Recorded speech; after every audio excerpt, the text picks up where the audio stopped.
In the remote edges of an arid wilderness, where the sun scorches the earth until even silence feels dry and sharp, there exists a creature that has carved order directly into its own scales. The California kingsnake, a black and white wanderer suspended between life and death, moves like a living contradiction, both calm and absolute, both delicate and dominant, defining the very outline of order in this untamed land.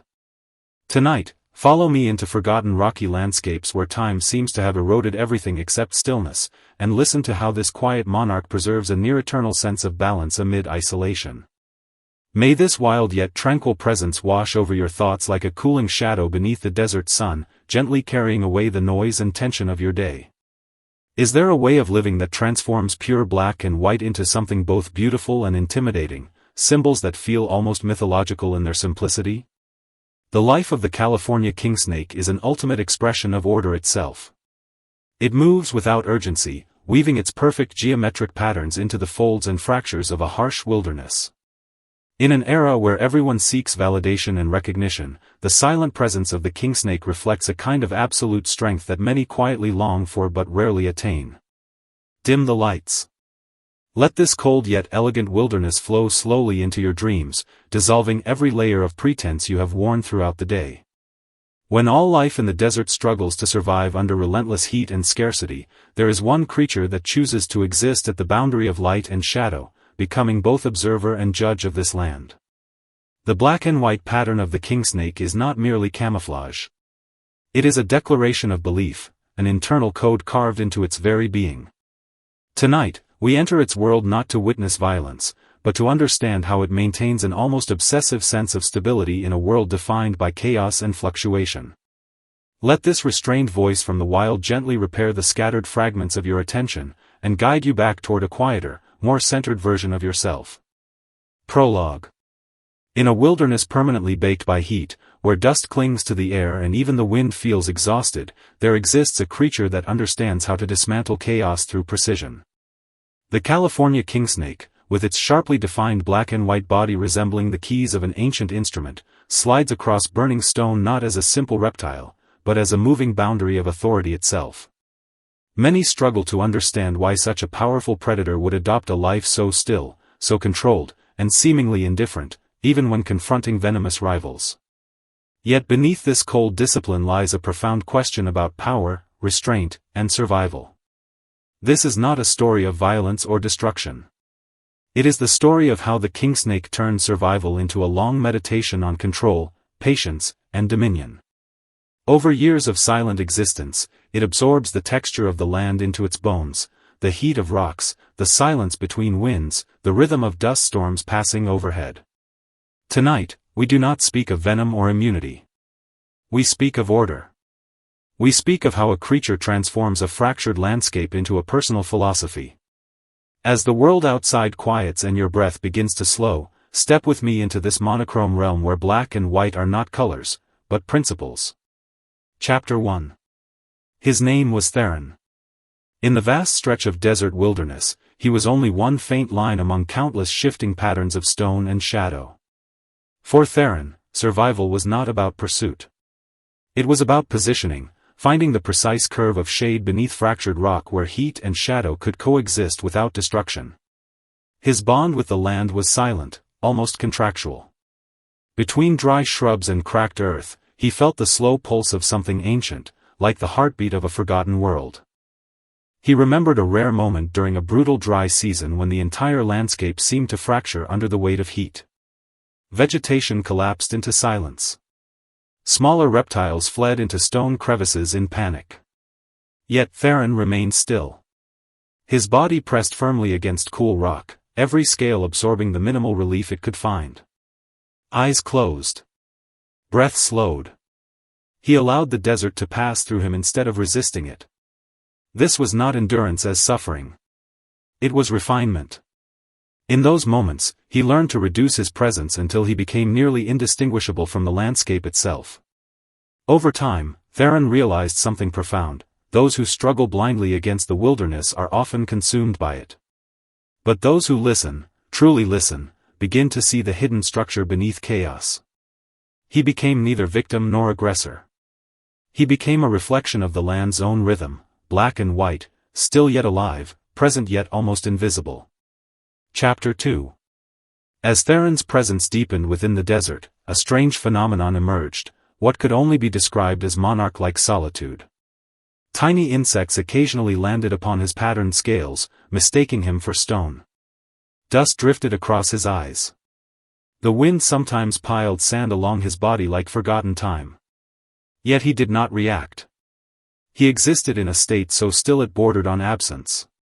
The desert itself became his language. Rock formations, shifting heat currents, the faint movement of prey beneath stone, all of it replaced conversation, companionship, and conflict.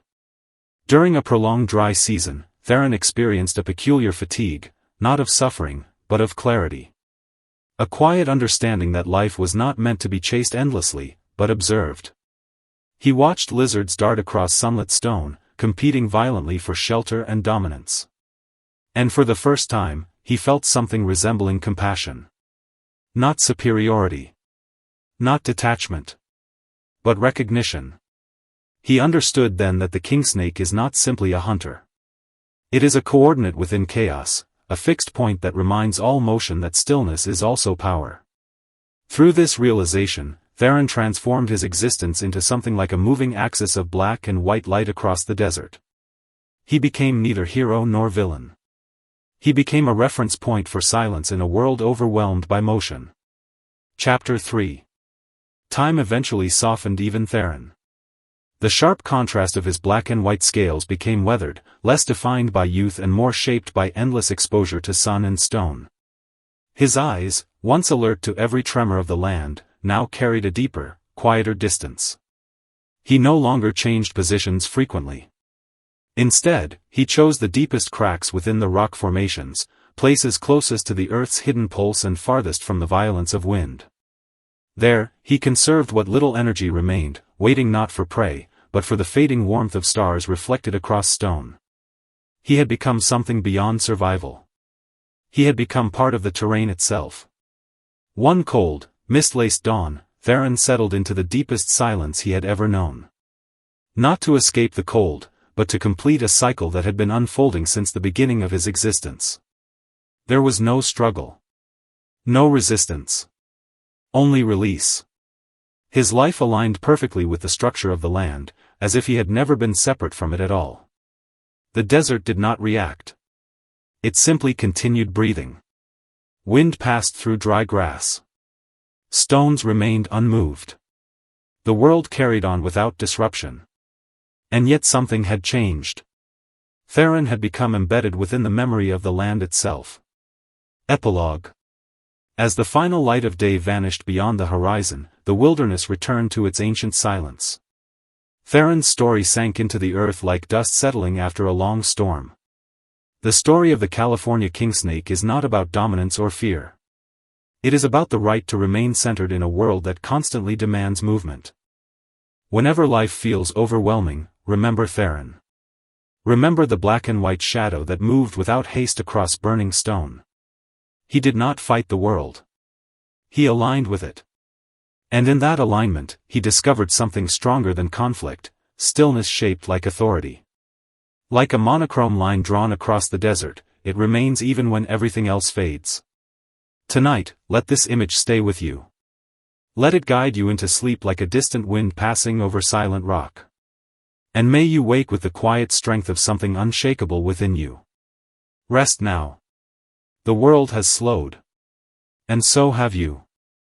At the edge of sand dunes scorched and trembling under a relentless sun, there exists a creature that treats performance not as a tactic, but as a lifelong creed. And the hognose snake, with its strangely upturned snout and perpetually almost offended expression, is a natural-born actor of the wild. When death looms inches away, it does not merely react, it stages an elaborate, almost theatrical collapse, turning its own demise into an illusion so convincing that even the most dominant predators hesitate and withdraw. And tonight, follow me into those dry, whispering shrubs and step into its world. We will learn to read each carefully staged death, each calculated surrender that is not weakness, but an intelligence carved out of survival itself. And may this narrative of disguise and truth, of retreat and persistence, offer you a rare moment of calm insight amid the noise of the night. There are lives that choose the armor of hardened scales to fight against the world, and then there is the hognose snake, which chooses instead a sequence of flawless performances to buy itself space to exist. /NIT does not engage in brute contests of strength. Instead, at the decisive turning point between life and death, it curls its body, alters its scent, and transforms panic into theater, constructing an illusion of collapse so convincing that survival itself becomes a kind of art. /NIN an age that constantly demands resistance and escalation. The hognose snake's philosophy of strategic surrender feels almost counterintuitive, yet strangely wise. /N let this gentle narration guide you into that quiet, arid wilderness, where survival is not shouted, but whispered through subtle gestures and patient endurance. If survival is a performance one is forced to attend, then the hognose snake is undoubtedly one of the most gifted actors in the entire wilderness. /NIT's upturned snout is not merely an adaptation for digging through sand, but also a symbol of its uncanny ability to sense the faintest signals of survival in a world filled with danger. /N. We will not dwell on cold instinct or predator-prey mechanics. Instead, we will observe the absurd, almost tragicomic ritual of feigned death unfolding among dry leaves, and the creature's quiet longing for stillness beneath it all. /N let this restrained narration, carried by the soft rustle of sand and leaf, wash away the dust of the day and leave you with a sheltered place within yourself. Script_sections. Section_title, Prologue. Content. When dry leaves are lifted and scattered by seasonal desert winds, there exists a seemingly clumsy creature that quietly mocks the hierarchy of strength in this unforgiving wilderness. /N the hognose snake, with its upward curving snout and perpetually wronged expression, lives a life that resembles an endless dark comedy performed beneath the blazing sun. /NWE are often told that in the natural order of the wild, the strong survive and the weak perish. Yet the hognose snake repeatedly overturns this belief through one of the most exaggerated forms of deception in nature, feigned death. /NIT does not truly die. Instead, it performs death with such precision, flattening its body, opening its mouth, releasing musk, and surrendering motion entirely, that even the most efficient predators are repelled by the illusion. /N this is not simple trickery. It is a survival philosophy encoded into muscle, instinct, and evolution itself, expressed through every subtle contraction of its body. /N tonight, do not treat this as a documentary of reptilian behavior. Think of it instead as a story of how the hognose snake transforms every encounter with danger into a carefully staged exit, turning survival into repeated acts of controlled disappearance. /NIT moves along the boundary between illusion and reality, and in its apparent surrender lies a deeper form of mastery over the harsh landscape it inhabits. /NAS night settles and your breathing slows into the rhythm of this narration. Step with me into the quiet dunes, and witness the inner world of this unlikely performer. /N may this restrained irony and quiet warmth soften the weight of your day, and lead you toward a more ancient, more peaceful form of rest.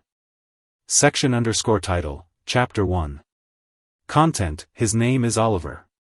In this land of sand endlessly scorched by the sun, his upturned snout is the most distinctive symbol of his existence, a small signature left upon the desert itself. /N Oliver's first act of final performance came during a blistering afternoon, when he encountered a red-tailed hawk circling above like a falling omen from the sky. In that moment, he felt a primal collapse of certainty, as though the sky itself had become a blade poised to strike. Yet he did not flee blindly. Instead, driven by instinct refined over countless generations, he slowly loosened his body, letting it fall into complete stillness before rolling onto his back and exposing his pale underside to the merciless sun. /N this collapse was not simple fear. It was a deeply encoded survival calculation, shaped by evolutionary memory. He understood, without needing thought, that a convincing death would remove the predator's interest entirely. /N that suspended silence, Oliver even mimicked the slackness of a lifeless body so precisely that he seemed to merge with the desert floor itself, indistinguishable from the dry branches scattered around him. /N he could feel the hawk's gaze circling overhead, carried by violent winds, but he did not respond. In that moment, performance was not choice, it was destiny. /N this precise imitation of death taught him that survival sometimes lies not in resistance, but in the controlled erasure of presence itself. /N when the hawk finally drifted away, defeated by the illusion of loss, Oliver slowly turned his head toward the open sky. A strange calm settled within him, the quiet triumph of having rewritten his fate through deception. Title, Chapter 2. Content: If Oliver's first act of feigned death was instinctive, then over time it evolved into something closer to an art form practiced in silence across the desert, and he learned to adjust his performance depending on the type of threat, sometimes simply curling into stillness, other times adding subtle hissing or convulsive movements to enhance the illusion of desperate collapse, nonce. He encountered a desert venomous snake, a predator that did not respond to theatrics or deception. In that confrontation, illusion alone was no longer enough. Survival became a raw negotiation with reality itself. And Oliver did not retreat. Instead, he dug into the sand using his modest strength, carving a hidden tunnel beneath the surface. With his upturned snout, he pushed through loose soil again and again, constructing a refuge shaped by persistence rather than spectacle. In that struggle, he realized that even his performances were forms of negotiation with fate. He was not merely surviving, he was testing the limits of what nature would allow. Naviri act of feigned death. Every retreat, every moment of stillness became part of a larger dialogue with the desert's brutal logic. Over time, he became an unpredictable wanderer of the sands, needing no validation from others of his kind. The stability he had stolen from death itself was enough to satisfy his deepest need for freedom. And he moved through the wilderness as if traversing a long, ironic stage play of existence, forever both actor and director, shaping the rhythm and ending of each scene. Title, Chapter 3. Content: Time, however, leaves its marks even on the most adaptable of performers. Oliver's once vivid scales grew weathered, carrying the faded texture of countless seasons, while his calculating eyes softened into something quieter, more reflective. This slow unfolding of years, he transformed from a creature defined by fear and performance into a quiet inhabitant of the land itself. He no longer needed elaborate displays of death to survive. Instead, he rested in the shadows of ancient shrubs, conserving energy, observing the world with patient stillness. And each breath became a measurement of the earth's ancient rhythm. In this reduced existence, he discovered a strange form of liberation, one that came not from escape, but from acceptance. And he watched generations of his kind fade into the shifting sands, without sorrow or resistance, only a vast, wordless understanding of the desert's continuity. None night, under a sky painted deep red by the dying sun, Oliver felt an unfamiliar exhaustion. He chose a sheltered crevice among the rocks, curling into it as if returning to the origin of all things. And there, in the embrace of darkness and silence, he released every tension he had ever carried. The burden of performance dissolved, leaving only stillness. And he felt no regret, for his countless acts of deception had already become part of the wilderness itself, etched into the dunes like a legend without a name. And what remained was not fame or memory, but a faint imprint of an upturned snout in shifting sand, a subtle reminder to future lives that wisdom can sometimes resemble surrender. Title, Epilogue. Content: When the final glow of sunset sinks beneath the horizon, the dunes return once again to silence, and Oliver's life disperses into the desert like a single grain of sand absorbed into endless time. Telling the story of the hognose snake, we are not merely describing an animal, but exploring a philosophy of existence, how a being under constant pressure can still preserve a form of inner playfulness, even through illusion and retreat. When you feel lost in the noise of crowded days, when every pursuit begins to feel heavier than the ground beneath your feet, remember Oliver, the creature that once mocked death itself with a performance of surrender. And he did not conquer the world, nor was he consumed by it. Instead, he moved between exits and returns, shaping himself into something steady, gentle, and difficult to define. And that kind of strength is quieter than resistance, yet often more enduring. It is like a seed buried deep in the wilderness, silently stabilizing the soil of the mind. And tonight, let this story become a moment of calm before sleep. Let the imagery of staged death and rediscovered stillness guide you toward a quieter inner landscape. And may you, in your own way, learn to face the unknown with the same composure, and keep within yourself a place that remains untouched and steady. And sleep now. All pursuits have settled. All anxieties are dissolving into slow awakening. May your night be gentle, deep, and uninterrupted. As autumn deepens and golden fields surrender their harvest to the season, a quiet creature keeps watch in the forgotten corners where sunlight rarely lingers. The corn snake, draped in warm shades of russet and amber, moves silently between the remnants of the past and the fertile soil of new beginnings. Tonight, follow me into an old weathered barn and discover how this gentle wanderer transforms quiet movement into a lesson about patience, acceptance, and grace. May this story woven from red-brown scales and autumn shadows offer your heart a peaceful refuge amid the noise of the night. Some lives do not announce themselves with grandeur. They simply drift through the river of time, leaving subtle traces behind. The story of the corn snake is an exploration of how one can preserve an inner essence while the seasons endlessly change. Between stacks of hay and ancient wooden beams, it glides without conflict or competition, painting each passing moment with its warm and comforting colors. Allow the stillness hidden within this old barn to accompany this gentle narration and carry away the worries and exhaustion of your day. In an age obsessed with speed and constant pursuit, the corn snake has chosen a different rhythm. Moving quietly through the cracks of time, it resembles an autumn leaf turning crimson before returning to the earth, embodying a profound wisdom of reflection and renewal. Tonight, we will not speak of hunting instincts or survival alone. Instead, we will explore the quiet devotion with which it watches over its world. May this warm and restrained story become a soothing remedy before sleep, helping you rediscover your own natural rhythm and peace. Prologue. As autumn winds sweep across the countryside and paint the fields in shades of gold, countless creatures begin searching for shelter and security. Yet within the wooden skeleton of an aging barn, a pair of amber eyes remains open, quietly observing the slow cycles of the world. The corn snake, clothed in intricate patterns of red, brown and copper, has devoted its life to the art of waiting and wandering. Many people think of snakes as cold and emotionless beings. Yet beneath that calm exterior lies a remarkable sensitivity to the changing seasons and the subtle movements of the earth. Rather than gamble its future upon the dangers of the open wilderness, the corn snake chooses to weave its existence into forgotten corners abandoned by time and human hands. Within every crack between the hay, every weathered plank, and every pocket of warm soil, it listens carefully to the faint pulse of life surrounding it. This is not a tale of danger or aggression. It is the story of how a corn snake transforms the passing years into a quiet poem written in shades of amber and rust. Moving between light and shadow, it patiently shapes its character in silence. Its calm restraint possesses the power to remind anxious hearts that peace is often found not through action, but through acceptance.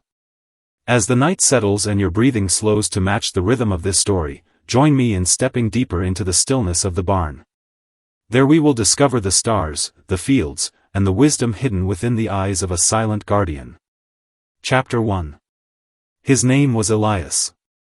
Among generations of corn snakes that had inhabited these lands, he was merely one humble witness to the passage of time.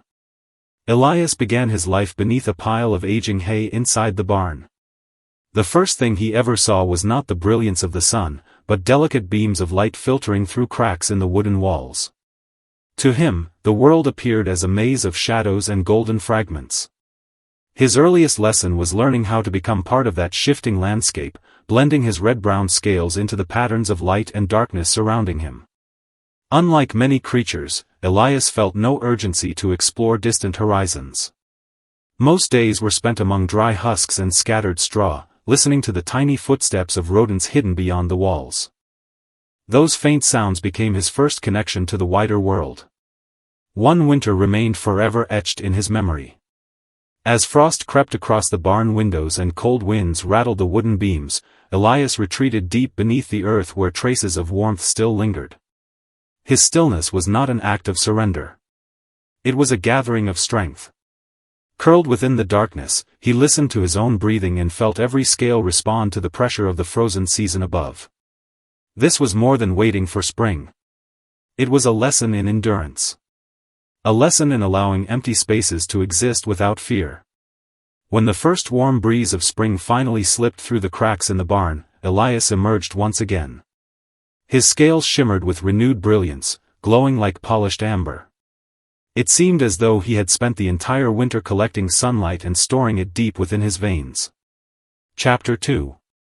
If Elias's growth was an art of movement, then every journey beyond the barn became an exploration of destiny itself. As flowers bloomed and grasses stretched toward the sun, he ventured farther into the surrounding fields.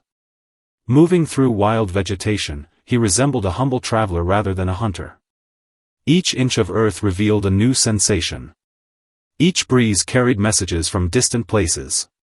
One day he encountered a shadow circling overhead. A hawk.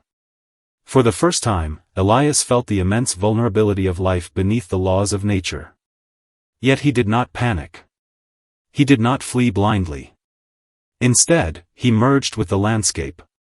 His patterned scales aligned perfectly with the textures of the earth and dry grasses until he seemed to disappear entirely. Through this mastery of concealment, Elias became almost invisible. He learned that true survival often depends not on strength, but on stillness. Not on resistance, but on timing. Gradually, he discovered a deeper truth.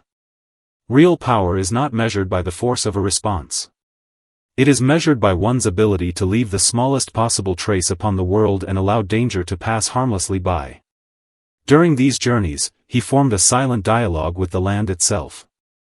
Through sensitive scales pressed against the earth, he sensed approaching rain, shifting temperatures, and subtle changes in the soil.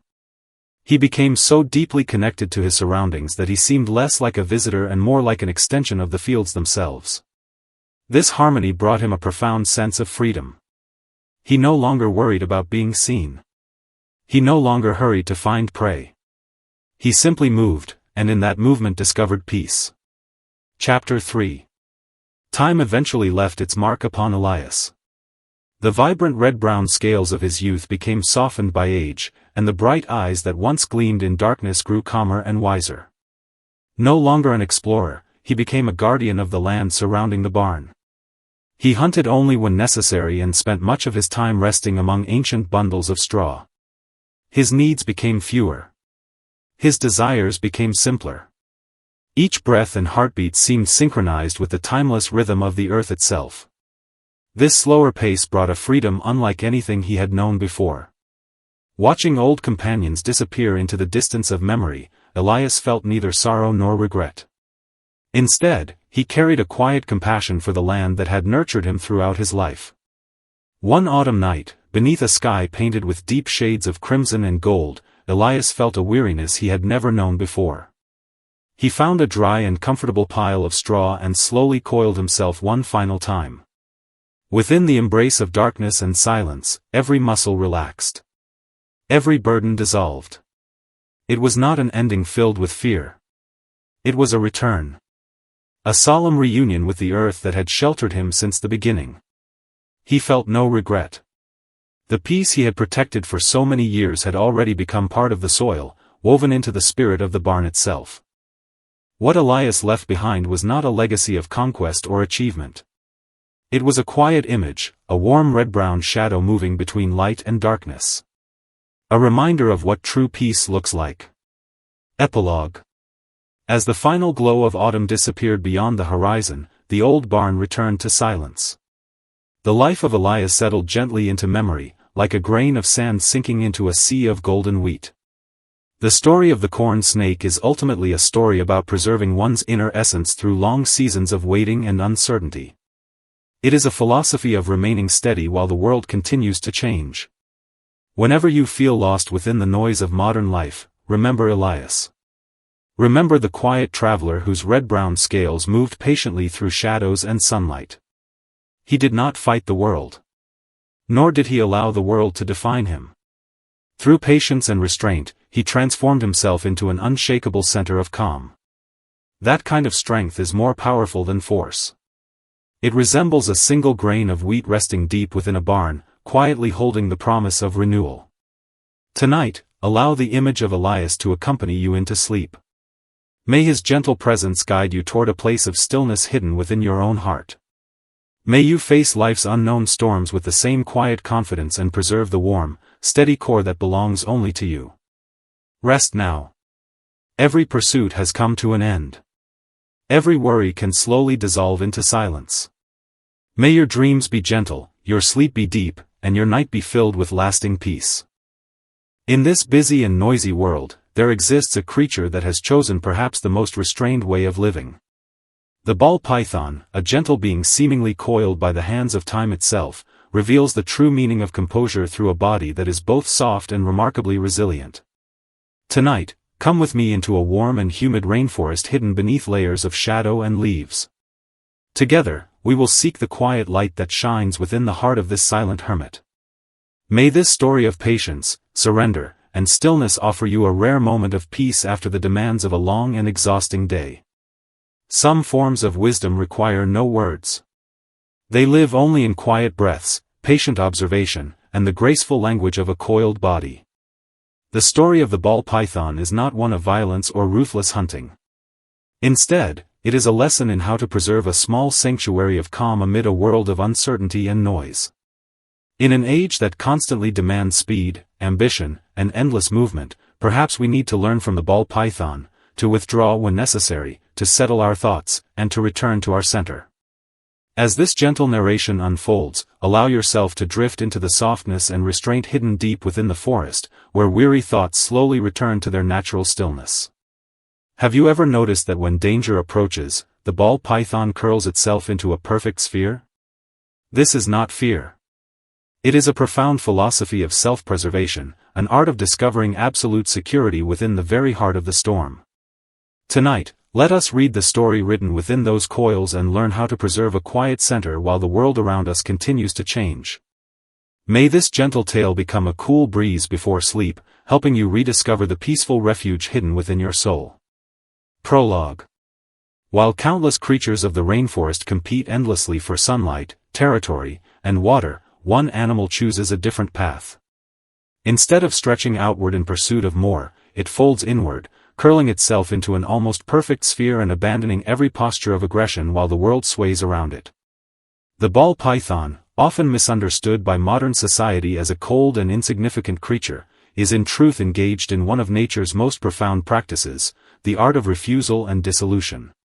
In a land filled with uncertainty and danger, it survives not through domination, but through restraint. We often imagine courage as a fist thrown outward. Yet for the ball python, courage is something entirely different. It is the strength to fold inward. It is the discipline to preserve an unshaken center even when confronted by forces beyond control. This is not merely a story about how a predator hunts. It is the story of how a ball python transforms survival itself into a gentle negotiation with existence over millions of years of evolution. Beneath layers of damp leaves, it rests quietly. Its eyes remain half-closed, as though gazing into a world beyond the restless concerns of ordinary life.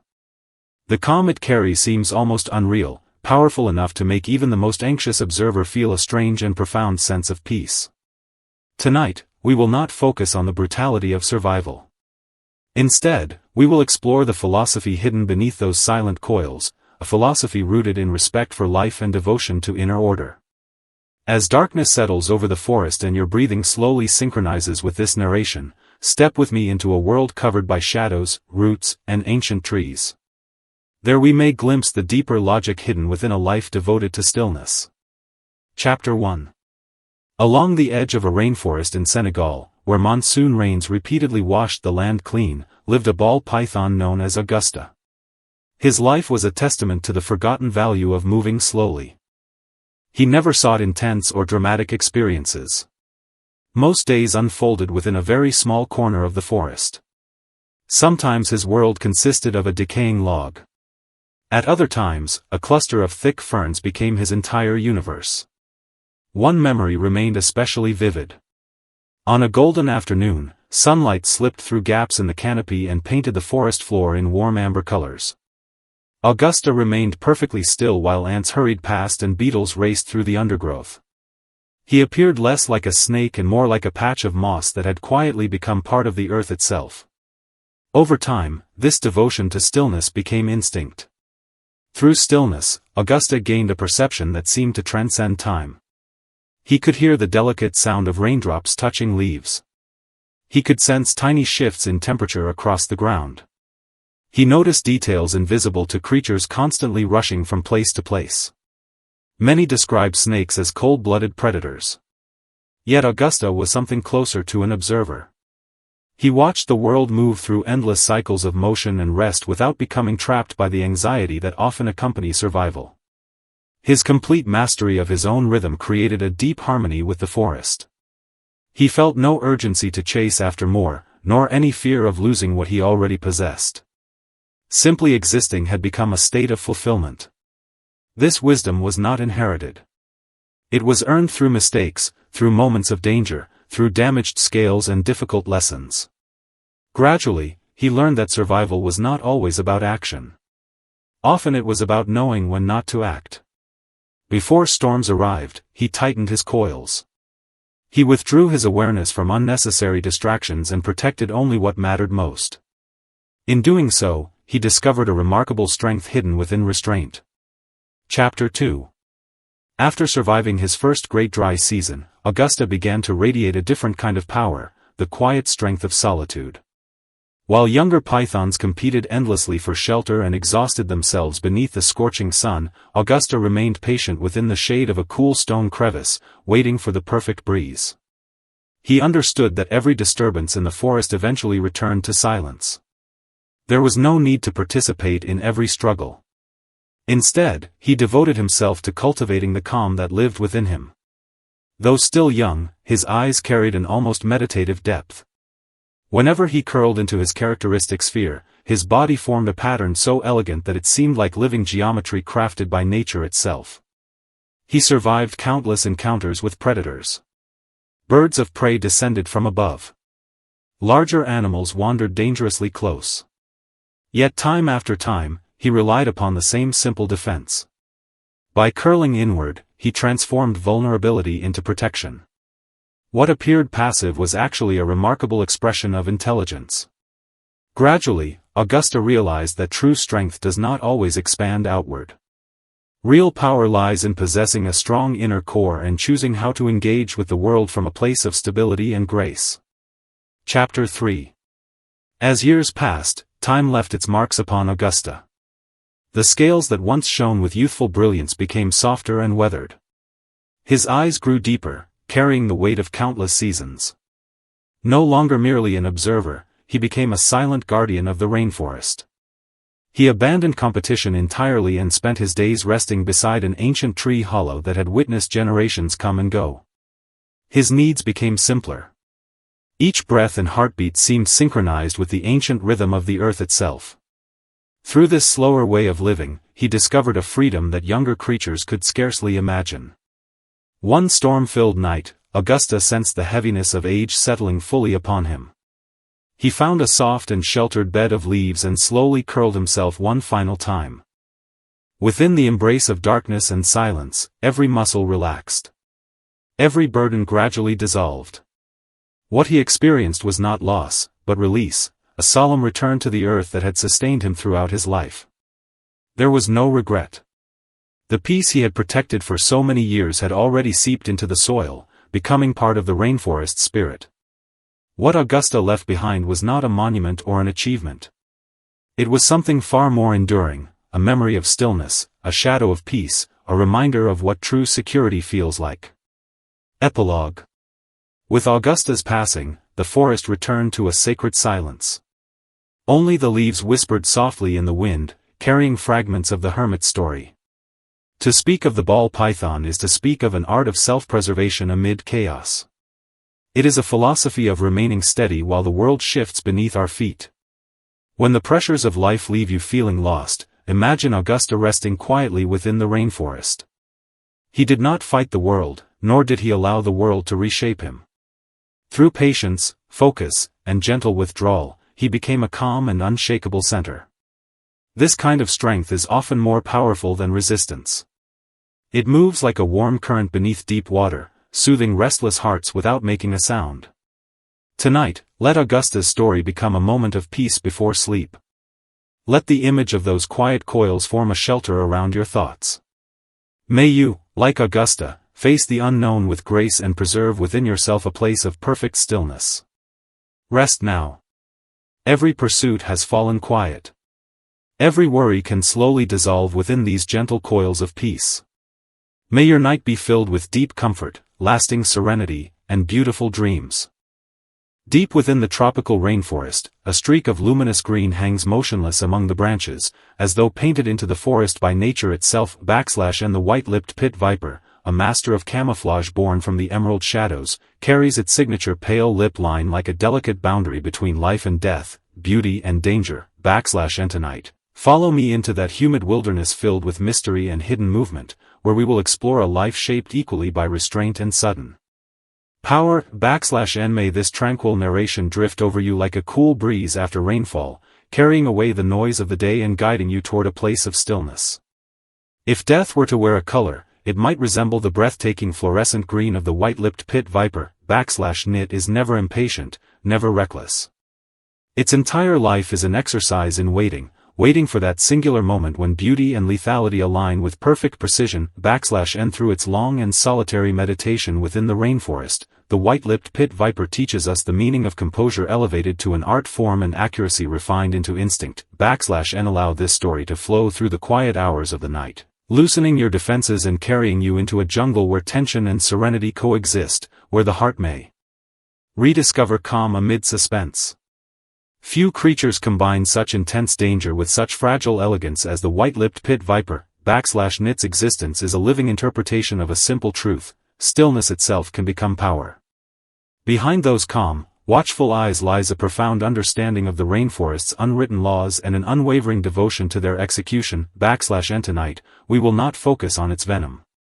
Instead, we will speak of its presence, the long discipline of waiting and choosing, played out upon rain-soaked branches beneath the canopy, /N. Let this whisper from the rainforest accompany you into sleep, where in absolute silence you may discover both the resilience of life and a beauty too subtle for words. Script_sections. Section_title, Prologue. Content: When mist begins to drift among the ancient trees after rainfall and the scent of wet earth settles across the Amazon, the forest seems to exhale. Yet among the countless shades of green, one luminous presence remains suspended in the shadows with unsettling grace, /N. The white-lipped pit viper, a creature seemingly painted by nature with its most vivid brush of emerald light, waits quietly among tangled vines and dripping leaves. There, hidden in plain sight, it fulfills a silent contract with survival, /N. Many fear the pale line tracing its lips, seeing it as a warning etched by death itself. Yet to the viper, that distinctive mark is neither threat nor ornament. It is simply part of the discipline that allows it to endure within one of the world's most competitive ecosystems, /N. Contrary to popular belief, it was not born for violence. Its life is devoted to patience, enduring stretches of profound stillness in pursuit of a single flawless moment, /N. People often define it through danger alone, forgetting that beneath its radiant green scales lies a remarkable lesson in restraint, self-control, and the ability to compress desire into absolute focus, /N. This is not merely a tale of predation. It is the story of how the white-lipped pit viper transforms every breath, every coil, and every sensation into part of a lifelong practice of precision, /Entonite. Let us set aside fear and instead observe this rainforest dancer, a creature that has elevated stillness into its highest art, /N. As darkness settles beyond your window and your thoughts begin to slow. Follow me into this realm of emerald shadows and ancient branches, /N. May this quiet encounter help you rediscover the strength to remain centered, even in the midst of chaos. Section_title, Chapter 1. Content: His name is Aching. Within this seemingly endless rainforest, he is only one leaf among millions, yet perhaps the most patient of them all, /Naching still remembers the first time he truly sensed the harsh order governing the jungle. It was a humid afternoon, and he lay coiled upon a palm frond several meters above the ground, watching an unsuspecting beetle wander nearby, /N. He did not strike, /N. Instead, something ancient within him whispered a lesson carried through countless generations: the true victor is rarely the fastest, but often the one most willing to endure solitude. /N. This extraordinary suppression of impulse became the foundation of his existence. He did not compete for fleeting patches of sunlight, nor did he join the frantic pursuits of lesser predators. With every breath, he diminished his presence until he became indistinguishable from the forest itself, /N. Gradually, he came to understand his role. The destiny of the white-lipped pit viper was to become the rainforest's most refined illusionist, concealing brilliant green within deeper green and blending the pale line of his lips into the language of shadows, /N. By surrendering to the rhythms of the environment, he learned to survive even the most violent rainy seasons. He felt the trembling of flooded soil and heard the heavy sighs of roots drinking from endless storms, /N. He was doing more than surviving. Through almost obsessive stillness, he was engraving every shift in humidity, every change of wind, and every subtle movement of the forest into his memory. And over the years, Qing became less a creature and more a living coordinate within the ecosystem, a patient witness waiting silently upon the branches for the moment when restraint would finally become action. Title, Chapter 2. Content. As Qing matured, the discipline forged by the rainforest began to gather within him like tension in a drawn bow. Naviri scale seemed to contain stored energy. His once gentle eyes grew sharper with experience, reflecting a deeper understanding of the jungle's invisible currents. And the desire to survive did not fade with age. Instead, it deepened and matured. He no longer required the presence or approval of others, for the rainforest itself had become his companion, his teacher, and his language. And during one particularly severe dry season, he faced a challenge unlike any before. Food grew scarce, water became precious, and survival demanded more than patience, it demanded unwavering composure. And he watched small mammals emerge from hiding, driven by thirst and desperation. Their frantic search for relief revealed a truth he had long understood: panic often defeats life long before danger arrives. In that moment, Qing felt not superiority, but clarity. He realized that the essence of his existence was not feeding or hunting alone. It was maintaining his own rhythm while everything around him rushed toward uncertainty. And through countless trials, he learned to transform himself into a flash of emerald lightning concealed within stillness, ensuring that hesitation disappeared the instant action became necessary. And he was no hero. Yet within a rainforest increasingly shaped by urgency and competition, he became something equally remarkable: a guardian of patience, elegance, and lethal precision. Title, Chapter 3. Content. Time eventually left its mark upon Qing. The brilliant green that once gleamed like polished jade became softer, weathered by years of sunlight, storms, and friction against bark and vine. Ni's eyes, once sensitive to the slightest vibration, now carried a deeper tranquility. They no longer reacted to every disturbance but instead reflected a profound understanding of life's impermanence. And he no longer adjusted his position as frequently as he had in youth. Instead, he chose the shelter of thick branches near the heart of ancient trees, where wind rarely reached and moonlight filtered gently through the canopy. And there he discovered a peace beyond survival. Freed from the relentless demands of competition, he became part of the rainforest itself, a quiet signature left by nature upon the world. None mist-covered morning, Qing settled upon a familiar branch that had carried him through countless storms. He did not choose it to escape, but to complete the journey he had spent a lifetime walking. In that final stillness, his existence blended seamlessly with the textures of earth, bark, and leaf. The union was so complete it seemed as though he had never truly been separate from the forest at all. And the rainforest did not pause. Only tiny raindrops slipped softly from leaves, as though whispering farewell to a dancer whose performance had reached its final bow. And yet the sense of order he embodied, the discipline of maintaining one's boundaries amid turmoil, remained woven into the living fabric of the jungle. And though Qing vanished from sight, he became something larger than memory, a lasting symbol of emerald dignity that no storm could erase. Title, Epilogue. Content. When the final traces of sunlight disappear beyond the rainforest horizon and silence settles once more among the ancient trees, Qing's life sinks gently into the depths of time like a single drop of water returning to the earth. And to tell the story of the white-lipped pit viper is to explore the art of balancing restraint and precision within a restless world. It is a meditation on preserving one's unique identity amid endless change. And no matter what pace your own life moves at, no matter how much pressure or uncertainty surrounds you, remember Qing, the quiet dancer who maintained clarity and composure in every circumstance. And this kind of strength burns more steadily than fire. It shines like a vivid emerald principle, illuminating the darkness not through force, but through unwavering presence. Nas the night grows deeper, allow these images of branches, humid air, and invisible boundaries to settle gently within your thoughts. And do not fear the speed of the future. As long as you preserve an inner rhythm that belongs solely to you, you possess the foundation needed to endure any challenge. And may your dreams carry you beyond distant horizons into that tranquil rainforest realm, where you and Qing may meet once more in silence. And sleep now. Every pursuit has come to rest. Every worry dissolves into stillness like ripples fading across calm water. /n may your night be gentle, peaceful, and filled with deep restorative dreams. Deep within the shadowed heart of the Amazon rainforest, where sunlight struggles to penetrate the dense, breathing canopy, there exists a form of life that has elevated embrace into the most refined survival strategy imaginable, /n the boa constrictor, adorned with intricate and almost mythical patterns across its ancient body, is a creature that commands silence wherever it goes.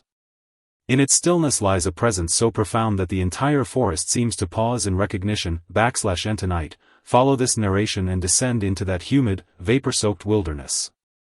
We will explore how this silent sovereign of the rainforest constructs its kingdom not through chaos, but through patience, pressure, and absolute composure, /n may the calmness of this primordial forest wash over you like nightfall itself, gently carrying away the unrest and noise accumulated through the day.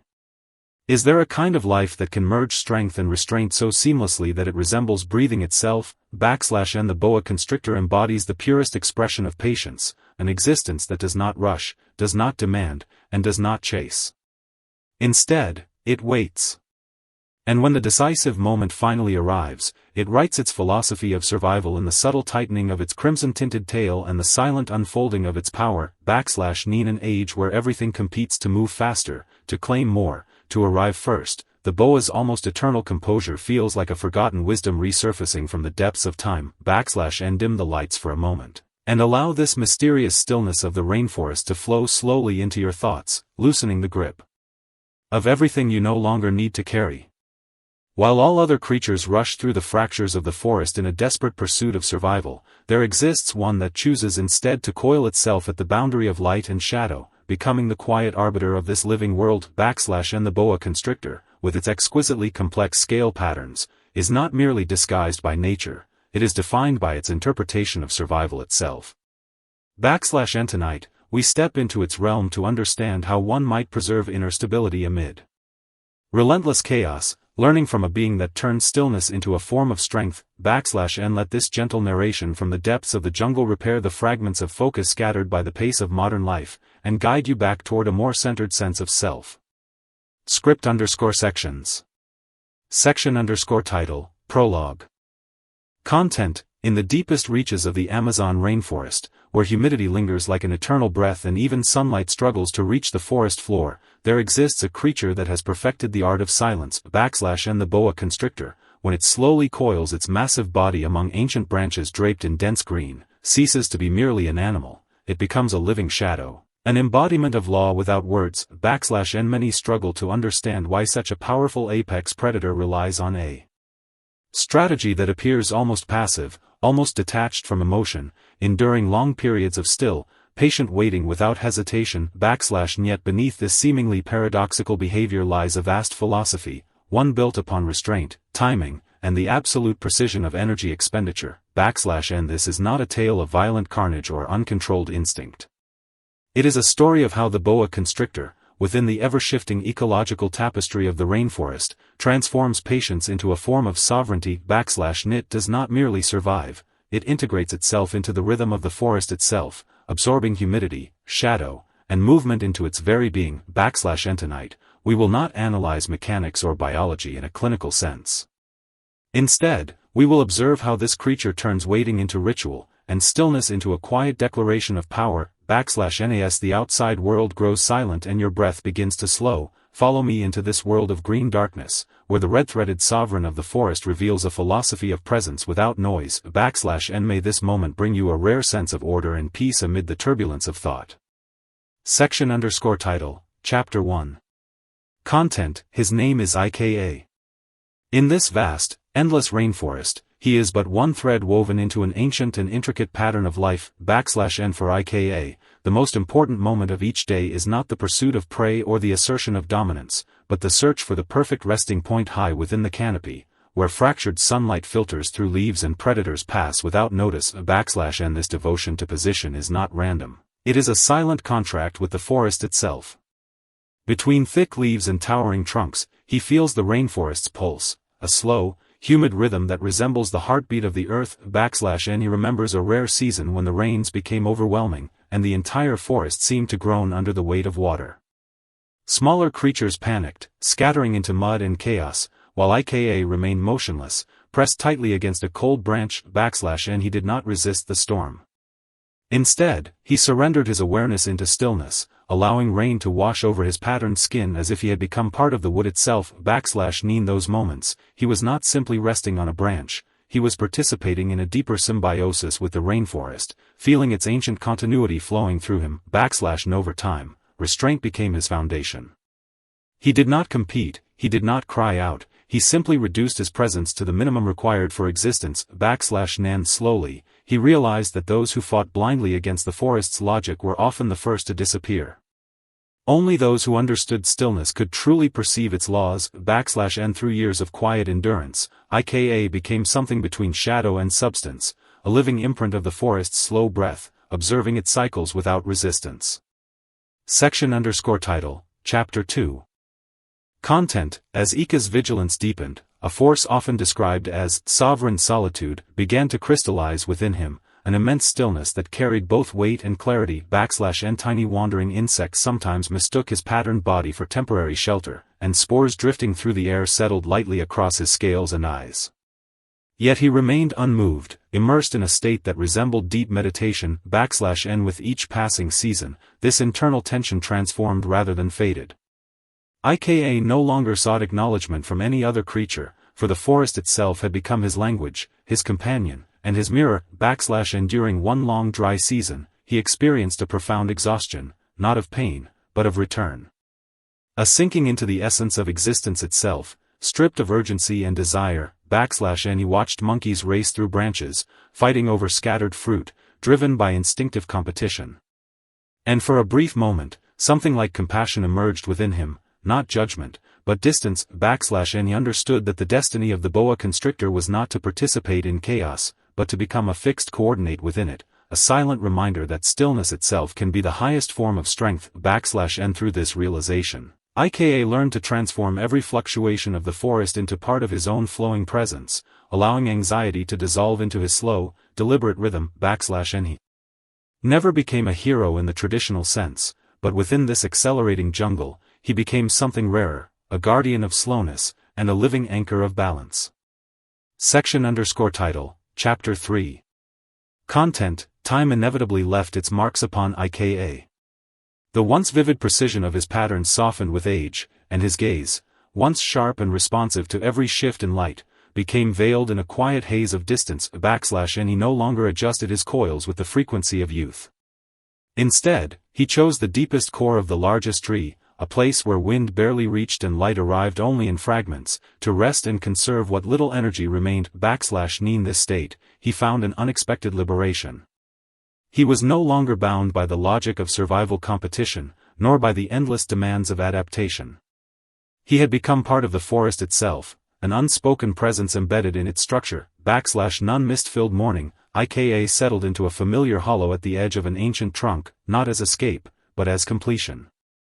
His long existence folded gently into itself, like a story returning to its first line /n. There was no struggle, no resistance, only a quiet merging with the surrounding world.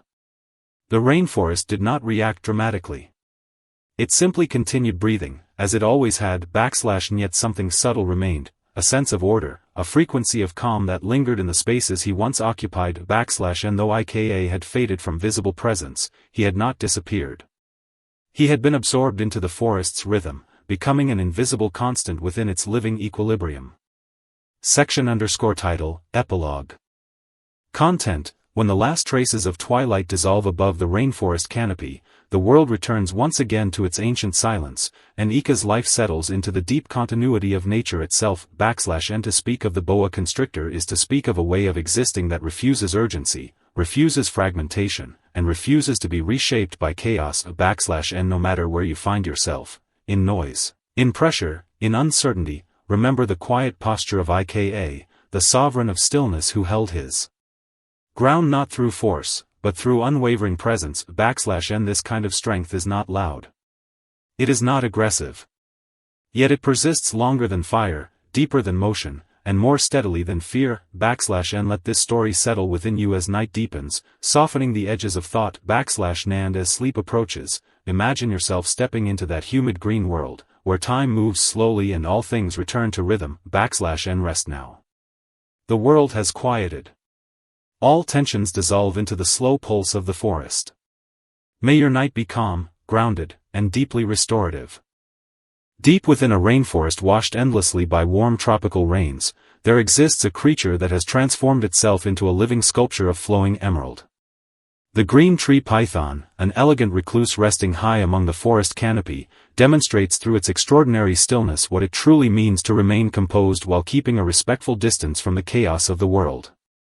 Tonight, join me as we descend into the cool shadows beneath the rainforest leaves and explore this serpent's long journey of patience, silence, and surrender. May the tranquility carried from the heart of the tropics gently brush away the dust gathered upon your thoughts and offer you a sense of peace before sleep. Is there a way of living that resembles the growth of a tree, yet possesses a sensitivity far beyond any rooted plant? The life of the green tree python is perhaps one of nature's greatest lessons in patience. Without hurry or ambition, it blends its perfect curves into the folds of branches and leaves, becoming almost indistinguishable from the forest itself. In an era where everyone seems desperate to prove their worth, the python's quiet and unassuming presence may reflect the calm that so many of us secretly long for. Dim the lights, settle into stillness, and allow the restraint and quiet dignity of the rainforest to slowly enter your dreams, helping you set aside every mask you have worn throughout the day. While countless creatures race endlessly through the forest in search of survival, opportunity, and advantage, one being chooses instead to suspend its life among the branches and become a silent guardian of stillness. The green tree python's brilliant emerald color serves as more than camouflage. It is a reflection of its devotion to order, balance, and timeless principles. Tonight, we will step into its world and discover how it maintains an almost eternal sense of stability amid constant change. May this gentle story from nature help mend the fragments of focus worn away by life's endless demands and guide you back toward the quiet center of your own heart. Prologue. Within a rainforest so vast and humid that it seems to stretch endlessly beyond sight, there emerged a creature that mastered the art of disappearing. When the green tree python carefully drapes its emerald body across a weathered branch several meters above the forest floor, it ceases to look like a snake at all. Instead, it becomes a masterpiece sculpted by the rainforest itself. Many people find it difficult to understand why such a capable predator would choose a lifestyle defined by near-complete stillness. Even when prey moves within striking distance, it often remains motionless, conserving every ounce of energy. Yet hidden behind this seemingly impossible strategy lies a profound lesson about time, patience, and waiting. This is not a tale of violence or conquest. It is the story of how the green tree python transformed restraint into dignity and survival into a lifelong meditation. Through months and years of quiet observation, it allows the rhythms of the rainforest to become part of its very being. The shifting light, the changing humidity, the movement of the wind through distant leaves, all become woven into its awareness. Tonight, we will not discuss biological efficiency or ecological theory. Instead, we will explore the sacred ritual of stillness practiced by this remarkable serpent. As the world outside your window grows quieter and your breathing becomes slower, follow me into this emerald kingdom and discover the silent philosophy hidden among the branches. Chapter 1. His name was Silas. Among countless green shadows stretching across the rainforest canopy, he was only one small emerald thread woven into the vast tapestry of life. For Silas, the most important task each day was not hunting. It was finding the perfect branch, a place where gentle rain could nourish him while harsh sunlight remained filtered through layers of leaves. This devotion to hanging among the branches became a silent agreement between himself and the forest. Within tangled vines and ancient limbs, he felt the slow pulse of the rainforest. It was a rhythm older than memory, deep and steady like the heartbeat of the earth itself. He remembered a particularly violent rainy season. Winds roared through the canopy, branches groaned, and frightened birds fled downward toward the forest floor. Yet Silas remained where he was. He tightened every muscle around the branch beneath him, closed his eyes, and surrendered himself to the storm. As rain battered his scales, he felt something extraordinary, not fear, but connection. He was no longer merely resting upon a branch. He had become part of the forest's resilience. His caution became the foundation of his survival. He did not compete. He did not panic. With every breath, he allowed his presence to become smaller and quieter. Gradually, Silas realized that creatures consumed by greed and fear often became victims of the jungle's harsh laws. Only those who remained aware could truly understand the deeper patterns governing life. Over time, he became like a living emerald, a jewel capable of breathing, sensing, and appreciating the rich tropical air while silently observing the endless cycle of existence. Chapter 2. As the years passed, Silas grew increasingly silent. A unique power began to gather within him, a force that could only be described as tropical solitude. Tiny migrating insects occasionally landed upon his scales. Dust-like particles drifted through the air and settled around his eyes. Yet he remained undisturbed, immersed in a state so peaceful it resembled meditation. The rainforest itself became his language.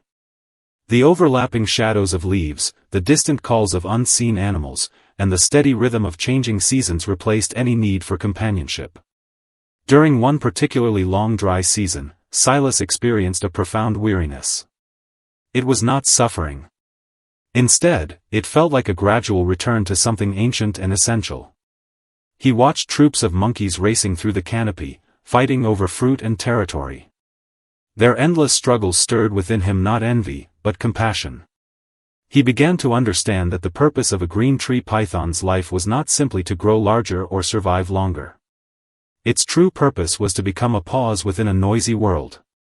A reminder that stopping may sometimes be more powerful than moving.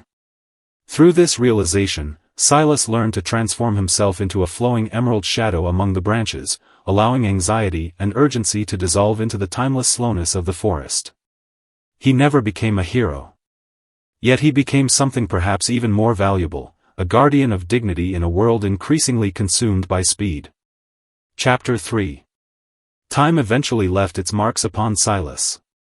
The brilliant velvet green scales of his youth grew darker and more subdued. His eyes, once sharp as polished obsidian, now carried a gentle haze that softened the distant patterns of light moving through the canopy. He no longer shifted positions as often as he had when young. Instead, he chose a place deep within the branches, close to the heartwood and sheltered from the strongest winds. There he spent his remaining days quietly absorbing the final traces of moonlight filtering through the leaves. For the first time, he was completely free. No competition. No urgency. No obligation to prove himself. He had become part of the rainforest itself, a living expression of nature's most peaceful truth. One misty morning, wrapped in drifting rain and silence, Silas settled into sleep at the edge of a branch where he had spent countless evenings watching the forest breathe. He did not choose this place to escape the cold. He chose it because it felt like the perfect ending to a very long dream. In that final moment, his life aligned completely with the rhythms of the earth. The rainforest did not tremble. The forest did not mourn. Only tiny droplets of rain swayed gently between the leaves, as though whispering a farewell to their emerald guardian. Though Silas disappeared, the peace he cultivated remained behind. His ability to preserve his boundaries within a turbulent world became part of the forest itself. He was gone. And yet he was everywhere. Present in every quiet branch, every drifting shadow, and every moment of stillness beneath the stars. Epilogue. As the final rays of sunlight faded beyond the edge of the rainforest, the jungle returned once again to its eternal silence. Silas's life settled into memory like a single drop of dew sinking quietly into the forest floor. In truth, the story of the green tree python is not merely about a snake. It is about learning how to create space for calm within a restless world. It is about protecting the right to move at your own pace and refusing to let yourself be defined by the speed of others. Whatever pressures surround you tonight, remember Silas. Remember the way he held tightly to his branch and maintained his own rhythm regardless of the storms around him. That kind of strength is more enduring than fire. Like an emerald suspended among the trees, it shines quietly without demanding attention. As the night grows deeper, allow these images of leaves, rain-soaked branches, forest air, and gentle restraint to settle softly within your heart. Do not fear the unknown future. As long as you remain connected to your own inner rhythm, you possess the strength to move through any challenge. May your dreams carry you beyond distant horizons and into that peaceful rainforest realm where Silas still waits among the emerald shadows. Sleep now. Every pursuit has come to rest. Every worry can dissolve into stillness. May your night be gentle, your mind be calm, and your dreams be filled with enduring peace. Deep within a forest still drenched after rain, where moisture rises like breath and every leaf glows with renewed life, there exists a creature that has turned itself into a leaf, an eternally silent leaf suspended in time. And the green vine snake, an emerald-colored phantom of the canopy, moves through the most luxuriant seasons of the forest like a living fragment of vegetation. Its body, almost translucent green, blends seamlessly into the world of stems and vines, establishing an unspoken equilibrium with everything around it. And tonight, follow me into that rain-soaked wilderness. Let us step gently into the dew-laden greenery and observe its restrained, gentle rhythm of existence. And may this narrative of withdrawal, observation, and profound stillness bring a cooling calm to your spirit amid the noise of the night. There are creatures that choose sharpness and confrontation as their language with the world, but the green vine snake chooses another path entirely, one of dissolution into green, of becoming indistinguishable from the plants themselves. It rejects violence in all its forms. Instead, it carries a pair of clear, almost glass-like eyes that seem to understand the forest not as a battlefield, but as a quiet, ancient system of balance. In an age defined by competition and acceleration, its almost weightless composure and retreating wisdom feel like a forgotten sanctuary buried deep within our collective longing. And let this restrained narration, accompanied by the fragrance of rain-washed leaves, gently cleanse the dust of your day and guide you toward an inner green refuge. If life is an unavoidable journey, then the green vine snake is perhaps the most graceful traveler within this vast forest. Its emerald body is not merely camouflage, it is an expression of its deepest desire for stillness and harmony with the living world. And tonight, we will not speak of predation or violence. Instead, we will linger in the quiet drama unfolding among vines and branches, and explore its intimate bond with the damp earth after rainfall. And let this soft narration, flowing like nighttime mist, carry away your anxieties and guide you toward a tranquil and restorative sleep. Script_sections. Section_title, Prologue. Content: When the first mist rises after rain and the forest begins to shimmer with suspended droplets, light itself seems to tremble upon every leaf. In such a world, there exists a being that erases itself with perfect subtlety. And the green vine snake, known as Fae in this narrative, is a creature whose entire existence resembles an ongoing experiment in disappearance. Cloaked in emerald hues and possessing a gentle, almost jade-like temperament, it has transformed silence into its defining form of art. NWE often associate snakes with danger, constriction, or cold predatory instinct, yet this species stands apart as a complete contradiction, an embodiment of softness that dissolves fear rather than intensifies it. It does not truly vanish.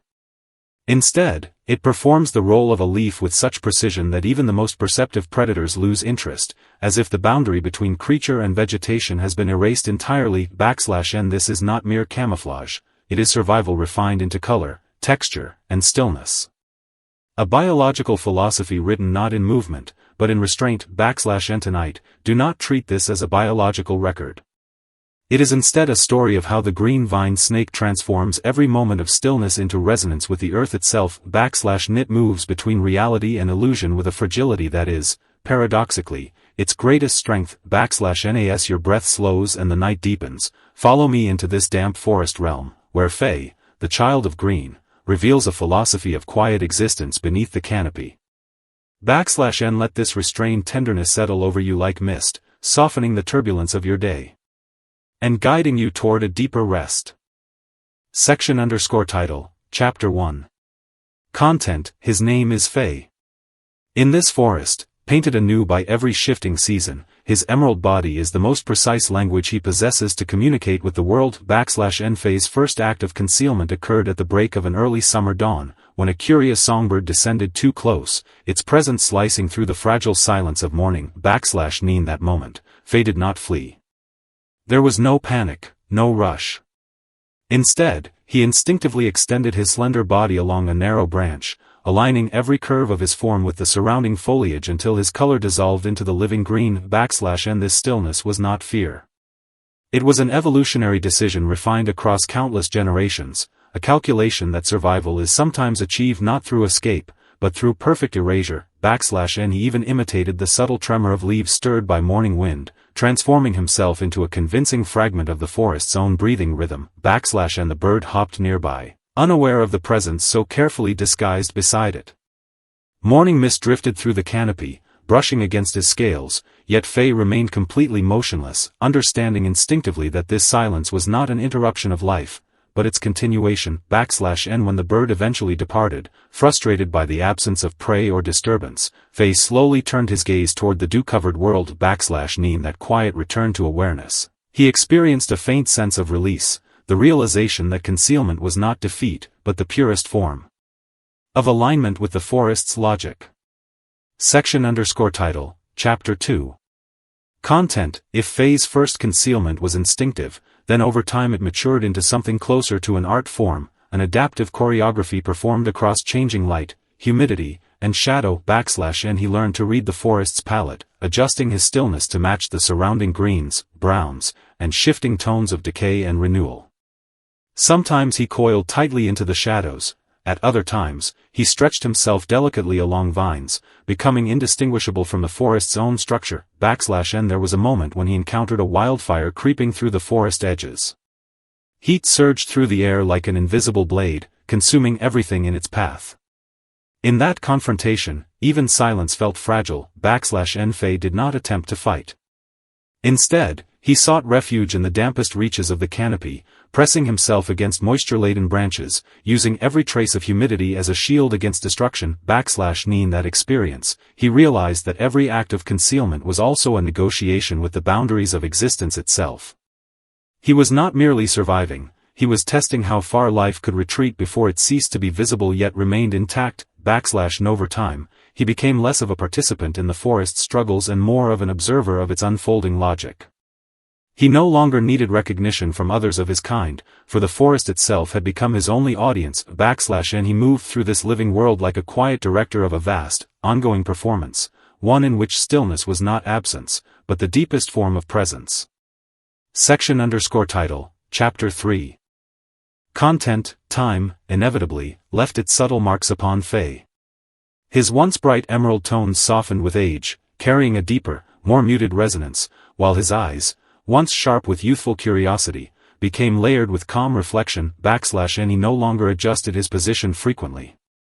Instead, he chose a stable resting place within the oldest branches, where light arrived only in fragments and wind barely disturbed the silence / in this reduced rhythm of existence, he discovered a profound liberation. He was no longer bound by the urgency of concealment or the tension of survival. He had become part of the forest structure itself, a quiet note within its endless composition / and he watched generations of life move rapidly beneath him, insects scattering, birds calling, storms passing. Yet none of it disturbed his inner stillness. Instead, he felt an expanding compassion, not sorrow, but understanding of the forest's continuous motion / none night, under a sky washed in post-rain silver, Faye felt a rare exhaustion that carried no pain, only completion. He settled into a moist branch, the softest he could find, and allowed his body to relax fully for what felt like the final time / and there was no struggle. Only surrender to continuity. The forest did not mourn or react, it simply continued breathing / and yet something remained, an invisible trace of order, a quiet rhythm embedded in the spaces he once occupied, as if the forest itself remembered his stillness / and though Faye faded from sight, he did not disappear. He became a permanent part of the forest's memory, an unseen constant within its living equilibrium. Title, Epilogue. Content. When the final light of dusk dissolves into the horizon and the forest returns once again to its ancient silence, Faye's existence merges into the continuity of the land like a droplet absorbed into endless green / and to speak of the green vine snake is to speak of a philosophy that resists acceleration, fragmentation, and forceful definition / in moments when your world feels crowded, restless, or uncertain, remember Faye, the quiet figure who once became a leaf to remain whole within. Chaos \n he did not oppose the world, nor did he surrender to it. Instead, he moved through cycles of concealment and emergence until he became something unnameable yet enduring. \n this form of strength is subtle, but it persists longer than resistance and cuts deeper than force. It is like a seed resting beneath damp soil, quietly sustaining the possibility of calm. \n tonight, let this story rest within you like a soft green light. Let the imagery of concealment, rain, and renewal guide you toward a more peaceful inner landscape. \n may you, in your dreams, move with the same quiet assurance through unknown paths, holding within yourself a space that remains untouched by turmoil. \n sleep now. All seeking has settled. All tension dissolves into the slow breath of the forest. May your night be gentle, deep, and restorative.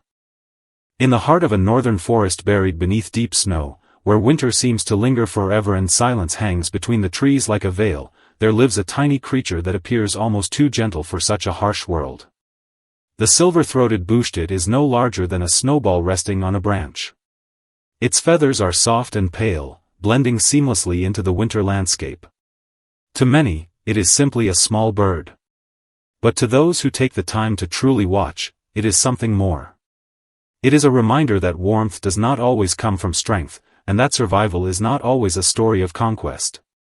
Tonight, as darkness settles beyond your window and the world begins to slow, imagine yourself stepping into this frozen woodland. Snowflakes drift quietly through the air. Frost sparkles on every branch. The forest breathes in slow, steady rhythms beneath the cold sky. Somewhere among the trees lives a small bird named Pip.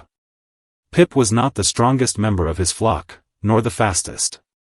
He possessed no sharp talons, no powerful beak, and no impressive size to protect him from danger. Yet what he lacked in strength, he made up for with something far more valuable. He understood the importance of togetherness.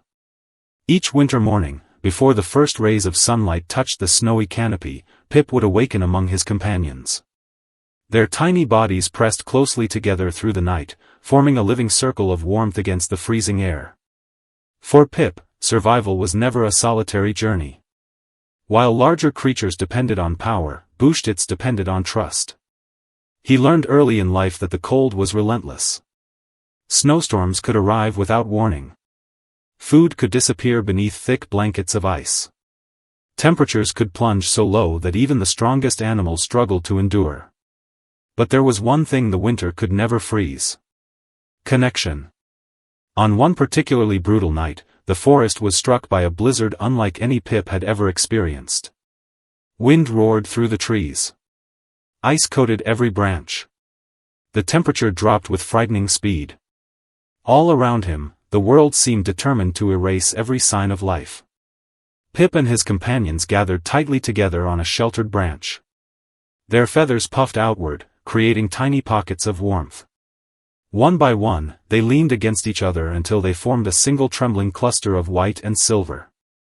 Outside, the storm raged. Inside their circle, there was peace. As Pip listened to the howl of the wind beyond the branches, he realized something important. The world often teaches creatures to compete. The forest was teaching him to belong. Years passed beneath endless winters and brief, shining summers.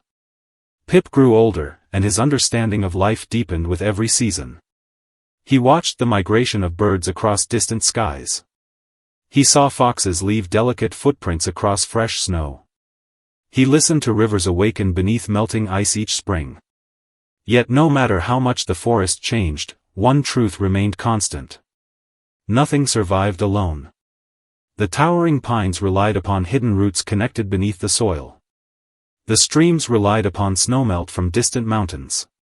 Even the smallest creatures depended upon one another in ways they rarely understood. Pip began to see himself as part of something much larger than his own existence. He no longer measured life by achievement or possession. Instead, he measured it by moments. The warmth of companions during a storm. The first sunrise after a long winter night. The sound of snow settling softly onto branches. The brief sparkle of frost beneath moonlight. Many creatures spent their lives chasing certainty. Pip learned to appreciate mystery. Many spent their days racing toward the future. Pip learned to cherish the present. As the seasons continued their endless cycle, he became a quiet observer of the forest's hidden wisdom. There were days when food was scarce and challenges seemed overwhelming. During those moments, Pip noticed that panic only made survival harder. The creatures who exhausted themselves with fear often missed the opportunities directly in front of them. Patience, however, revealed possibilities. Stillness revealed solutions. Kindness revealed strength. This understanding transformed him. He became a source of calm for younger birds. During storms, they gathered near him. During uncertain migrations, they followed his example.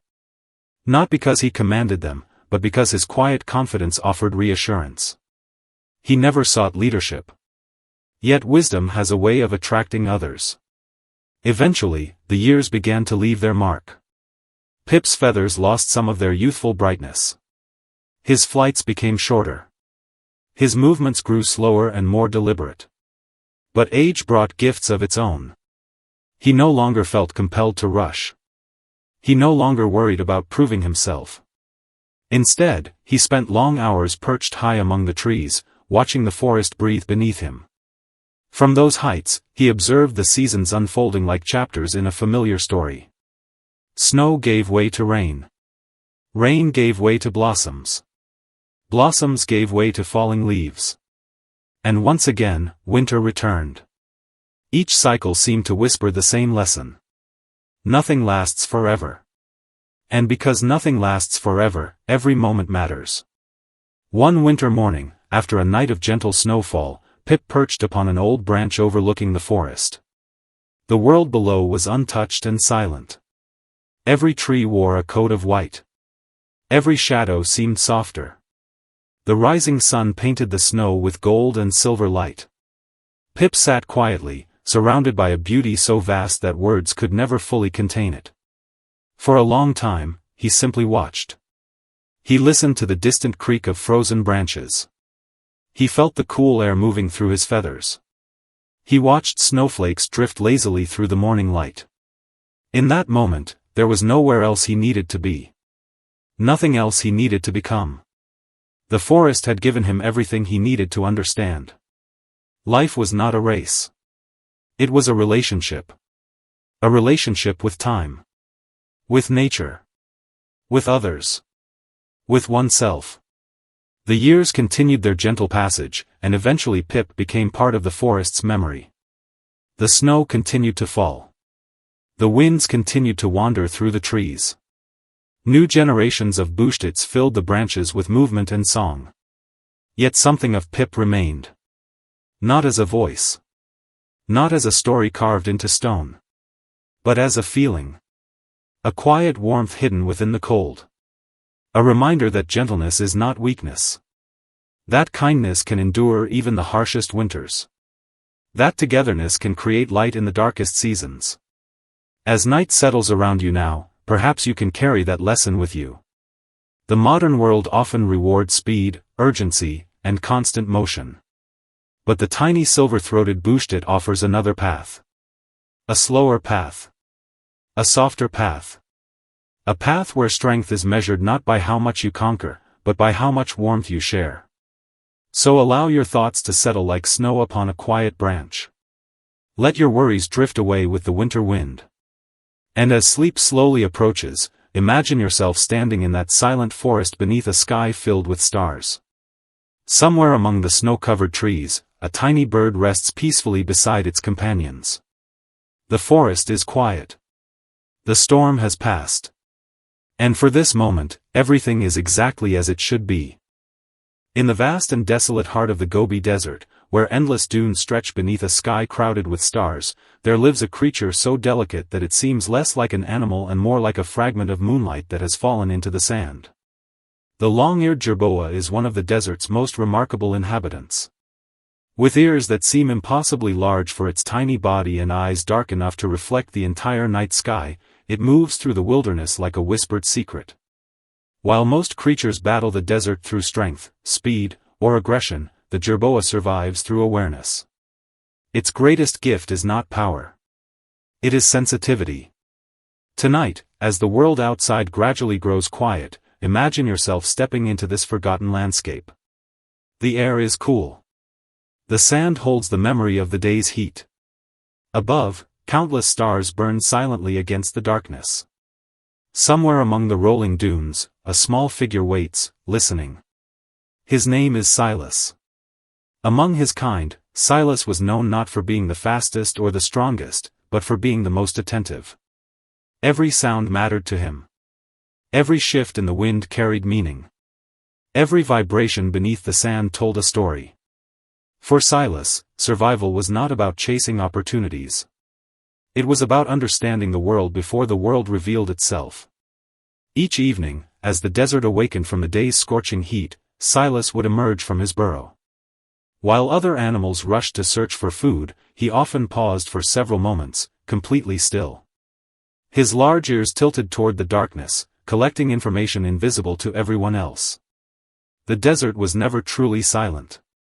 Beneath the apparent stillness were countless hidden movements. A beetle crawling beneath the sand. A distant owl gliding through the darkness. A fox stepping lightly across a nearby ridge. To most creatures, these sounds were nothing. To Silas, they were an entire language. Over time, he learned that the desert rewarded patience far more than haste. One night, a fierce sandstorm swept across the Gobi without warning. The horizon vanished behind towering walls of dust. Winds screamed through the valleys between the dunes.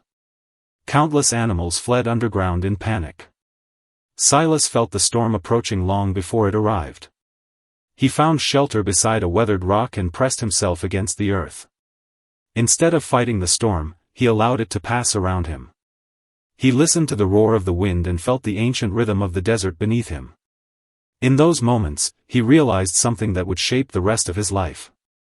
The strongest creatures often spent their lives resisting the world. The wisest creatures learned when to become part of it. Years passed beneath endless cycles of stars and seasons. Silas grew older, and with age came a deeper understanding of solitude. The desert was a place of vast distances. Encounters with others were brief. Friendships often lasted only a night before the winds carried travelers elsewhere. Yet he never felt abandoned. The dunes became his companions. The moon became his guide. Even the shifting shadows cast by distant cliffs felt familiar. On many nights, he would sit atop a high ridge and watch the stars move slowly across the heavens. There, surrounded by an ocean of darkness, he felt connected to something larger than himself. He began to notice how much energy other creatures spent struggling. Some fought endlessly over territory. Others chased every opportunity that appeared before them. Many lived in constant fear of losing what they possessed. Silas watched them with quiet compassion. He understood that fear and desire often pushed living beings into exhausting battles that never truly ended. The desert had taught him another way.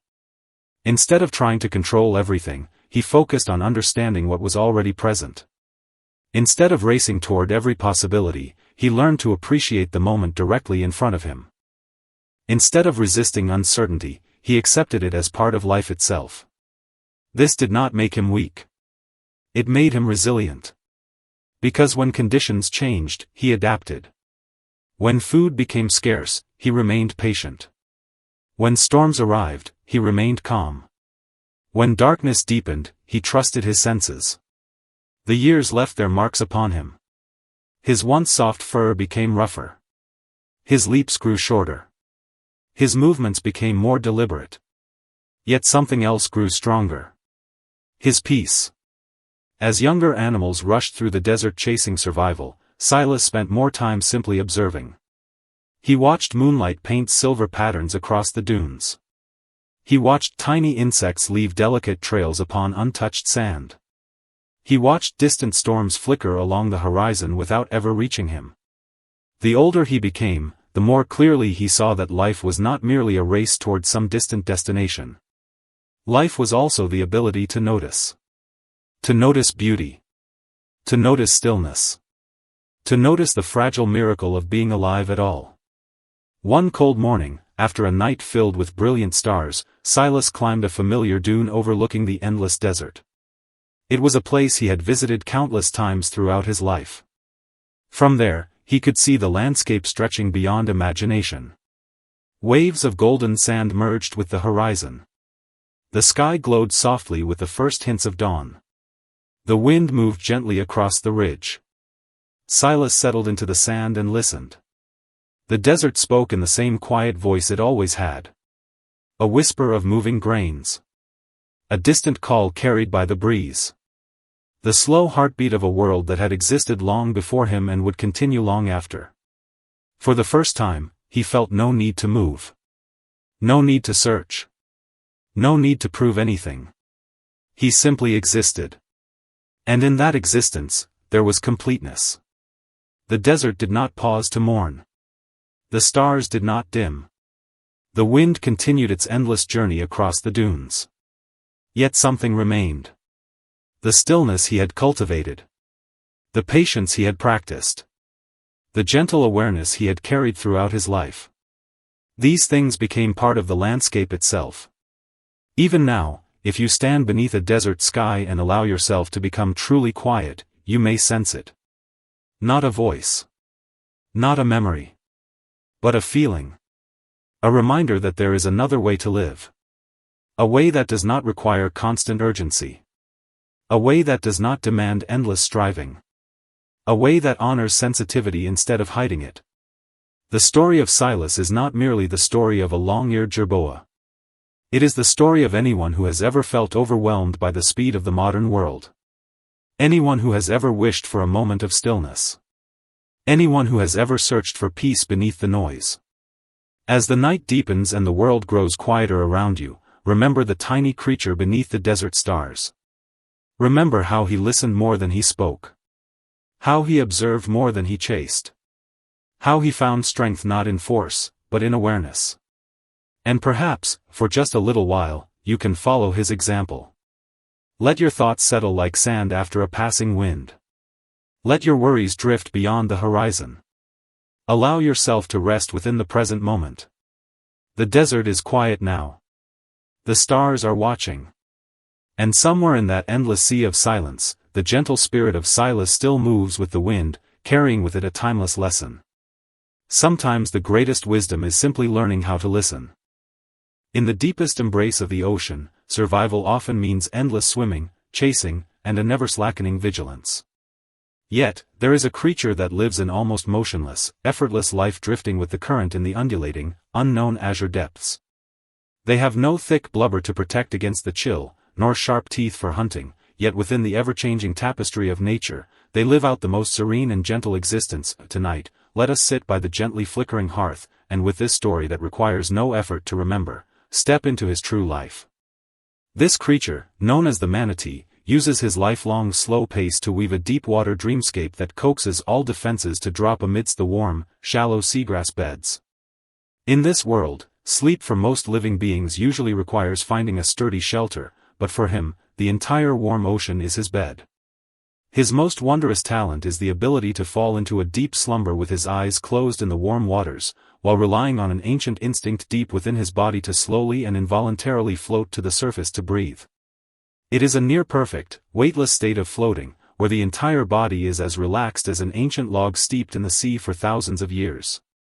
Once his lungs are filled with the cool air of the deep night, he leisurely sinks back down to the seagrass bed dyed silver blue by the moonlight, continuing his unfinished dream. The water ripples outward ring by ring in the darkness, carrying away the weariness of the day, while the deep water overture belonging to the manatee slowly draws its curtain to the breath of the tide. The journey of life in the ocean is often depicted as a brutal contest of speed and power. Yet the manatee's night, from the very beginning, drifts outside this cruel law, revealing an anomalous tranquility. When night fully cloaks the mangroves and shallow bays of Florida, the surrounding water temperature begins to drop bit by bit. For a manatee without thick whale blubber, a water temperature below 20 degrees Celsius is a fatal fracture of fate, causing his body to gradually lose warmth and slide toward exhaustion.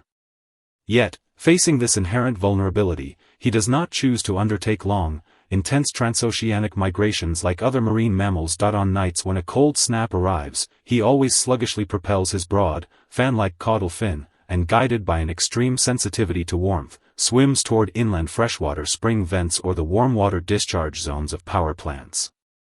In those narrow yet temperate waters, hundreds of manatees gather silently together. Their broad, thick bodies brush gently against one another, huddling tightly in the dim depths, free from the territorial biting of combat or restless swimming. They simply suspend themselves quietly in the faint light refracted by the hot springs, letting the warm currents caress the tiny bristles on their skin. This choice of a haven, though limiting their potential to venture into the broader ocean, allows them to find the gentlest sanctuary of survival under the duress of bitter cold. If you dive into these warm depths in the dead of the quietest night, you will witness a sight that instantly dissolves all anxiety. That massive, rough-skinned, gray-brown manatee is suspended in the mid-water a few meters above the seabed in a state of absolute relaxation.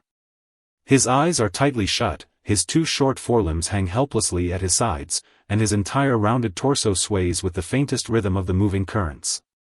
He has entered a deep sleep, a state in which his brain completely relaxes and his heart rate drops to an extremely low level of just a few beats per minute, yet the ocean does not cease its motion for his peaceful slumber. Owing to gas changes within his body, approximately every 10 to 15 minutes, his form begins to undergo a quiet shift. Guided by no conscious control whatsoever, his caudal fin instinctively and infinitesimally strokes up and down, generating a gentle, uplifting force. Like an ancient balloon filled with air rising slowly through the water, his broad back begins to close in on the shimmering surface.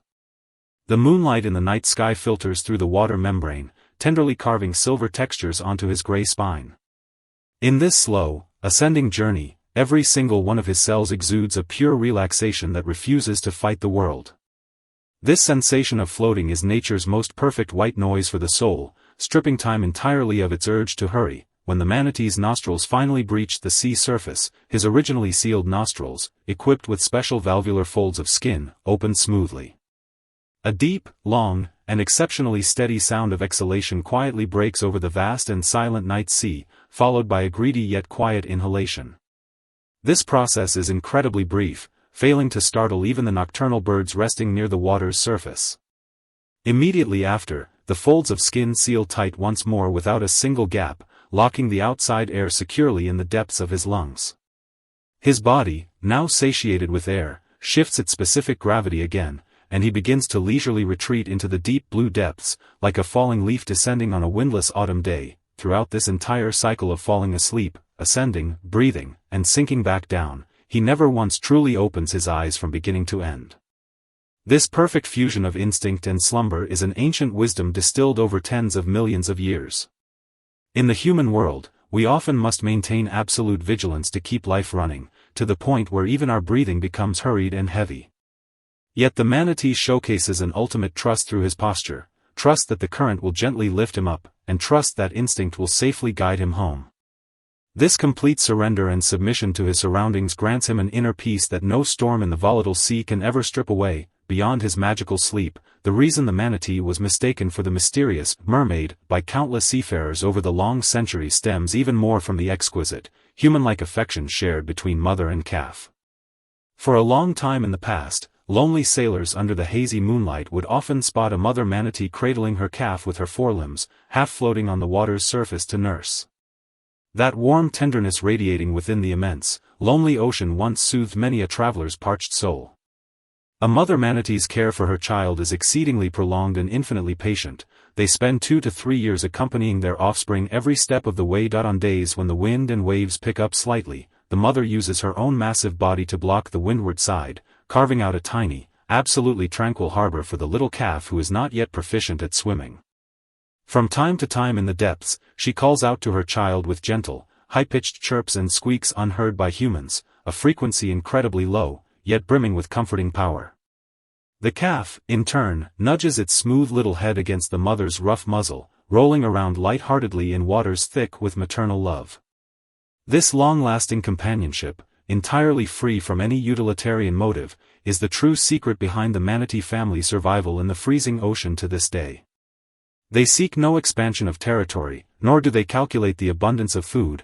They pour all their gentleness into the quiet, simple grace of life beneath the waves. Yet in this shallow ocean home where they have dwelt for millennia, the gears of time have begun to spin violently over the past few centuries, confronting the manatee with an unprecedented crisis of survival. With the relentless increase of fishing vessels and sightseeing speedboats, the once placid bays have been ruthlessly torn apart by the sharp scream of motors. The manatee's sluggish swimming speed and his habit of basking near the surface to breathe make him an unavoidable casualty beneath fast-spinning propellers. The backs of countless adult manatees bear deep, heavy scars inflicted by cutting hulls, mottled white tracks clearly visible against their gray-brown skin, standing as agonizing marks of the modern era forced upon them. Faced with these lethal iron beasts, the manatee has evolved no offensive weapons, nor can he even accelerate his escape. When danger strikes, his sole choice remains to silently sink lower into the seagrass beds, enduring the crude destruction of this world with a near-stoic silence. This extreme misunderstanding and injustice inflicts a quiet ache upon anyone who comes to know them. Yet marvelously, despite these traumas, when gentle divers approach them in protected sanctuaries, they still swim over leisurely, gazing at humans with their small, trusting eyes, and even allowing people to softly stroke their thick, honest heads. This goodness, which chooses forgiveness and trust despite enduring such hardship, causes this rugged life to radiate a near-sacred brilliance in the azure depths. The tide begins to recede slowly, and the mangrove roots of the Florida Bay interlace under the moonlight like an ancient fence woven by nature's own hands. The deep ocean far away sends the muffled sound of waves crashing against reefs, but within this protected, calm inner bay, the manatee and his companions have fully immersed themselves in their midnight dreamland. His colossal frame rises gently once more through the warm current, his nostrils precisely breaching the surface to release a soft, sighing breath before soundlessly slipping back into the deep, profound blue. At the beginning of our story, we marveled at the paradox of his drifting survival, but now, we witness the purest compassion and open-mindedness within this life. He has no agile movements, no soaring songs, yet with a body like a floating log, he holds the most ultimate gentleness and relaxation of the ocean. This story of deep-water companionship has quietly reached its end, just like the lush seagrass swaying gently with the ocean currents on the seabed, softly brushing against your soul. The night is very deep now, and the faint glow of the shallow sea will watch over you until the first light of dawn. In this safe harbor, you no longer need to fight any waves, nor do you need to ponder complex problems. Please let your body relax just like the manatee, shedding all your weight, and in this warm, loose ambience, gently drift with the echo of the story toward the deepest, most peaceful dreamland. Good night. Upon the desolate salt flats where life is near extinct, the Creator often reclaims all tenderness, leaving only a cruel essence capable of swallowing everything. The lake water there is crystalline yet intensely toxic. High concentrations of saline and alkaline compounds can easily corrode the toughest leather, and the steaming air hangs heavy with the pungent scent of sulfur. Yet, within this forbidden zone where even wild birds refuse to alight, there resides a silhouette as brilliant as wildfire. With a near-miraculous elegance, they transform this lake of death into their own gentle haven. Tonight, let us sit by the gently flickering hearth, and with this story that requires no effort to remember, step into his true life. This creature, known as the flamingo, passes each long night in the place furthest removed from comfort, practicing an anomalous relaxation and an extremely restrained sleep. In this clamorous world, seeking a secure stretch of land is often a basic instinct for survival, but for him, the deep, toxic waters constitute nature's safest sanctuary. His legs are as slender as silk threads, borne covered in a layer of hard scales resistant to harsh alkaline corrosion, a pair of destined feet crafted specifically to stand amidst peril. Whenever night fully descends and the rippling lake surface is dyed a serene silver blue by the moon, he elegantly tucks away one foot, supporting his large frame solely upon a single delicate leg. He closes his eyes, gently folding that long, swan-like neck, and properly hides his heavy beak within the plush pink plumage of his back. It is a posture that can instantly dissolve all anxiety in whoever beholds it, free from any swaying, devoid of the slightest strain. The entire bird remains motionless in the center of the water, as if fused with heaven and earth. The wind whimpers low on the distant salt flats, while the weightless dreamscape belonging to the flamingo quietly unfolds amidst this swaying light. The dark night of the toxic red lake never follows the laws of the outside world. When the piercing glare of day retreats below the horizon, the water begins to exude a cold and eerie faint glow. For the flamingo keeping solitary vigil over this wilderness, every single night is a prolonged spiritual practice of balance and concealment. His feathers, dyed an intense pink by unique pigments, are the most conspicuous flame across the plains by day, but by night, they transform into a bizarre protective coloration, blending perfectly with the shimmering light of the lake. Yet beneath this ultimate elegance sits an inescapable natural compression. The nocturnal temperatures of the high-altitude alkaline lake plummet below freezing in just a few short hours. As icy gales begin to rage across the treeless lake surface, the freezing water cuts like needles against his exposed legs, attempting to strip away the final shred of warmth from his body. Facing this inherent severity, the flamingo does not choose to frequently flap his wings by the shore like other waterfowl, for lethal predators lie in ambush within the coastal shrubs. His destiny dictates that he must remain in the water, in the deepest, most dangerous, yet safest heart of the lake, to confront this freezing siege alone. This dilemma becomes the first fracture in his fate, making his nights long and fraught with restraint.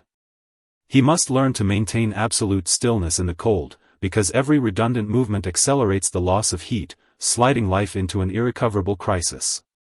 The breeze passes through his layered coverts with a soft, gentle rustling sound, while he stands frozen in the dark current like a pink stone sculpture, quiet without a single breath of sound. It is precisely this uncompromisable dilemma of survival that has forced the flamingo over the long centuries to evolve a sleep mechanism that astounds modern science.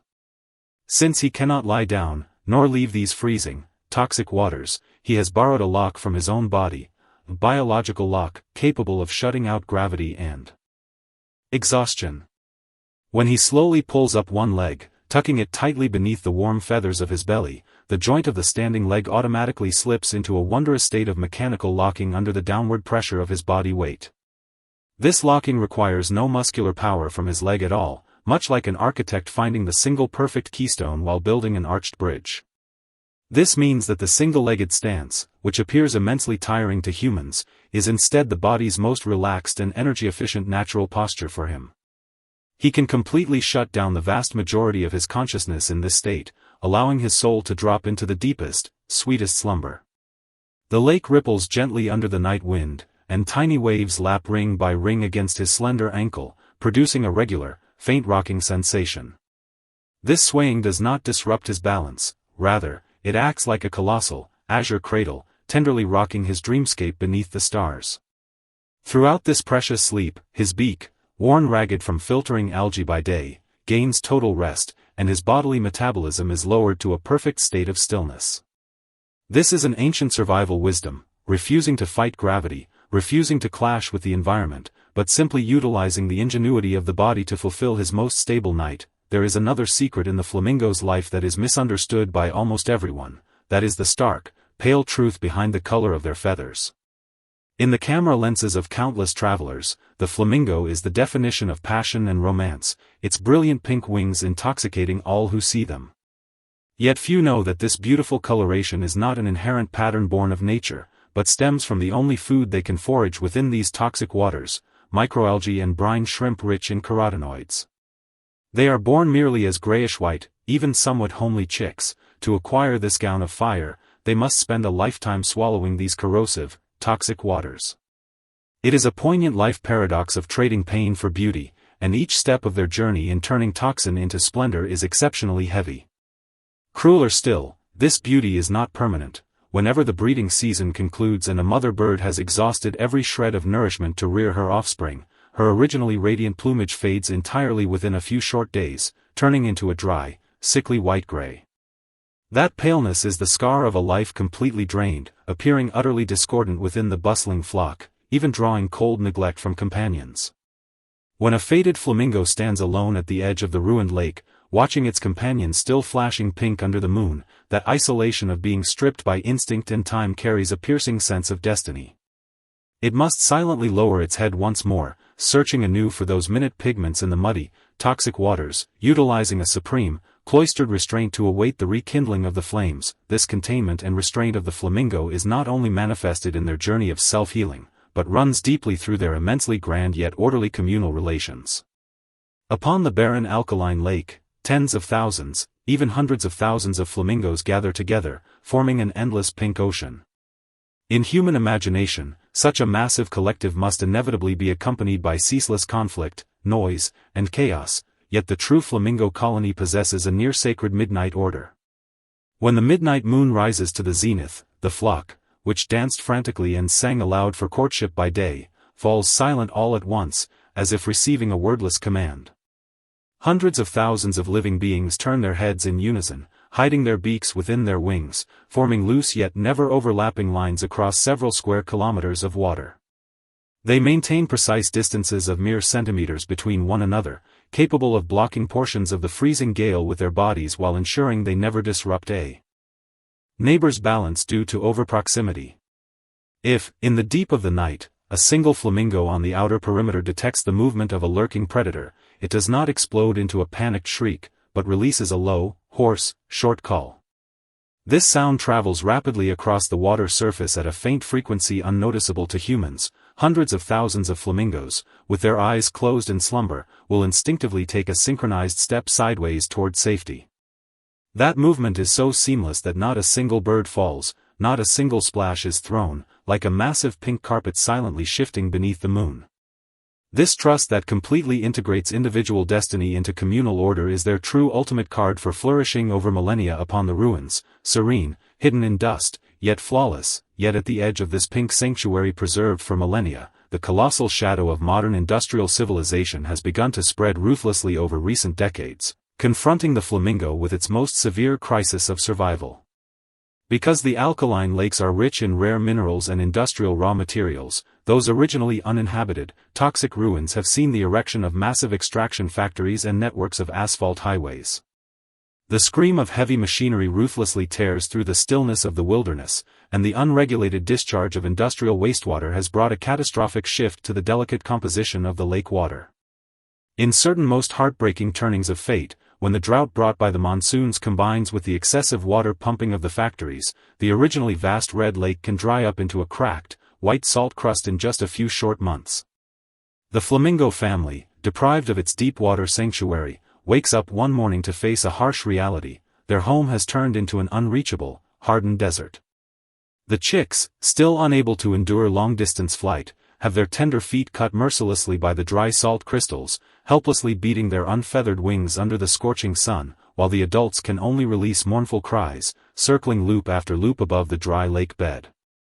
Facing this epical upheaval where their home is uprooted, the flamingos exhibit no redundant fury or counterattack. They merely assemble in silence through the night with a near-haughty endurance. Guided by the memories of the elders, they unfold those black flight feathers hidden beneath the pink plumage, forming a massive V-shape in the thin night air, embarking on an arduous migration toward the next distant, unknown toxic lake. That night flight spanning hundreds of kilometers is an ultimate strain upon physical strength and will. Countless elderly souls exhaust their final lights along the way, falling soundlessly into the shadows of the earth, while the remaining flock maintains its restrained pace, flying resolutely toward the final source of hope. The night has deepened to the absolute utmost, and the waters of Lake Natron have slowly smoothed all ripples under the pull of the moon, the entire red surface as tranquil as a colossal, unpolished ruby. The dazzling Milky Way hangs unreservedly above the flamingo flock like a stationary river flowing with stardust, its light falling upon their pink feathers to reflect a near dreamlike, soft pale violet. By now, he has completely immersed himself in tonight's deepest slumber. That long leg which stood for hours is lowered back down in his sleep with extreme slowness and smoothness, replaced by the other warm foot gently stepping into the water, completing this effortless midnight exchange. At the beginning of our story, we sought to explore the eternal paradox of why he chose toxic ruins as his home, but now, we witness within this life the most ultimate freedom from contention and vital resilience. Although nature granted him the most lethal backdrop of survival and a heavy destiny of trading pain for beauty, it also gave him the perfect wisdom of balance and a noble soul that dances upon ruins. What he leaves to this desolate earth is never the clamor of conquest, but a flame that keeps burning amidst extinction, and a composure that remains unswayed before the storm. This story of shimmering light and feathered wings has quietly reached its end, just like the breeze that blew along the shore all night, finally slowing its steps at the edge of the mangroves. The world has quieted down completely, and the night of the toxic lake will watch over you with its gentlest boundary of safety. You do not need to undergo his long migration, nor endure that fated isolation, at this very moment, you need only relax every single ounce of gravity from your body, just like that flamingo standing beneath the starlight. Close your eyes, and let all your thoughts land softly within this shimmering tranquility, sinking together with the dimming glow of the hearth into the deepest, sweetest dreamland. Good night. In the freezing highlands where life cannot easily set foot, survival often means endless running and vigilance. Yet, there is a creature that lives an almost motionless, relaxed life on the misty cliffs and wilderness where the air is thin and storms rage. They possess neither sharp claws nor powerful bodies, yet within the harshest laws of nature, they live out the most gentle and serene existence. Tonight, let us sit by the gently flickering hearth, and with this story that requires no effort to remember, step into his true life. This creature, known as the alpaca, uses his lifelong gentleness and slow pace to weave the most comforting dreams upon the desolate land. The wind blows low outside the window, carrying away the weariness and clamor of the day. Meanwhile, the night on the highlands is drawing its quiet curtain. On the starlit pasture, he stands there silently, as if waiting for every tired soul to enter that pure world free from distraction. In those clear, somewhat vacant eyes, there is no anxiety, no panic, only a deep tranquility that has looked through the wind and frost. This is not a journey full of legends and adventures, but a record of a life gently reconciling with loneliness and bitter cold. The night in the Andes always arrives loftier and colder than anywhere else. As the last ray of the setting sun is swallowed by the ice-bound mountains, a piercing chill begins to permeate the thin air. Here, the great wind is a frequent guest of the night, howling through the treeless wilderness, stripping away the last remaining warmth of the earth's surface. At this moment, the alpaca stands beside a massive rock, his long wool fluttering slightly in the wind, yet his eyes remain as calm as water. His entire life seems to be spent in the company of this extreme cold. But he never resists, nor does he ever try to escape. He simply wraps himself gently with his thick, almost luxurious fleece. Those dense, soft fibers are the longest-lasting armor nature has bestowed upon him, locking in every precious degree of body temperature. At this moment, the alpaca stands beside a massive rock, his long wool fluttering slightly in the wind, yet his eyes remain as calm as water. His entire life seems to be spent in the company of this extreme cold. But he never resists, nor does he ever try to escape. He simply wraps himself gently with his thick, almost luxurious fleece. Those dense, soft fibers are the longest-lasting armor nature has bestowed upon him, locking in every precious degree of body temperature. When the storm is at its fiercest, he chooses to huddle close with his companions, using their bodies to build a warm barrier against the wind. They lean against one another, without fighting, without complaining, quietly sharing the weight of the gale. In this long, silent companionship, the coldness of the wilderness seems to be gradually melted by this warmth, becoming no longer so formidable. If you listen closely in the dead of the silent night, you will hear a deeply regular and healing sound rising and falling across the empty pasture. It is the sound of the alpaca chewing its cud, faint, slow, and carrying a wondrous rhythm. During the day, he silently grazes on the dry grass stalks growing from the rocky crevices, and at night, this food is savored once again in detail through the long process of rumination. This physiological habit, which might seem tedious to humans, is the most stable ritual of the day for the alpaca. His jaw moves left and right at an almost hypnotic frequency, and each chew feels like the gentlest measurement of time. This sound is amplified in the quiet night, gradually turning into a beautiful white noise that soothes all the restlessness brought by the cold on the wild plains. Life here has been turned down to the slowest gear. There are no hurried breaths, no panicked flights. In this way, he tells the surrounding world that even the lowest blade of grass deserves to be treated gently for an entire night. Listening to this sound, you will feel the flow of time slow down, and the anxieties and restlessness of the day dissolve and settle bit by bit with this steady rhythm. This is a survival wisdom inherited from ancient times, and a natural magic that brings peace to the soul. As the first dawn breaks and the highland sunlight pierces through the thin clouds, spilling unreservedly onto the golden pasture, a new day begins. Yet, the alpaca's morning shows no signs of busyness. His favorite thing to do is to lie on his side in groups on the sun-drenched slopes. The sunlight hits their fluffy wool, reflecting a warm halo. From a distance, they look like soft clouds that have fallen into the mortal world. He rests his long neck close to the ground, his limbs stretched out comfortably, letting the sunshine warm his belly completely. At moments like this, his slightly dorky face always carries an indescribable docility and relaxation. This sense of ease is so pure that any living being witnessing this scene would involuntarily slow down their steps and let down all defenses in their hearts. That in this world, we are always urged to move forward, demanded to be strong, yet we forget how to be like him, simply lying quietly under the sun, feeling the flow of warmth. He does not ponder whether tomorrow's storm will be fiercer, nor does he worry about when the winter snow will melt. For him, every single ray of sunlight falling upon his body at this very moment is the entire meaning of life. This complete trust in the present allows him to always possess a sanctuary of peace amidst the unpredictable highlands. In the ecological hierarchy of the highlands, the alpaca is not a powerhouse, but he possesses a unique, non-aggressive philosophy of survival. His footsteps are incredibly light because he has soft pads on his hooves. Walking across the pasture, he causes almost no harm to the fragile highland vegetation. When he grazes, he only gently bites off the tips of the grass, leaving the roots so they can continue to grow in the next spring. This gentleness and restraint toward his home is the kindness in his bones, and a silent covenant he has made with this land. When interacting with other animals, he always maintains a perfect distance, neither intrusive nor overly detached. When a small bird alights on his back to preen its feathers, he stands perfectly still, not moving an inch, for fear of startling the visitor from afar. Through his existence, he demonstrates a possibility to the world. Strength does not necessarily mean conquest and possession. Sometimes, gentleness is the most resilient power. Over the long course of time, countless fierce beasts have perished on this land, while the gentle alpaca has always thrived and flourished here. He uses his life to prove that in a world that often appears harsh, living gently is, in itself, a magnificent victory. His every gaze, his every movement, is like a wordless hymn written for nature. The night grows deeper, and the starry sky of the Andes is so dazzling it brings tears to one's eyes. The Milky Way spans across the pitch-black night sky like a flowing river of silver. The distant wind gradually dies down, and the entire wilderness enters the deepest slumber. By now, the alpaca, along with his family members, lies quietly in the sheltered valley.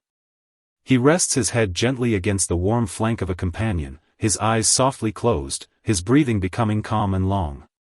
The nighttime chewing sound gradually fades, merging into the boundless starlight and tranquility.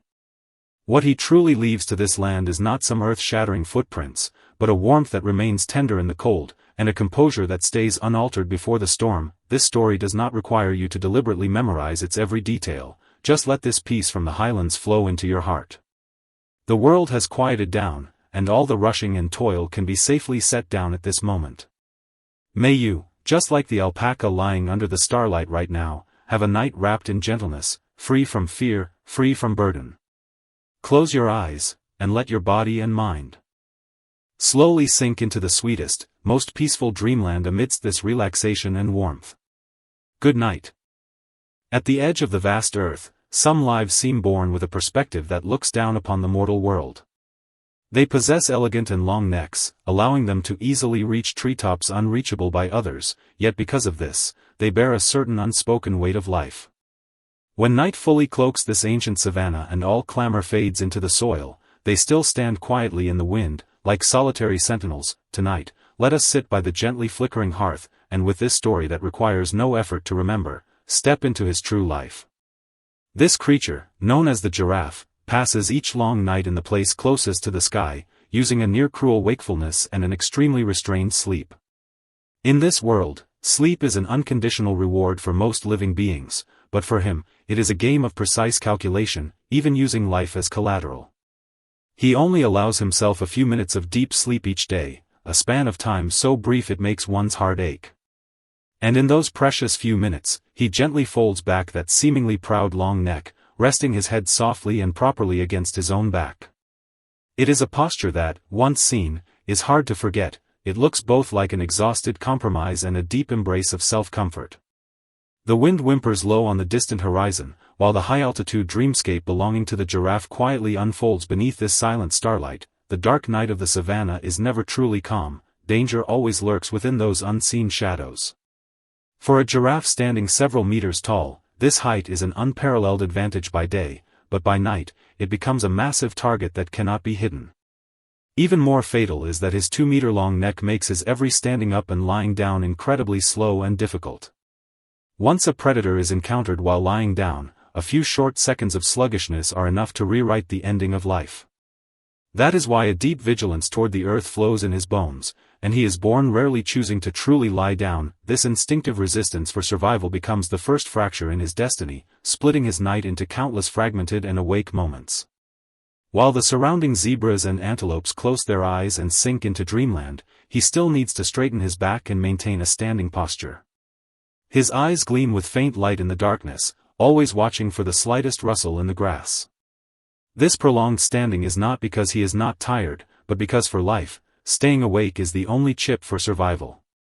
During the long hours of standing, the breeze passes through his mottled coat, carrying away his body warmth, but also bringing messages of danger or peace from afar. It is precisely this destiny of being unable to sleep peacefully that has forced the giraffe to evolve a highly unique, even fantastical way of sleeping.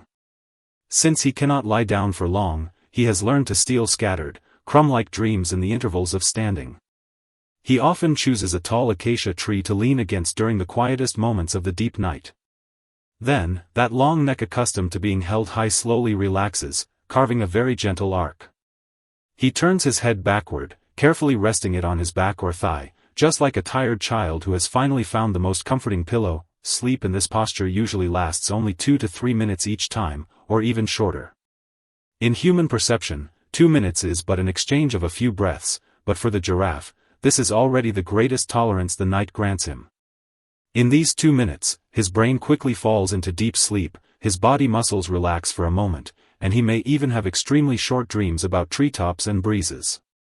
Then, the alarm of instinct wakes him right on time, and he raises his head again, turning back into that vigilant, lonely sentry. This continually repeating night woven from countless 2-minute blocks is his unique rhythm of life, restrained yet full of poetry. Aside from an extremely brief sleep, there is another secret in the giraffe's life that is misunderstood by almost everyone, that is his near-absolute silence. On the noisy savanna, lions roar, elephants trumpet, and even seemingly gentle antelopes snort in warning. Only the giraffe remains completely noiseless, whether at the moment of encountering danger or in times of grief over losing a companion. In the past, people once thought he was a natural mute, believing nature had forgotten to endow his throat with the power of vocalization, but true science reveals a deeper truth: he has functional vocal cords. It is just that his trachea is too long and the distance between his chest and throat is too far, requiring immense airflow and physical effort to make a sound. More importantly, on this land fraught with peril, sound often exposes one's location, bringing devastating disaster. Thus, in the long river of evolution, he voluntarily surrendered the right to vocalize, pressing all emotions deep into his chest. He uses infrasound, at frequencies too low for humans to hear, to communicate gently with distant companions under the silent night sky. That sound vibrates slowly in the air, skimming over the tips of the grass, crossing distances of several kilometers, caught only by companions who are equally lonely. This silence is not inability, but a high level of restraint, his gentlest resistance against this noisy world. This squeezing of destiny brought by body structure is not only reflected in sleep and sound, but even his most basic drinking of water turns into an adventure full of a sense of ritual. Although the giraffe's neck is very long, when he stands straight, his head still cannot reach the water source on the ground. Whenever he comes to a waterhole, he must spread his 2 long front legs wide to the sides of his body, striking a posture that is somewhat awkward or even comical, to painstakingly lower his head to the water's surface. In this posture, his center of gravity drops to the lowest point, and his body's defenses completely collapse. If a crocodile or a lion suddenly launches an ambush at this moment, he has almost no chance of resisting. Therefore, every time he lowers his head to drink, it is a grand gamble against fate for the giraffe. He always hesitates by the water for a long time, constantly looking up and around, confirming there is not a shred of movement in the wind before slowly lowering that proud head. The water reflects his clear eyes and his pair of small horns. He sucks the sweet spring water at top speed, then quickly straightens his body, regaining the height that commands the whole situation. The price of this drinking makes him cherish every drop of nectar in life even more, and makes him always maintain a complex emotion of both longing and awe toward the earth. His life finds a subtle and fragile balance between the wind in the high sky and the water on the ground. As autumn goes and spring comes, and the drought and lushness of the savanna alternate, the giraffe also builds a highly cohesive family tension within this high degree of restraint. Although they do not have a strong sense of territory, the bond between companions appears exceptionally resilient in silence. During the day, they maintain a distance of several hundred meters, scattering near different tree canopies to feed, using their height to act as distant lookout towers for one another. And at dusk, they tacitly move toward the same direction, finally forming a loose yet mutually supportive circle as night falls. In this circle, the older giraffes voluntarily stand on the outer perimeter, leaving the safest and least windy center position for the young offspring. When calves, exhausted, have to truly lie down on the grass to sleep deeply, the adult giraffes stand around them like towering banners, guarding them wordlessly. They use their height and wakefulness to build an invisible, mobile safe haven for the next generation. In this silent vigil, there is no passionate verbal expression like in human society, yet there is a responsibility and affection that transcends language. Through the long nights, because of these slender figures looking out for each other, the desolate savanna becomes less frightening and helpless. The night has deepened to the utmost, and the wind on the savanna begins to turn gentle, softly brushing the tiny leaves of the acacia trees. The dazzling Milky Way, like a white veil, quietly spreads over the giraffe's head. Those stars seem so close to him, as if he could touch them just by raising his head. At this moment, he once again slowly bends his long neck, resting his head gently against his back, beginning another precious 2-minute dreamscape for tonight. In the introduction, we once marveled at his cruel destiny of sleeping only a few minutes a day, but now we understand that it is precisely this extreme restraint that achieves his unparalleled elegance and resilience. Although nature stripped away his right to sleep peacefully for long periods and deprived his throat of shouting out loud, it gave him the broadest horizon and the soul closest to the starry sky. What he leaves to this earth is never extortion and conquest, but a posture of gentle reconciliation with destiny. This story has reached its end, just like the giraffe's brief dream, falling softly into the night of the savanna. The world has quieted down completely, and those distant starlight will watch over you in his stead. You do not need to stay vigilant like him. There is no danger of the night here, only warmth and absolute safety. Set down all your thoughts peacefully, and just like that giraffe resting on his own back, let your soul slowly sink into the deepest, most tranquil dreamland under the brushing of the high sky breeze. Good night. At the roof of the world, upon the freezing cliffs far beyond the easy reach of human eyes, life is stripped of all adornment, leaving only its purest essence. There are no lush forests, no flowing streams, only eternal glaciers and a desolate wind that forever howls through the stone crevices. Within this seemingly lifeless world of silver and white, a proud and ethereal soul is concealed, walking soundlessly between loose rocks and accumulated snow, like a guardian spirit conjured by the mountains themselves. Tonight, let us sit by the gently flickering hearth, and with this story that requires no effort to remember, step into his true life. This creature, known as the snow leopard, passes each long night in the place furthest from prosperity, using a near-cruel clarity and an extremely gentle certainty. In this clamorous world, bustling activity is often the norm for survival, but for him, solitude is nature's deepest bestowal. His lungs are born adapted to the thin air high upon the mountains, a fatal lock of destiny that would bring suffocation should he ever descend to the valleys. Yet he never resists this fate of being confined to the high altitudes. He simply lies quietly on the moonlit stone cliff as night falls, overlooking the boundless mortal world beneath him.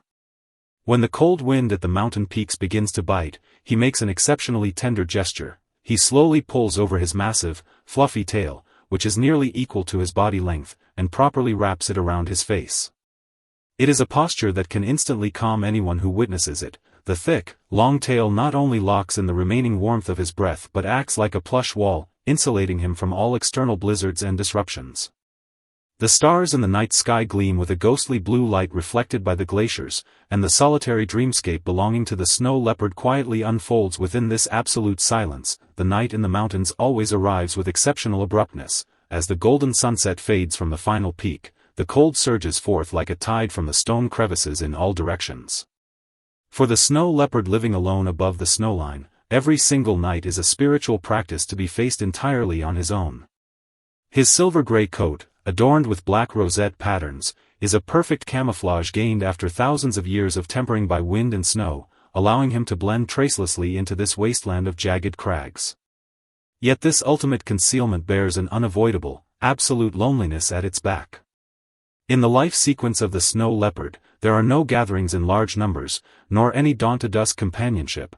From the day he leaves his mother, 1 kilometer after another of desolate mountain ridges becomes his sole traveling companion. This ultimate endurance of solitude becomes the first fracture in his destiny, rendering his nights long and without end.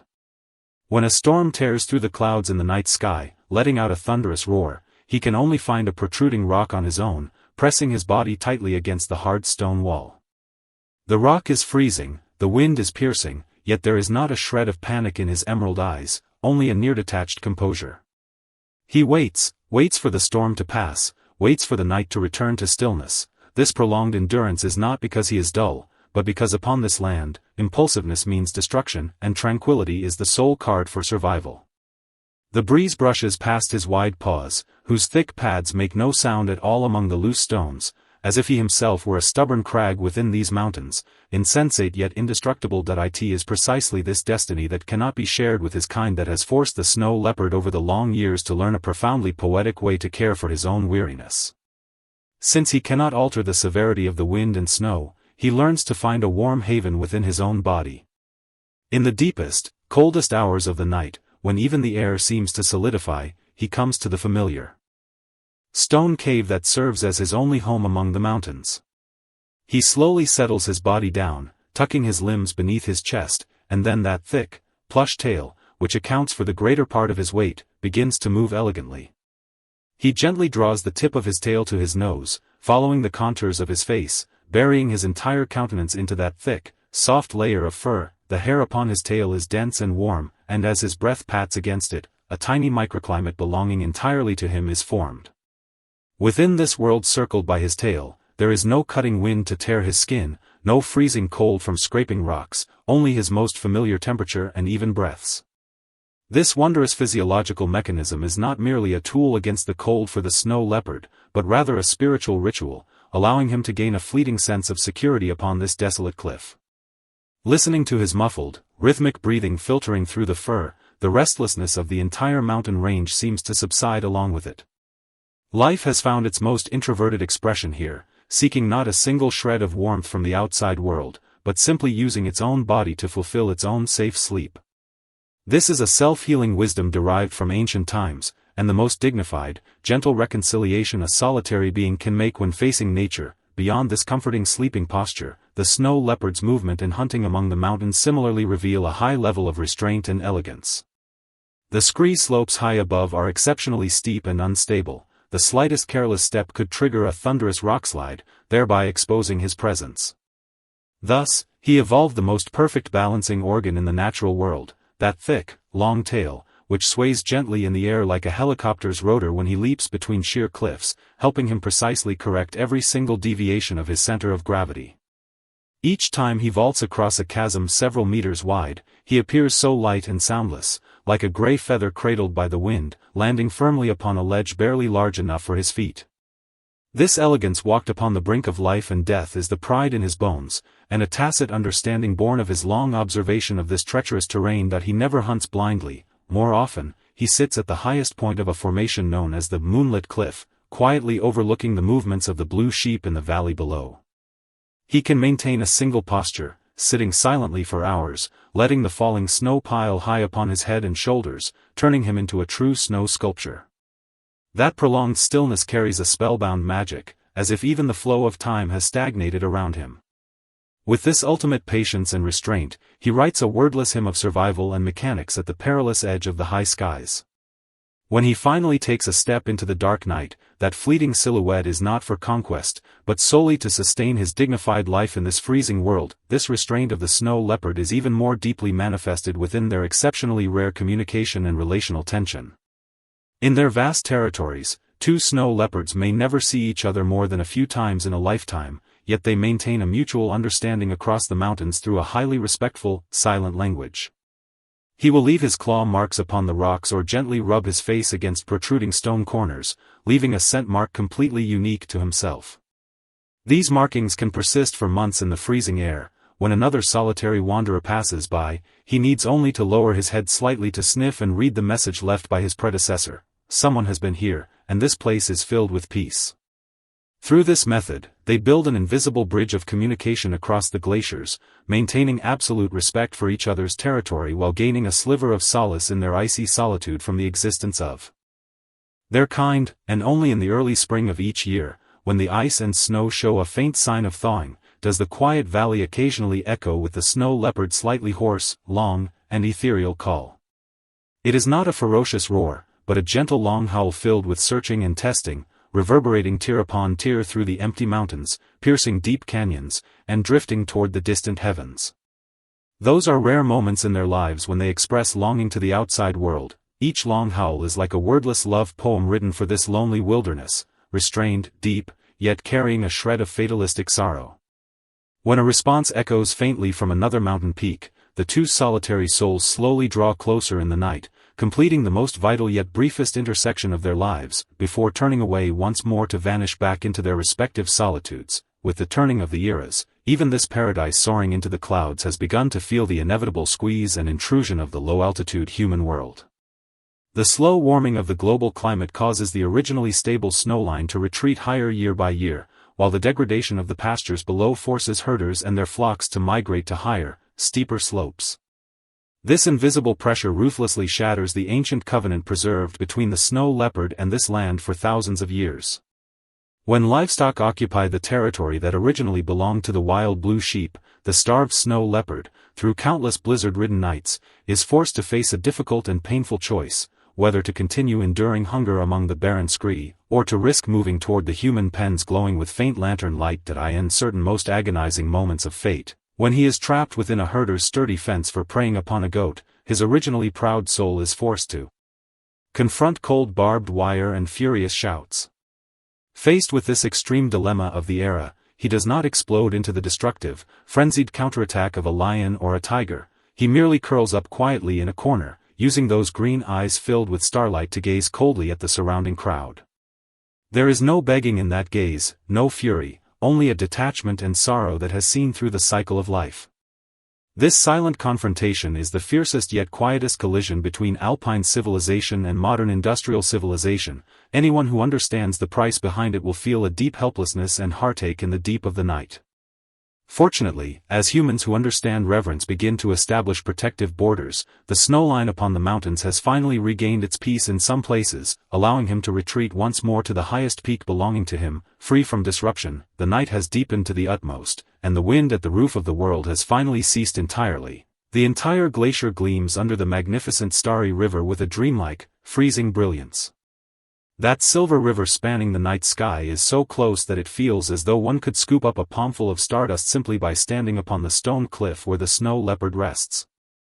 By now, he has completely curled up in the depths of the stone cave hollowed out by the wind, that massive, fluffy tail wrapped seamlessly around his entire face, leaving only two small ears to occasionally twitch slightly in his sleep to the faint sound of a distant glacier cracking. In the introduction of our story, we once sought to explore the eternal riddle of his facing the blizzard alone, but now, we witness within this life the purest self-sufficiency and internal strength. Although nature stripped away his possibility of settling in the warm valleys, it granted him the entire mountain range as his throne and the cleanest starry sky as his blanket. He requires no redundant clamor to prove his existence. His lifelong restraint and composure are the most noble interpretation of life. This story of high-altitude watching has quietly reached its curtain call, like a single snowflake drifting slowly from the night sky, melting silently upon the quiet ice field. The world has quieted down completely, and the night sky of the mountains will watch over you with its purest power. You do not need to experience his solitude, nor do you need to face his blizzards. At this very moment, you need only relax every single one of your cells, just like that snow leopard burying his face within his warm tail. Close your eyes, and let all your thoughts land softly in this atmosphere of ether and peace, sinking together with the dimming hearth into the deepest, sweetest dreamland. Good night. In the ancient eras before the earth was ruled by true giant dinosaurs, there existed a life form that best understood how to overcome motion with stillness. Its 9-meter-long body appeared somewhat clumsy in this world, and every single step of its thick limbs demanded immense patience and restraint. Tonight, beside the softly flickering hearth, let us step into its true life along with this story that requires no effort to remember. This dinosaur was Rheogosaurus, a sauropodomorph pioneer that chose ultimate slowness to counter the world's clamor early in evolutionary history. In common perception, early ancient creatures had to rely on swift running and sharp claws to survive brutal species competition. But Rheogosaurus was the exact opposite, its bodily structure destined it to move exceptionally slowly, where even turning around took an extended amount of time. Yet, it was precisely this seemingly disadvantageous slowness that allowed it to find its own way of survival at the precipice of mass extinction. It possessed the dullest nervous system on Earth, yet held an incredibly acute and precise perception of shifts in ambient temperature and the direction of the breeze. Whenever dusk arrived, as the entire Triassic plain was painted a warm caramel hue by the remnants of the sunset, it began its most solemn daily quest. It was searching for a windless, sheltered valley, and a flat rock that had basked in the sun all day, now radiating a deep, comforting warmth. On the Argentine plains over 200 million years ago, the climate was often far more volatile than we imagine. Days were unbearably hot, while nights brought bone-chilling winds. For early reptiles lacking a homeothermic system, the arrival of night was nothing less than a silent test of survival. While Coelophysis of the same era huddled tightly together in dried-up riverbeds to preserve body heat, Rheogosaurus trudged slowly and solitary across the wilderness. Each of its strides seemed deeply deliberated, its pillar-like limbs stepping heavily into the soft soil, leaving behind one steady footprint after another. Its long neck swayed gently in midair, completely ignoring the small predators sprinting frantically and tearing at one another beside it. In the internal world of Rheogosaurus, those creatures relying on speed to secure food often consumed their own lives prematurely in that very speed. It envied no one, it simply and calmly felt the temperature dropping in the air, perceiving the chilly wind blowing from the north. This sensitivity to the environment was an instinct forged by the pressures of its era, and the highest wisdom evolved beneath its heavy frame. It needed to find a rock wall high enough to shield it from the freezing midnight gales that could strip away all warmth.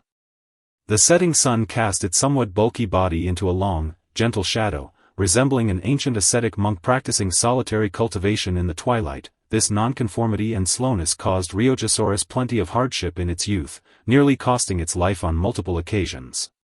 Its herds were never large, because most of its kind were ruthlessly eliminated by natural laws in infancy due to their inability to keep up with the pace.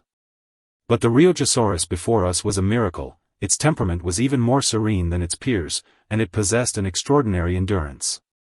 Throughout its long life, it was pushed into corners by predators countless times, yet it never ran in panic, knowing its body could not support such movement. Its only weapon was its thick, heavy tail, alongside a flawless utilization of terrain and boulders, something requiring ultimate clarity amidst crisis. Once, a hungry Herosaurus targeted it from the brush, the agile beast circling and testing it at high speeds. Any other dinosaur might have exposed a fatal vulnerability out of terror, but Rheogosaurus stood firmly in place like an unyielding monolith.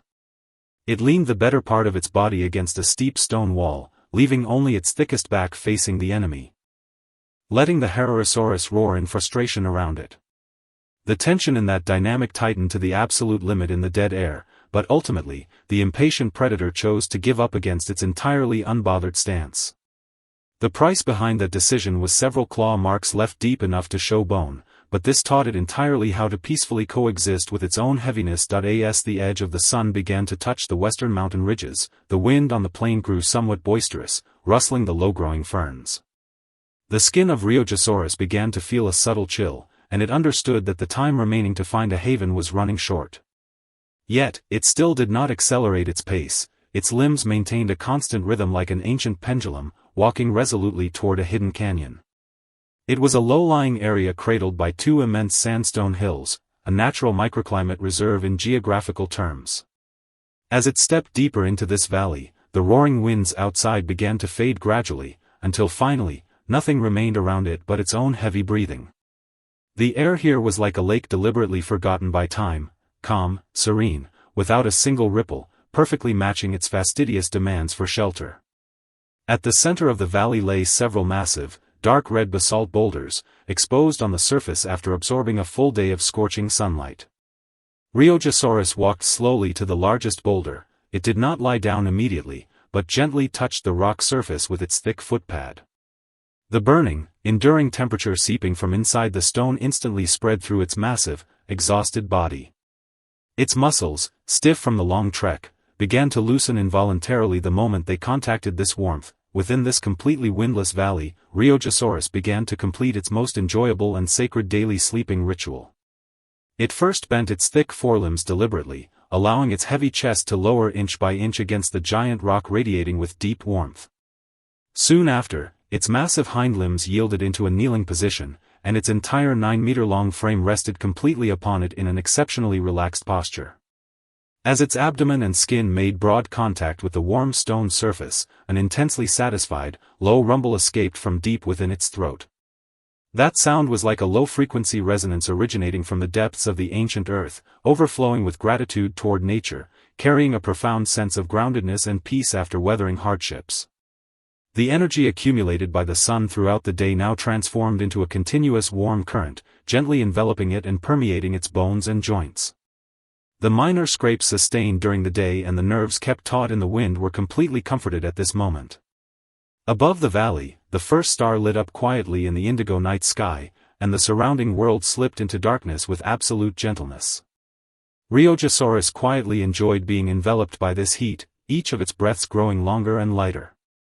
The bulkiness and slowness once misunderstood by the world became the most perfect camouflage here, blending it completely with this ancient rock. Rheogosaurus finally closed its eyes, which were filled with lifetimes of stories, entering the sweetest dreamland within the windless, warm valley.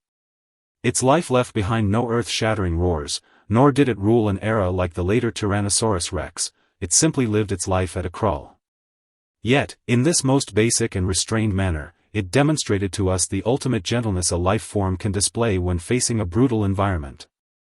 The sheltered valley and the heat-radiating rock it found were not just a sanctuary for its body, but a silent echo left to that clamorous era. When we feel internal anxiety, bodily exhaustion, or find ourselves shivering in the cold winds of life during the long night, we might as well think of this ancient dinosaur. Think of how it paced slowly in the twilight, and think of that giant rock that basked in the sun all day, radiating deep warmth. Try to relax your tense limbs just like Rheogosaurus, drop all your defenses, and yield your body entirely to the warm bed beneath you. No matter how fierce the external winds are, they cannot blow into your internal sheltered valley. No matter how long the night is, it cannot strip away the profound sleepiness that belongs to you. The night is deep now, the final smear of twilight over the plain has completely vanished, and all living things have settled into tranquility amidst peace. May you drift into a warm and deep ancient dream accompanied by the residual warmth of the rock, within the long, satisfied breathing of Rheogosaurus. In the late Cretaceous period, dominated by speed and strength, thrilling life-and-death chases were played out daily across the land. However, on the edge of the desolate and quiet Gobi, there existed a completely opposite miracle of life. It possessed an extreme slowness that puzzled all predators, yet it had safely lived through countless autumns and springs in the harsh natural laws. Tonight, let us listen to the gently jumping fire and this story that does not require effort to remember, and enter its true life. This is the life of the Nymongosaurus, a gentle life naturally carrying a slow-motion gene, silently maintaining tranquility in the dark night. When the sky full of stars replaced the harsh sunlight, and the Earth's temperature began to dissipate, the time truly belonged to it began. Scientists' fossils revealed its strange and slightly clumsy skeleton, but they could not restore its unhurried elegance in the deep night. It never used running to fight for territory, nor did it use roaring to vent fear. It lived its life as a soothing lullaby. At this moment, the day's hustle and bustle have long sunk underground with the setting sun, and the outline of the distant mountains has become soft and blurred in the night. That plump, calm-eyed Nymongosaurus is standing quietly deep within a thick ancient shrub. It does not need to prove anything to the world, nor does it intend to cater to the cruel torrent of the times, it just breathes according to its own rhythm. For the next period, there will be no intense conflicts, nor merciless twists of fate, only its long dark night. When your thoughts sink along with its extremely slow movements, you will find that sleep is actually an extremely natural thing. The first crack driving Nymongosaurus's fate towards ultimate tranquility occurred on a very ordinary evening. At that time, a huge, pathologically dark red setting sun was hanging on the horizon, and the air was filled with the oppressive current of an approaching thunderstorm. On the distant plain, herds of predators were borrowing the last of the light to wildly chase the panicked herbivorous dinosaur groups. The entire earth was slightly shaking, and countless weak lives were mercilessly trampled, torn, and swallowed in the torrent of the times. However, the young Nymongosaurus was stubbornly staying on the edge of the shrubs, allowing its companions beside it to urge it, but it refused to speed up even half a step. That naturally carrying, engraved in the bones slow pace, in that moment filled with crisis and anxiety, seemed so out of place, even a bit ridiculous. Its mother had tried to use her body to push it forward, but its limbs were like ancient tree roots deeply rooted in the ground, heavy and resolute. At that moment it watched helplessly as the torrent of the herd disappeared at the end of the canyon, while it was left alone in the encroaching boundless darkness. This was an extremely abnormal identity choice. In everyone's view, life that could not keep up with speed was destined to become the first fire to be extinguished in the dark night. But in the huge and deep eyes of the Nymongosaurus, there was no sign of panic, only an almost cold calm. It slowly lowered its head, leisurely picking up a remaining tender leaf from the trampled grass, and chewing it extremely slowly in its mouth. The day world was filled with cruelty with speed, while it, at the starting point of the black night, built an invisible defense wall for itself with extreme slowness. It began to understand that blind running cannot bring true safety, but rather will exhaust the last of life's energy in endless anxiety. So, it turned around, one step by one step, with an almost wholly slow pace, walking towards the depths of that silent shrub. Deep night thoroughly ruled this ancient land, and the daytime violence and cruelty were gently covered by darkness. The Nymongosaurus stopped in front of a giant, low shrub hung with deep purple ancient fruits. The surrounding air was cold and clear, and the gentle wind on the Gobi beach blew through the leaves, making a rustling sound like waves hitting the shore. It slowly extended that plump forelimb, with 3 sharp but rounded claws, its movement so slow it was like a static oil painting. That forelimb moved in the air for a full few minutes before finally gently and steadily touching that fruit shimmering with weak light under the moonlight. Its claws were usually used for self-defense, but at this moment, it retracted all power perfectly, appearing extremely delicate and gentle. It, extremely slowly, closed its claws, using the side of its fingertips to gently lean against the fruit's skin, and then began to peel off that hard shell with an almost faint range. That unhurried action, as if in this world, peeling this fruit was the only thing existing and the only thing worth completing at this very moment. The surrounding quiet night, in this instant, seemed to be infinitely elongated by its action, and even the flow of time became extremely sticky. A small insect, also belonging to the night, quietly perched on the scales of its forelimb, its antenna slightly shaking, but not at all startled away by this giant creature. Nymongosaurus's heart was extremely resolute. It knew in this deep night, no danger could break this sense of solitude personally woven by it. Its psychology became incredibly tough over long evolution. Outside disturbances had nothing to do with it, it only lived in this inch-square place beneath its feet. Its body's every scale reflected a gentle, dull luster in the night, its skin relaxing with every weak breath of the earth. That slow pace emanating from the bone marrow, fighting the anxiety of the times, began to seep inch by inch into the surrounding air along with its action. As the night grew deeper, the sky was covered with brilliant and dense stars, a pure firmament never seen by modern humans. The Nymongosaurus finally peeled off the fruit's shell, revealing the plump, faintly fragrant fruit flesh inside. However, it was not in a hurry to send the fruit flesh into its mouth, but slightly closed its eyes, its long neck, extremely slowly, drooping down. It gently pressed its forehead against the thick shrub branch, allowing the cool night dew to slowly slide down its cheek, taking away a trace of heat lingering from the day. At this moment, it was experiencing a special psychological ritual unique to Nymongosaurus, regulating its breathing and heart rate in the deep night. What was it thinking? Maybe it was recalling the back of the herd disappearing that evening, or maybe it was thinking nothing at all, just purely feeling the rhythm of life.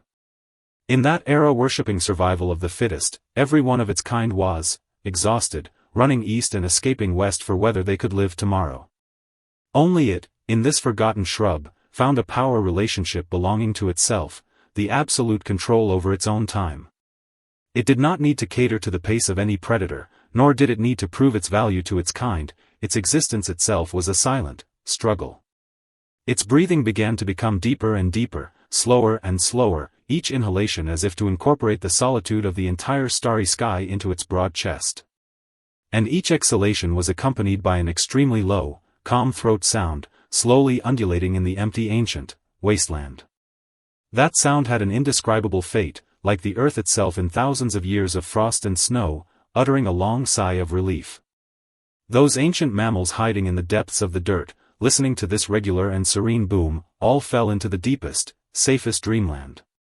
For they knew, as long as this gentle titan was still breathing at this rhythm, this night was absolutely safe, no danger dared to approach. The night deepened to its ultimate moment, the cold and intoxicating blind zone before dawn. The Nymongosaurus slowly opened its eyes, the moon now having inclined westward, pulling out an extremely gentle, long shadow of its huge and slightly bloated body. It finally sent that fruit, which had been peeled for a long time, into its mouth, with no violent tearing, only extremely slow, meticulous repeated chewing. The juice's aroma slowly spread in its mouth, that sense of satisfaction making a refined expression faintly appear on its broad cheek. It enjoyed nature's gift at the slowest speed in its life, every action of swallowing like a profound tribute to life.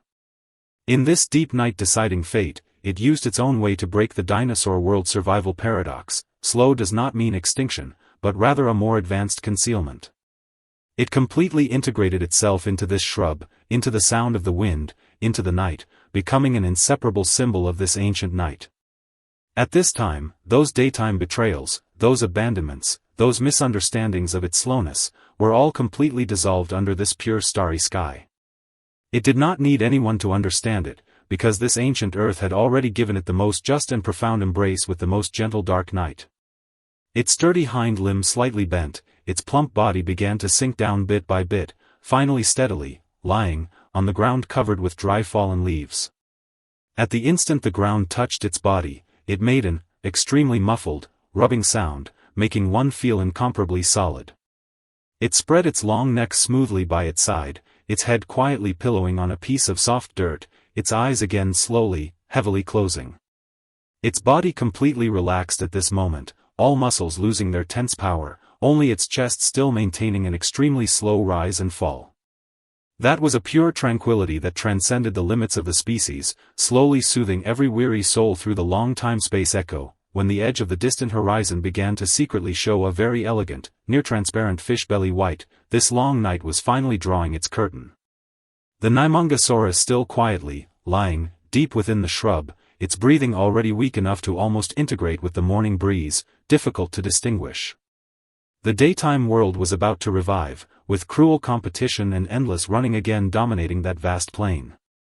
But in these past dozens of minutes, this ancient giant, naturally carrying the slow-motion gene, used its lifetime to open an eternal clean land for us in this cold world. With that plump claw, that fruit peeled for a long time, and that unhurried pace, it answered all the riddles we posed in the preface. It left no earth-shaking legend, nor left any awe-inspiring fame, it merely left the ultimate tenderness and certainty to this earth that embraced it. Now, the story's voice is gradually fading, and that tens of millions of years old Cretaceous memory should also return to the depths of dirt and fossils to sleep. But the tranquility that Nymongosaurus left in the night will turn into the gentlest evening wind at your pillow, long guarding your sleep. Do not think any more about tomorrow's narrowness and rush, nor worry any more about daytime mistakes. In this world, slowing down is also an irreplaceable dignity. Its long neck will always be on the edge of your dreams, shielding you from the dust of the world. Its deep breathing will be your most solid companion tonight. Now, please completely relax your every nerve, allowing boundless drowsiness like a warm tide to completely, gently wrap you in this ancient dream cured by the dark night. Sleep peacefully. Good night, in this silent long night belonging to you. Good night, may you have a most pure, most sweet dream. On that boundless ancient plain, there once existed a behemoth that seemed to slow down time itself.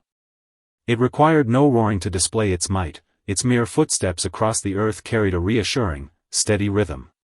Tonight, beside the softly flickering hearth, let us immerse ourselves in the true life of the Daxiaditan, accompanied by this story that requires no effort to remember. What made the Daxiaditan most awe-inspiring was not its miraculous, 30-meter-long frame, but its profound gentleness when facing the night. As the sun dipped fully beneath the horizon, this colossal titanosaur would slowly bend its knees in the deep quiet. When its massive body, bearing dozens of tons, met the ground, it caused no destructive tremors. Instead, it released a deeply muffled, resonant, low-frequency hum. The sound rippled across the open wilderness, entirely devoid of violence, carrying the meditative, soul-soothing essence of an ancient singing bowl.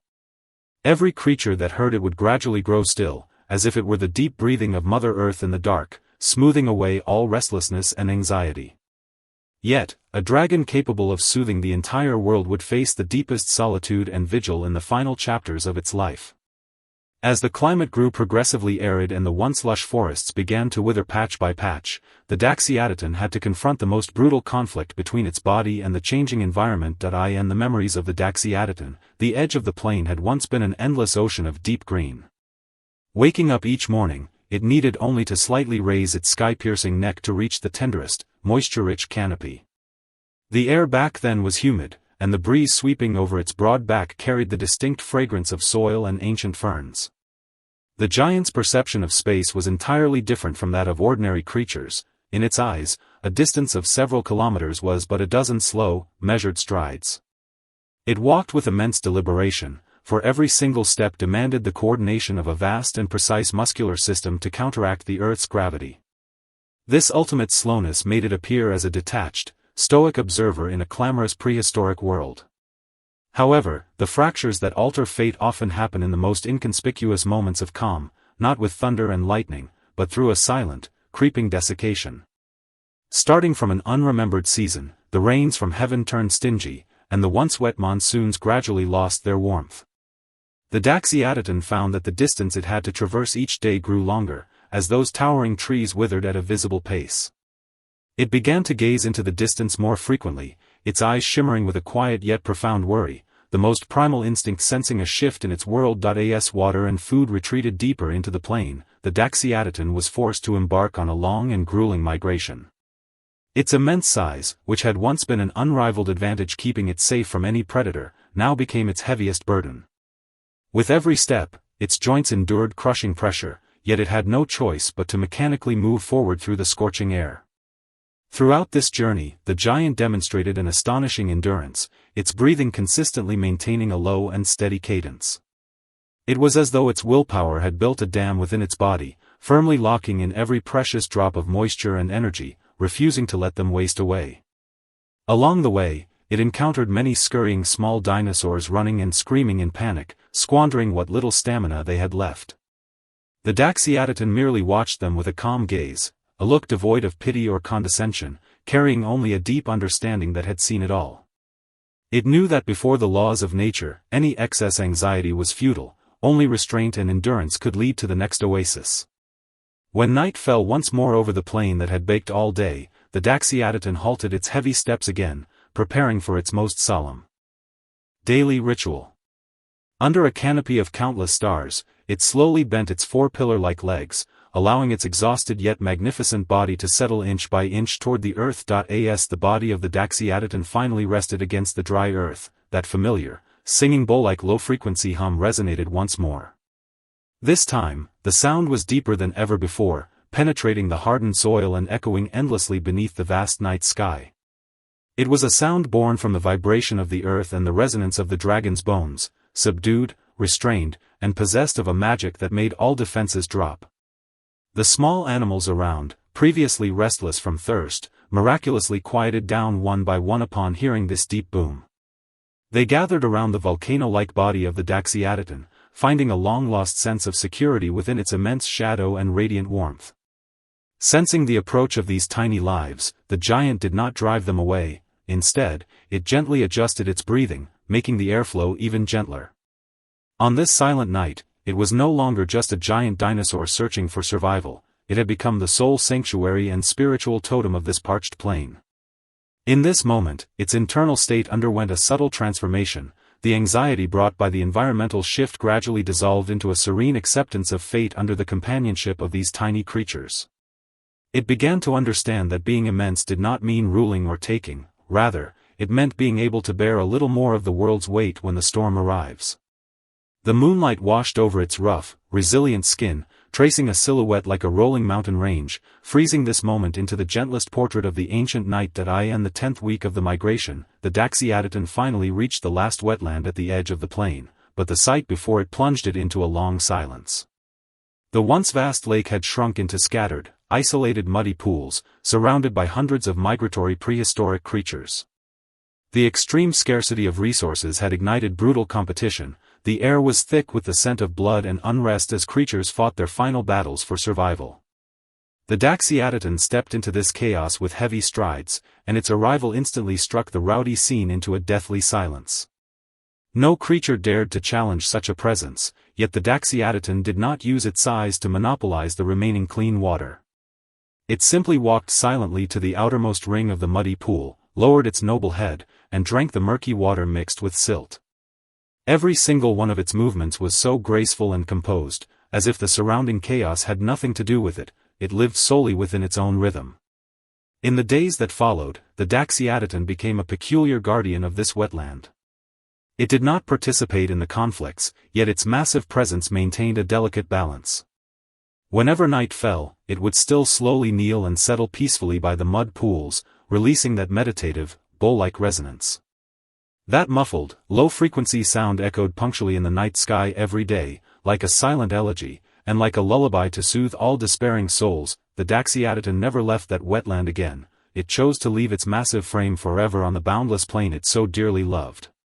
On a night filled with a sky of brilliant stars, it completed the ritual of slowly kneeling for the very last time, the contact of its body with the earth triggering a final resonance.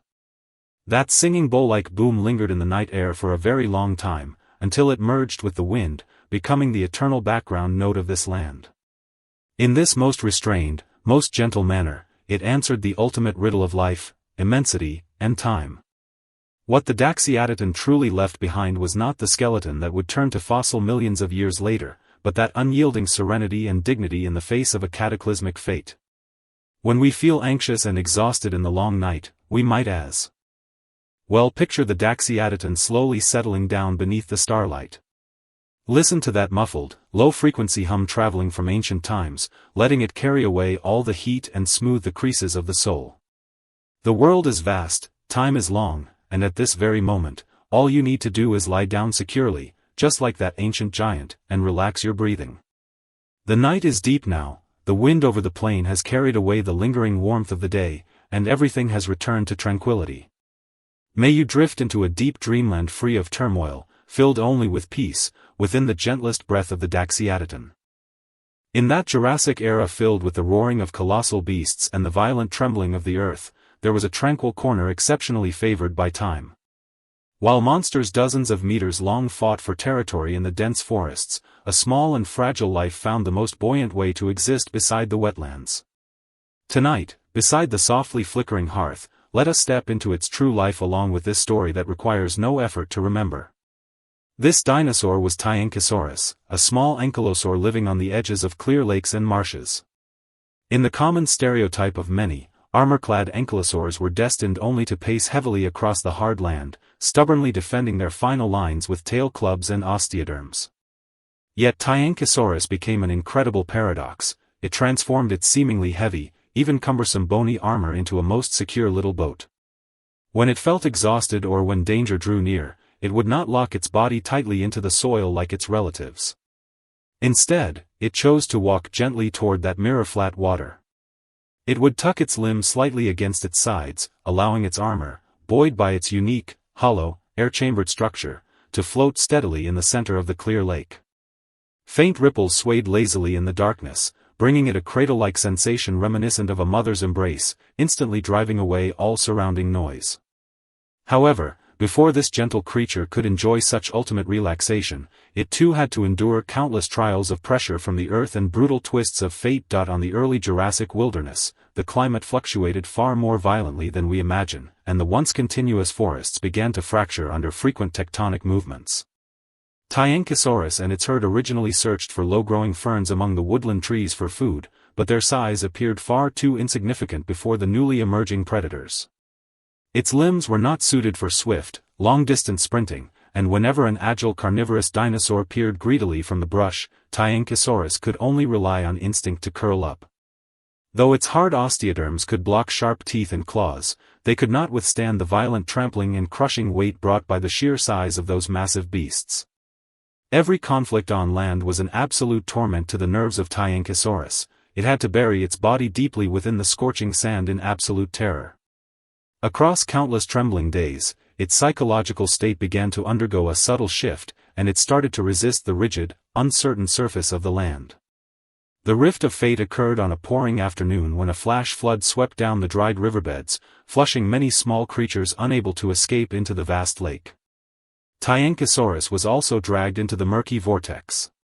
Just when it believed its heavy armor would drag it to the bottom, bringing the most unsettling end, a miracle quietly happened.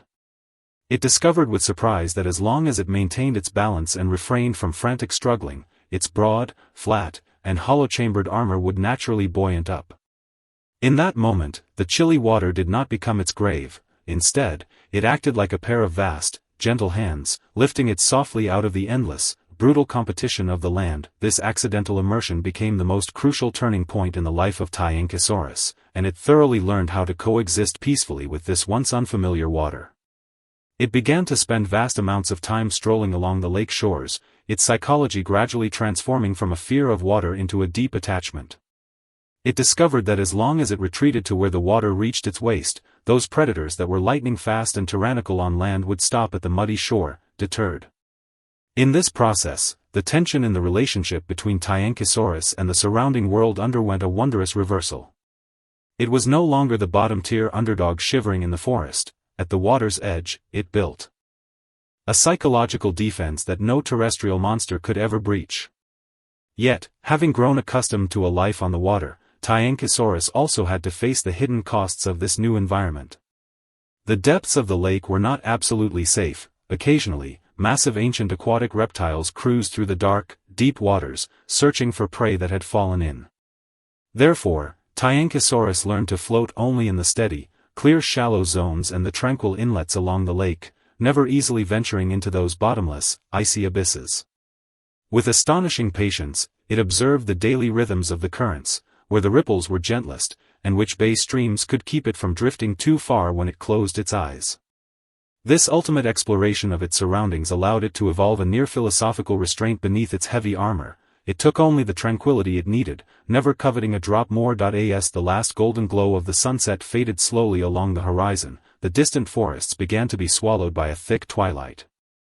Having eaten its fill of the tender, moisture-rich water weeds along the shore, Tyankosaurus stepped with light, slow paces, once again wading inch by inch into its beloved, silent lake. The water bathed its rough skin, washing away the heat and exhaustion accumulated from a full day of walking on land. It gently paddled its short limbs, and when the depth was sufficient to lift its 90-odd kilogram weight, it closed its limbs with practiced ease, letting its entire body enter a state of complete flotation. Those neatly arranged osteoderms, carrying the ancient texture of time, now resembled a meticulously crafted ancient dugout canoe, steadily carrying the entirety of its life. As a gentle breeze brushed across the water, fine, visible ripples rippled outward around its thick shell upon the mirror-flat lake. Tyankosaurus raised its short, delicate head slightly, its clear and stoic eyes watching the sky transform from a warm orange-red into a deep indigo. It did not need to remain constantly vigilant in the dead of night like other dinosaurs, nor did it need to scurry about looking for a safe tree hollow.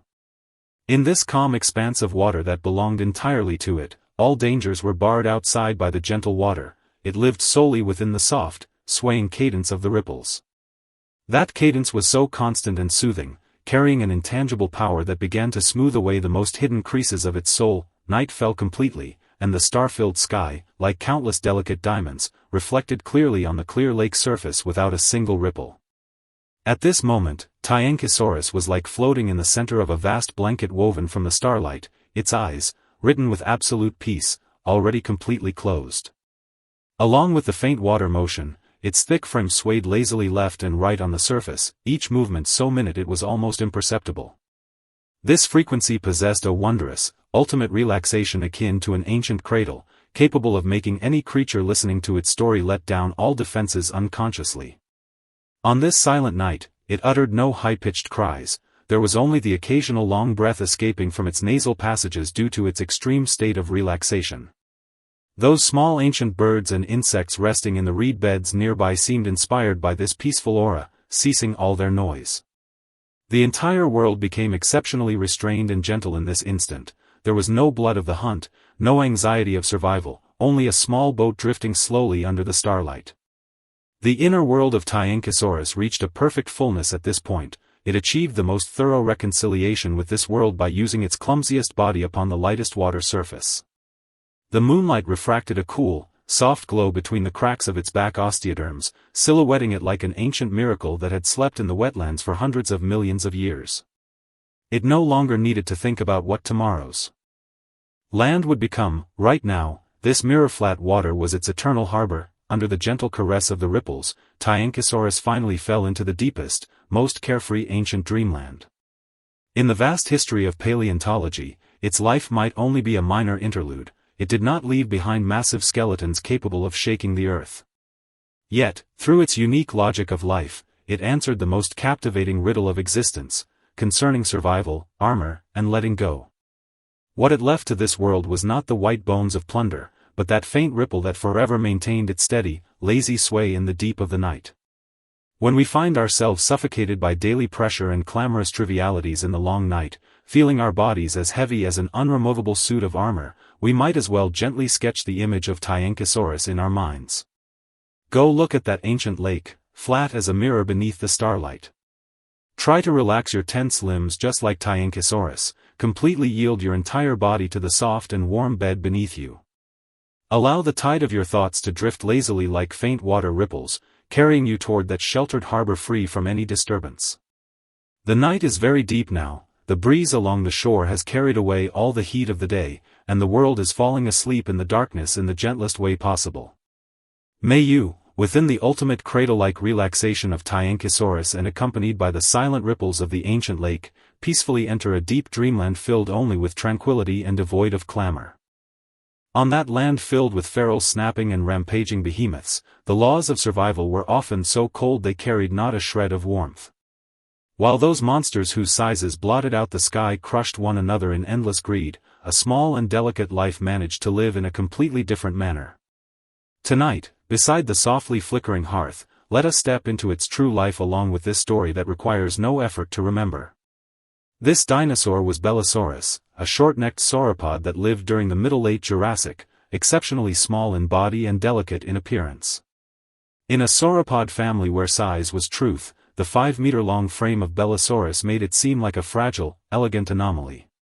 They had no towering necks to overlook the world, nor tail clubs to shatter everything. In the brutal ecological chain, they seemed ready to be swallowed by storms at any moment.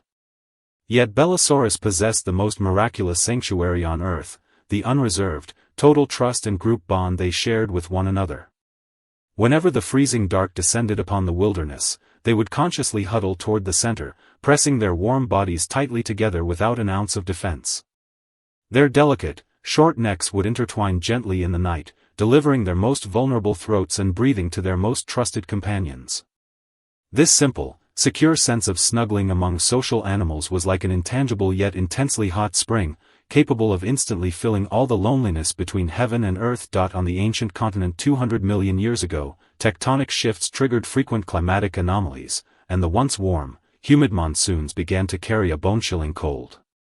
The woodlands where Belosaurus nested frequently saw cold, heavy frost mists descend at night. For these creatures lacking homeothermic feathers, this was a harsh rift of life. During this period, organisms operating alone endured immense risks. Not only did they have to watch for predators lurking in the shadows, but they also had to combat the ruthless loss of body heat. At that time, some solitary small predators still survived in the forest. They were agile and lethal by day, but by midnight, they would huddle shivering in cold rock piles out of loneliness and frost. Yet Belosaurus never fell into such despair. Their perception of their companion's body heat transcended all fear of terrestrial dangers. Within this herd, there was a particular Belosaurus that was even smaller than its peers, possessing an exceptionally stoic demeanor. We might as well call it Xiao Qiao in our story.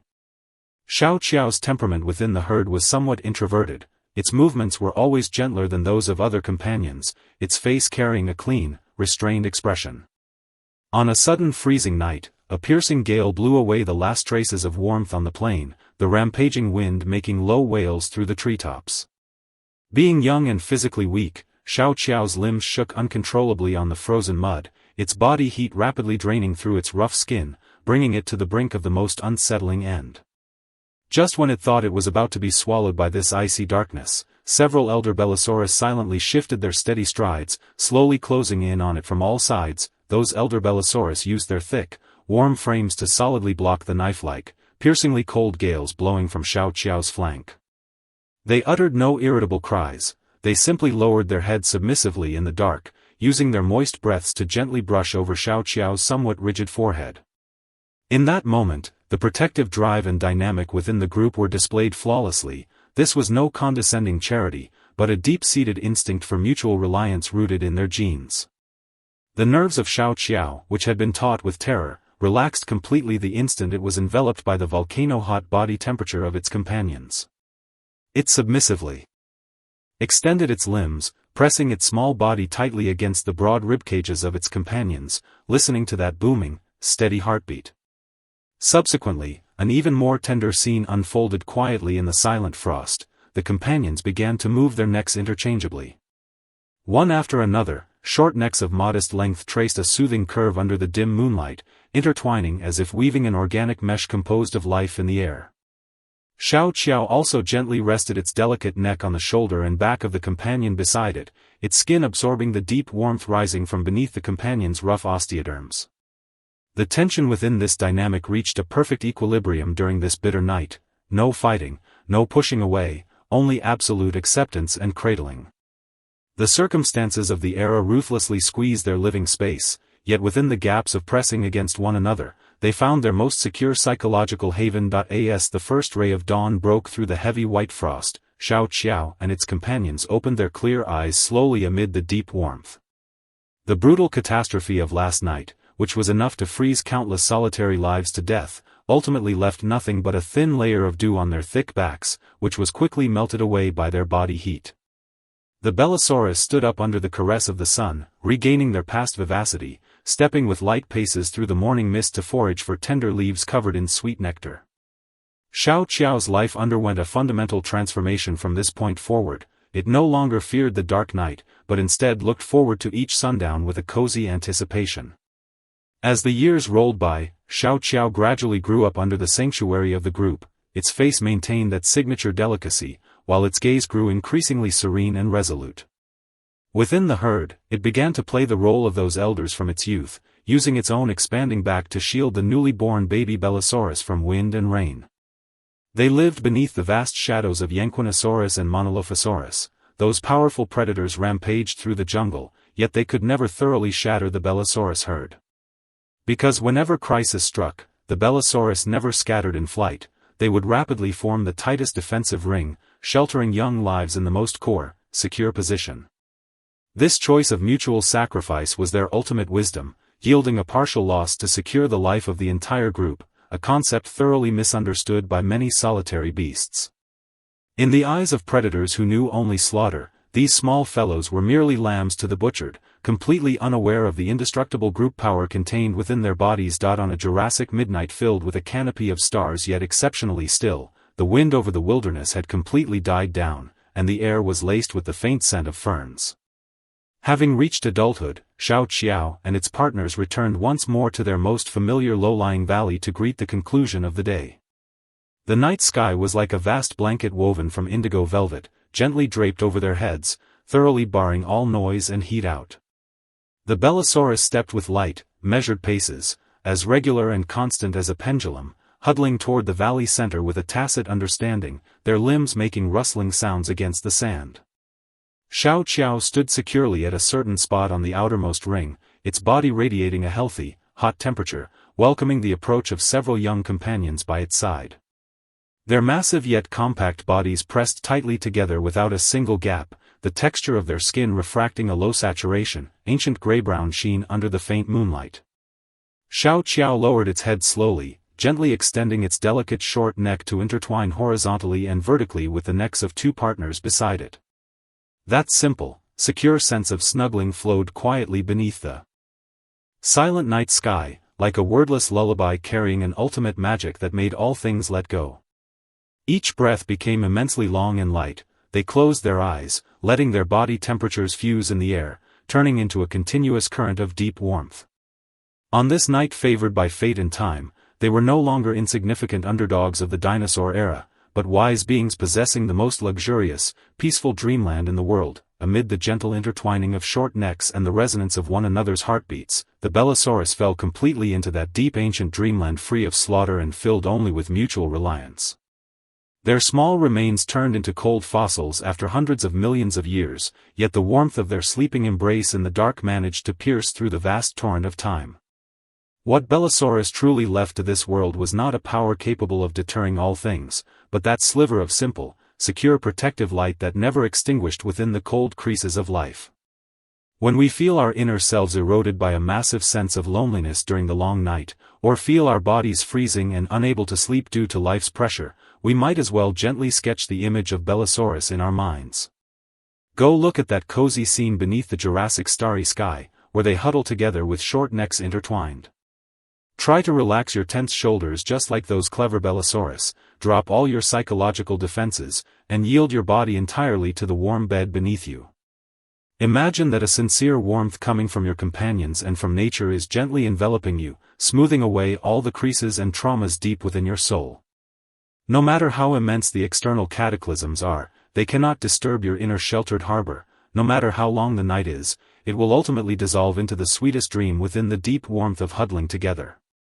The night is very deep now, the dew in the valley has soaked the ancient soil, and all things have returned to a heavy sleep amidst ultimate tranquility.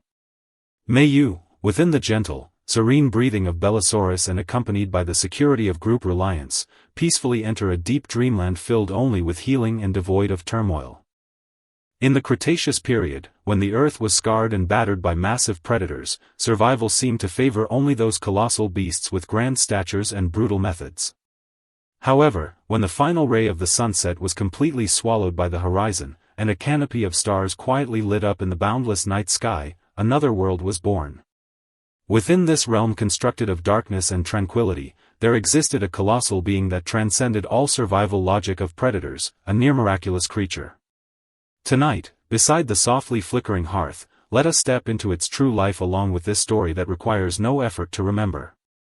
This is the life of the Astrodon, a traditional sauropod giant whose name signifies star-shaped teeth, a gentle life that silently guarded the serenity in the dark night.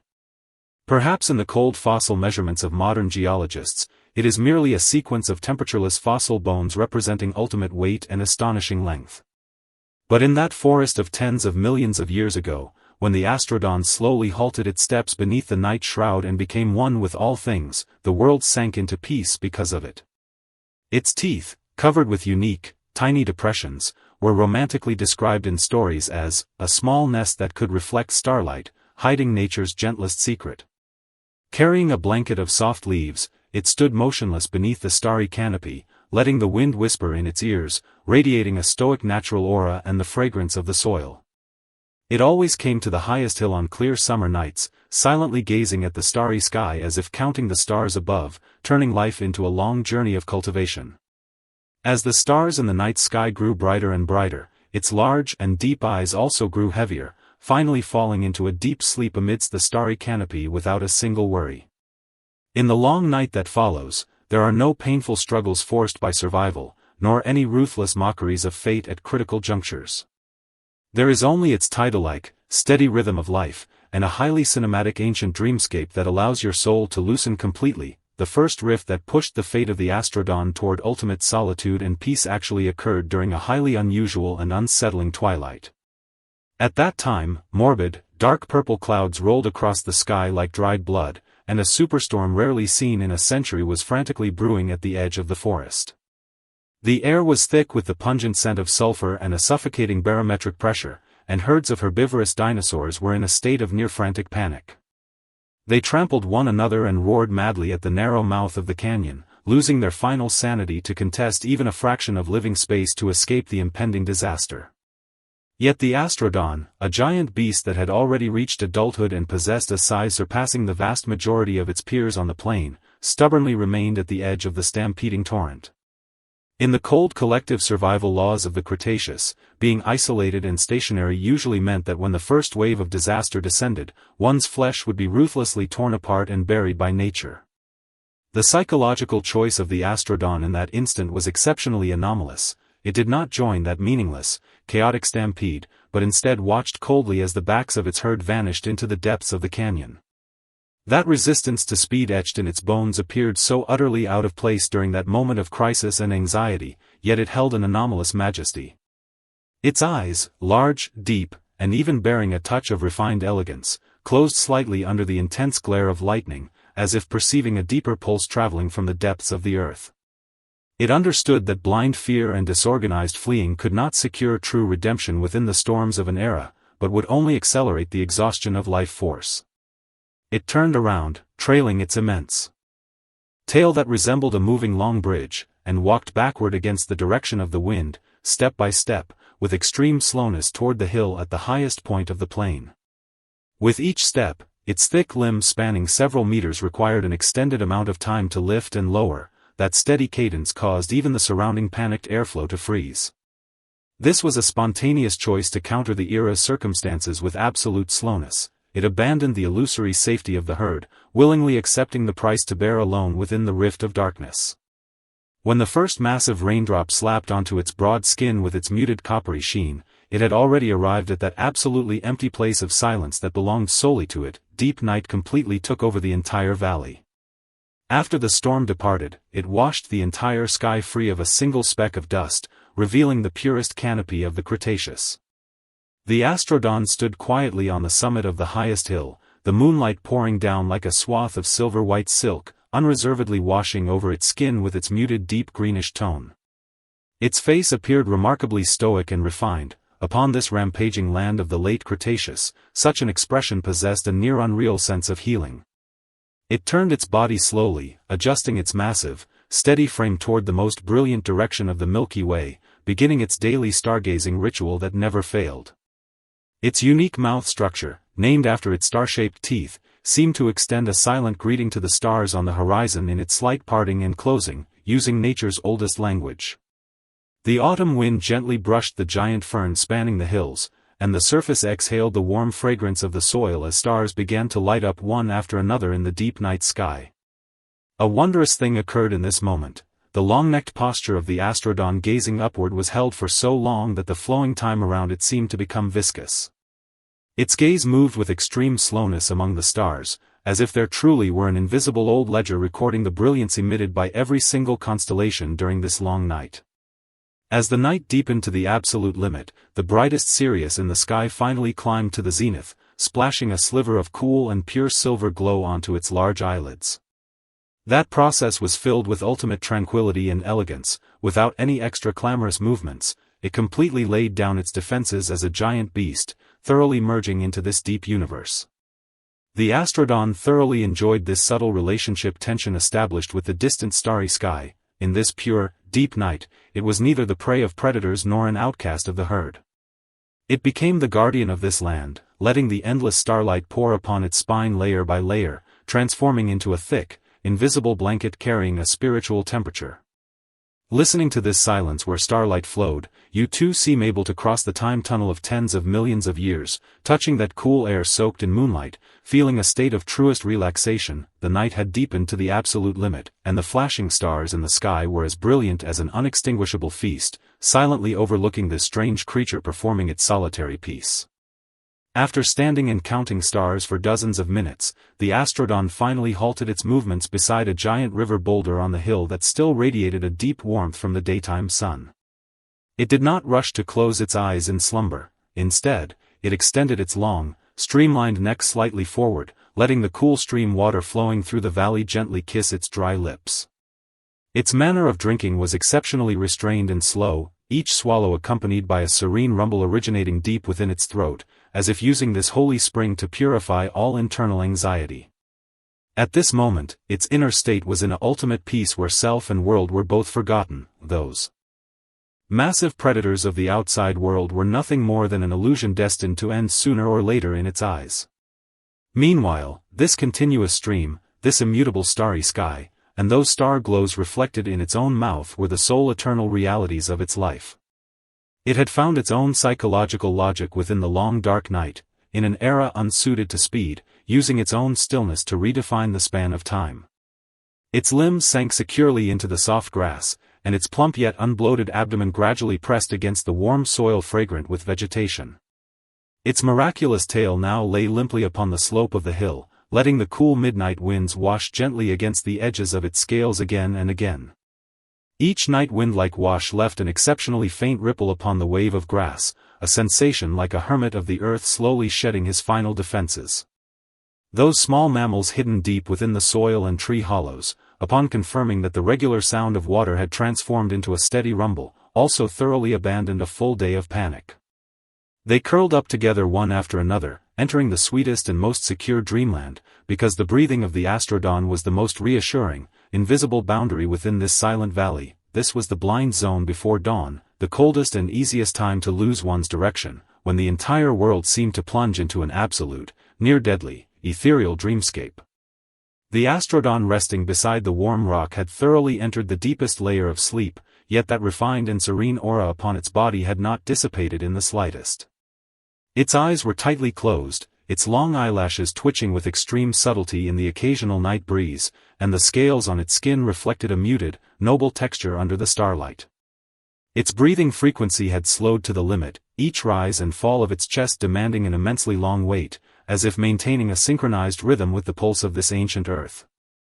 Wondrously, whenever the gentle breeze of the valley swept across the hill where it rested, its regular tide-like purring sound would release an exceptionally soft, highly steady rumbling sound.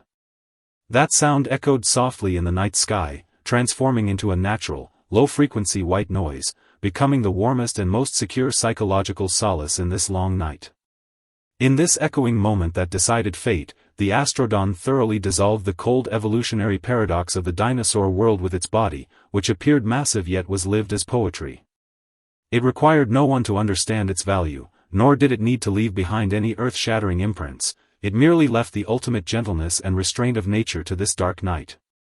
Within this spiritual haven that belongs to it and to you, all misunderstandings, all loneliness, and all the frustrations of the day are dissolved bit by bit in this intertwining of falling leaves and starlight. You only need to allow your consciousness to drift lazily along with that regular rustling sound, which seems both far and near, like lying upon an ancient feather devoid of any gravity. There is no need to think further of tomorrow's hustling and exhaustion, nor any need to feel deep self-blame for the day's constraints. In this peaceful, deep night, slowing down is your very dignity. Close your eyes, and let the Astrodon steady, secure life field of the Astrodon envelop you thoroughly and gently, carrying you toward the deepest, purest end of sleep. When the absolute edge of the distant horizon began to quietly reveal the first ray of a highly delicate, near-transparent morning light, this long night was finally about to greet its ultimate farewell. The morning mist began to disperse slowly over the hills like a lingering shroud of gauze, and the massive, gentle frame of the Astrodon gradually revealed its soft silhouette in the dim dawn. The natural magic belonging to the night was quietly dissolving, and the daytime world would soon be harshly dominated once more by brutal competition and endless running. But in these past dozens of minutes, this long-necked giant beast gazing at the starry sky had carved out an eternal sanctuary for us within the cold, long history of evolution through its life. Using its posture of absolute immobility beneath the night shroud, its mouth hollows reflecting starlight, and its deliberate paces, it answered all the riddles we posed in the prologue. It left behind no cruel reputation capable of dominating the plains, it merely left nature's ultimate gentleness, restraint, and mastery over time to this ancient earth that embraced its solitude. Now, the voice of the story is fading gradually within this morning breeze, and that memory of the Cretaceous from tens of millions of years ago should return to the depths of the soil and fossils to sleep once more. Yet the peace and certainty left by the Astrodon in the dark night will transform into the gentlest night wind beside your pillow, long and loyally guarding your every sleep. Have no further worries about the unknown. That strange and mild creature will always walk quietly at the edge of your dreamscape, using its spine that has counted constellations to shield you from all anxiety and storms.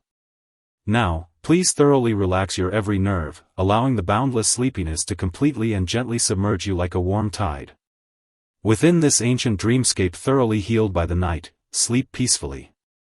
Good night, in this silent, long night that belongs to you. Good night, and may you possess the sweetest, purest dream. The late Cretaceous period, when the Earth was downtrodden by huge predators, seemed to only favor giant beasts with vast sizes and ruthless tactics. Yet, in deep and quiet southerly valleys, was a peculiar miracle, spending every kill-filled night in an incredibly gentle way. It was a singular small ankylosaur, supposed to rely on heavy armor and tough weapons to smash against the world, but it turned its defense into a soft composition. Tonight, let us gather by gently flickering hearth fire, and with this tale requiring no effort to remember, step together into its true lifetime. That belongs to the lifetime of Stiguros, a wanderer in mist who used tail tip to paddle solitude and weave peace in cool streams. Within the icy remnants of fossils, people are amazed by that bizarre structure resembling a special blunt instrument on its tail, guessing what kind of self-defense or lethal weapon it was. But in this quiet deep night, that gentle creature from tens of millions of years ago is strolling unhurriedly by the starlit stream, bearing its unique lean face and calm eyes. It does not rush to display its power in darkness because in this world, sound can also be a most mighty refuge, able to dissolve all panic. At this moment, daylight chases and roars have long sunk into the cracks of the earth with the setting sun, leaving only soft whispers of the wind sweeping through tree-fair leaves in the valley. That Stiguros, with calm gaze and restrained posture, is slowly extending its tail tip with the strange blunt instrument towards the endlessly flowing, cool stream. For each paddle, a crisp and rhythmic water sound undulates in the open night sky, like a deep solace being offered to this tired ancient world. In the following period, there are no inescapable tragedies, nor frantic squeezing of fate by time trends, only a long deep night belonging to it and you. You no longer attempt to analyze that complicated survival logic, your tight nerves will slow sink into the deepest depths of soft dreams along with those rhythmic notes. The first fissure pushing Stiguros' fate towards extreme solitude and tranquility happened on an evening shrouded by blood-colored setting sun light. At that time, a tragic herd migration was happening over the plain. Groups of large ankylosaurs were taking heavy steps, attempting to cross a canyon before a thunderstorm arrived. Due to its extremely small size, Stiguros appeared utterly helpless and insignificant beneath the feet of clumsy and panicked giants, at risk of being stepped into fragments by companions' pitiless heavy steps at a moment. What caused it more pause was that because of its overly bizarre structure resembling a special blunt instrument but not robust tail structure, it was always viewed as a misfit unable to provide sufficient defense in the herd. Within the cold power relations of the Dinosaur world, imperfect weapons offered me the price of abandonment, and that evening, it was forced to make its psychological choice.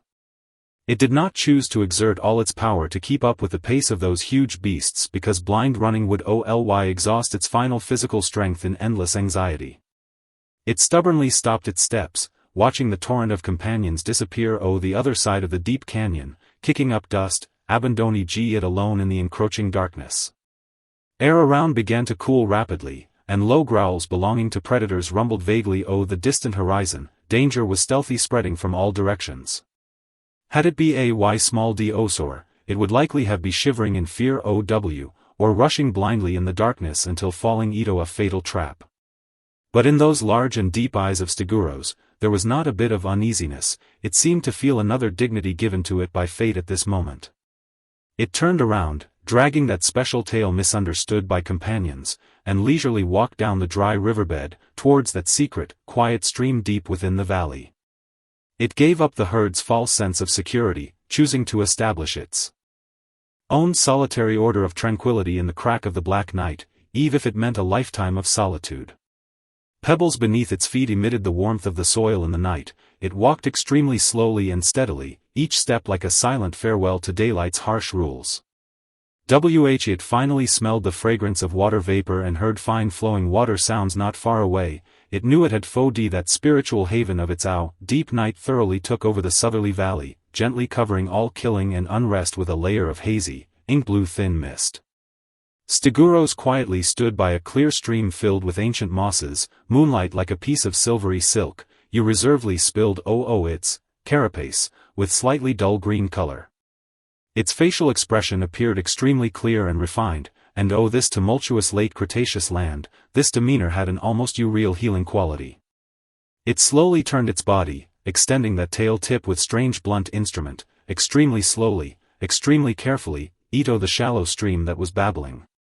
The moment icy stream water touched fingertips like scales, it slightly closed those large, vicissitude-weathered eyes. Every tight joint of the body thoroughly relaxed at this moment. It began to gently paddle its specialized tail over the water surface at an unbelievable rhythmic frequency, motion slow as if an ancient ritual strolling over the edge of stillness. As the tail tip paddled the cool stream water struck special bony grooves over the blunt instrument, emitting an extremely crisp, hollow, and resonance-filled ding-dong sound. That sound perfectly fused with the stream's babbling, weaving a natural lullaby that could be heard tens of millions of years ago in the quiet deep night. That was not disorganized noise, but a type of slow-paced rhythm with strong psychological suggestion, each sound jump accompanied by a deep breath of its chest. An ancient dragonfly with faint fluorescence all over its body, soothed by this sound, actually boldly stopped the bony plate above its tail, antennae swaying gently. Stiguros deeply enjoyed this relationship Sio establishing with diverse life forms. In this pure deep night, it was not predators' prey, nor the herd's castaway. It became this stream valley's creator, using its reverse-filled gentle movements to dissolve all tightness caused by time trends and survival pressure from the outside. Listening to this crisp water sound, you seem able to cross the time tunnel of tens of millions of years, touch that icy water surface soaked in moonlight, feel the purest relaxation. Please upload a photo for me to use as a reference. In the Jurassic morning, when the Earth had just opened its eyes and the dinosaur family was about to write its legends, the melody of life was exceptionally exuberant. Countless creatures, growing progressively larger, ran across the wilderness, asserting their dominion over this new world with speed and power. Tonight, beside the softly flickering hearth, let us step into its true life along with this story that requires no effort to remember. Beneath the feet of these clamorous giants, however, there existed a tiny life that enacted the transition between motion and stillness to perfection. Its name was Lesothosaurus. It was remarkably small, barely a meter in length, its delicate and agile form flickering through the dense foliage like a transient flash of golden light. In the prehistoric jungle governed by natural selection, such a weak frame usually meant it had to remain tightly coiled at all times, ever ready to greet the most unsettling end. Yet Lesothosaurus possessed a most astonishing counterinstinct. By day, it was the swiftest and most cheerful dancer upon the wilderness. But the moment the final trace of twilight sank completely below the western mountain ridges, it would shed all defenses in an instant and slip submissively into a hidden sanctuary. Deep within a tree hollow lined with dry ferns, it would fall into a state of ultimate, motionless sleep, completely devoid of struggle. This life wisdom of perfectly switching between action and stillness was like a gentle ancient lullaby, capable of smoothing away all the restlessness left behind by the day. On the early Jurassic plains of southern Africa, the changing of seasons always arrived with an unquestionable coldness and decisiveness. The prolonged dry season caused vast tracts of vegetation to wither, leaving the once dense woodland sparse and severely compressing the hiding spaces of small animals. Lesothosaurus and its companions were forced to expose themselves upon the wider, open wilderness, which undoubtedly tore a rift in the defensive line of their fate. At that time, medium-sized carnivorous dinosaurs had already appeared on the plains, pacing heavily as they patrolled around the thickets. For a Lesothosaurus devoid of any defensive weapons, its life safety rested entirely upon its slender yet immensely explosive hind limbs. Within this particular group of Lesothosaurus, there was an individual of exceptionally balanced proportions and a stoic, sharp gaze, always the most active one in the daytime brush.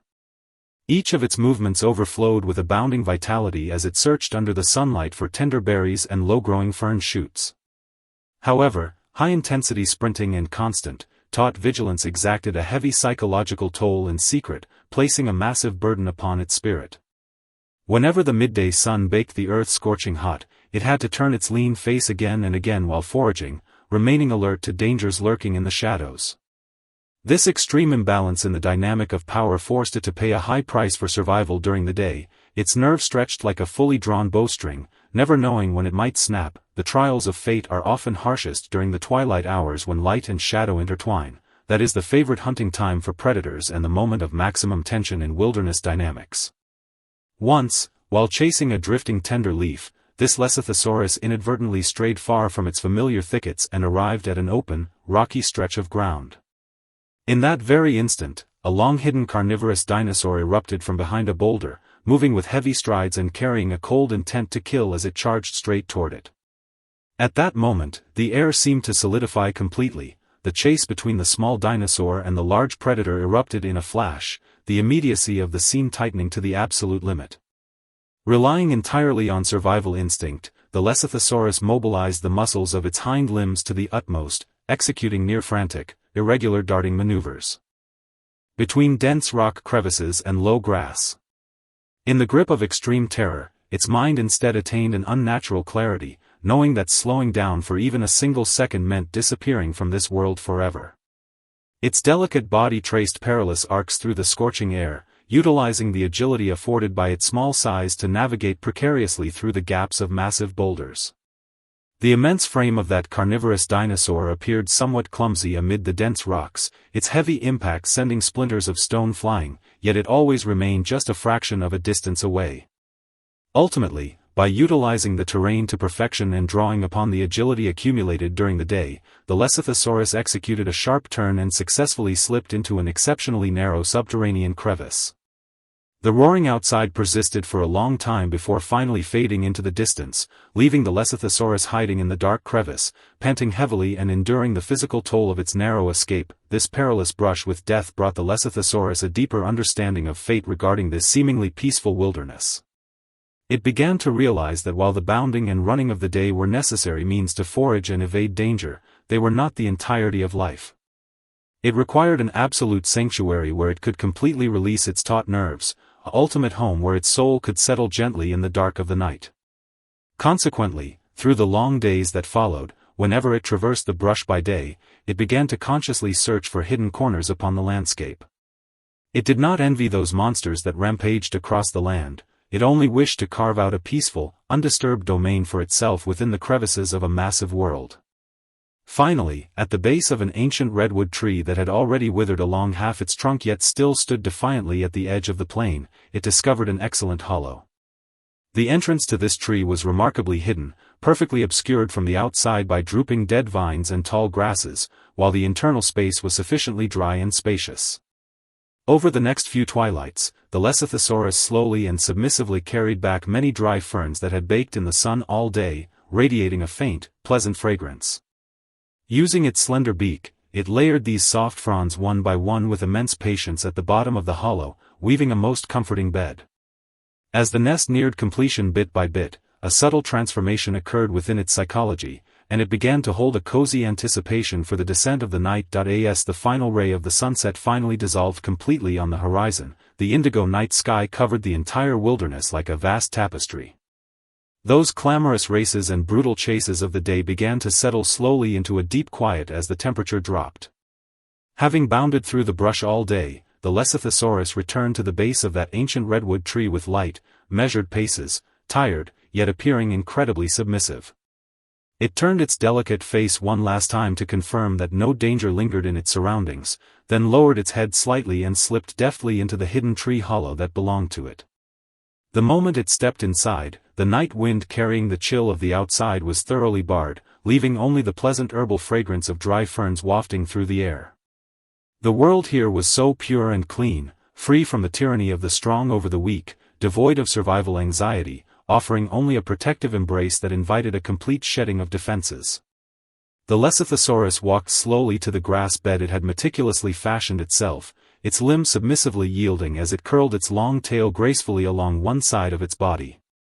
Its frame made contact with the soft, dry leaves, producing a minute, rustling sound of comfort, and then it settled down completely in an absolute, unmoving posture.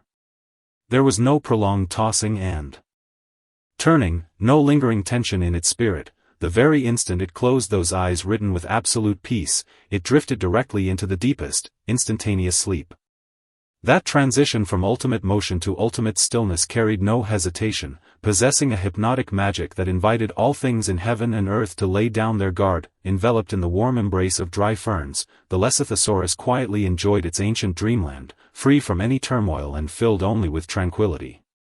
Its compact body remained absolutely motionless within the dark tree hollow, with only a faint, near imperceptible rhythm of breathing rising and falling gently in the air.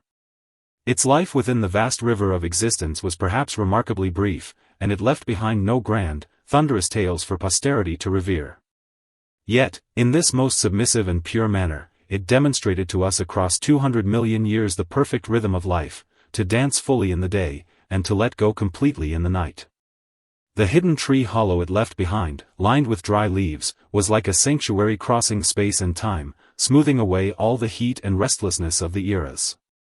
When we find ourselves unable to sleep in the long night due to daytime anxieties, our minds racing like a machine that cannot stop, we might as well gently sketch the image of Lesothosaurus in our thoughts. Go look at that warm tree hollow at the base of the redwood trunk, lined with dry ferns. Try to relax your tense limbs just like that small, submissive dinosaur, shed all your psychological burdens, and yield your body entirely to the warm bed beneath you. Allow the tide of instantaneous sleep to swallow you gently like a midnight ocean current, carrying you toward that serene dreamland free from any disturbance. The night is deep now, the wind over the plain has carried away the last lingering warmth of the day, and all things have returned to silence amidst an ultimate restraint. May you drift peacefully into a warm ancient dreamland within the gentle, motionless presence of the Lesothosaurus, accompanied by the fragrance of dry grass. In that late Cretaceous epoch filled with wildness and ruthless hunting, the value of life always seemed to be rigidly defined by body size and predatory instincts. However, when the final ray of the sunset was completely swallowed by the horizon, and a canopy of stars quietly lit up in the boundless night sky, another world was born. Within this realm constructed of darkness and tranquility, there existed a colossal being that transcended all survival logic of predators, a near miraculous creature. Tonight, beside the softly flickering hearth, let us step into its true life along with this story that requires no effort to remember. This is the life of the Ankylosaurus, a titanosaurian sauropod possessing irregular osteoderms on its back, a gentle life that silently guarded the serenity in the dark night. Perhaps in the cold fossil measurements of modern geologists, it is merely a sequence of temperatureless fossil specimens representing ultimate weight and astonishing length.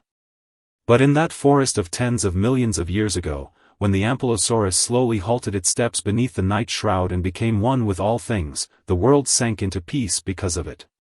Its back, covered with rugged ridges, was romantically described in stories as a small nest that could catch falling leaves and pine cones, hiding nature's gentlest secret. Carrying a blanket of soft leaves, it stood motionless beneath the starry canopy, letting the wind whisper in its ears, radiating a stoic natural aura and the fragrance of the soil. That silence carried not a single shred of defense or violence. Instead, it was like a deep whisper from the ancient earth, instantly smoothing away all the tension in the air. At this very moment, the chases and clamor of the day have drifted away with the geothermal heat, and the distant cycad forests sway gently in the breeze, wafting the subtle fragrance of greenery. In the long night that follows, there are no painful struggles forced by survival, nor any ruthless mockeries of fate at critical junctures.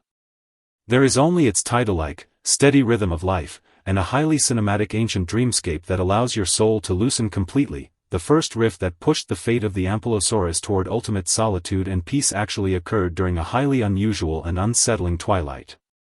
At that time, morbid, dark purple clouds rolled across the sky like dried blood, and a superstorm rarely seen in a century was frantically brewing at the edge of the forest.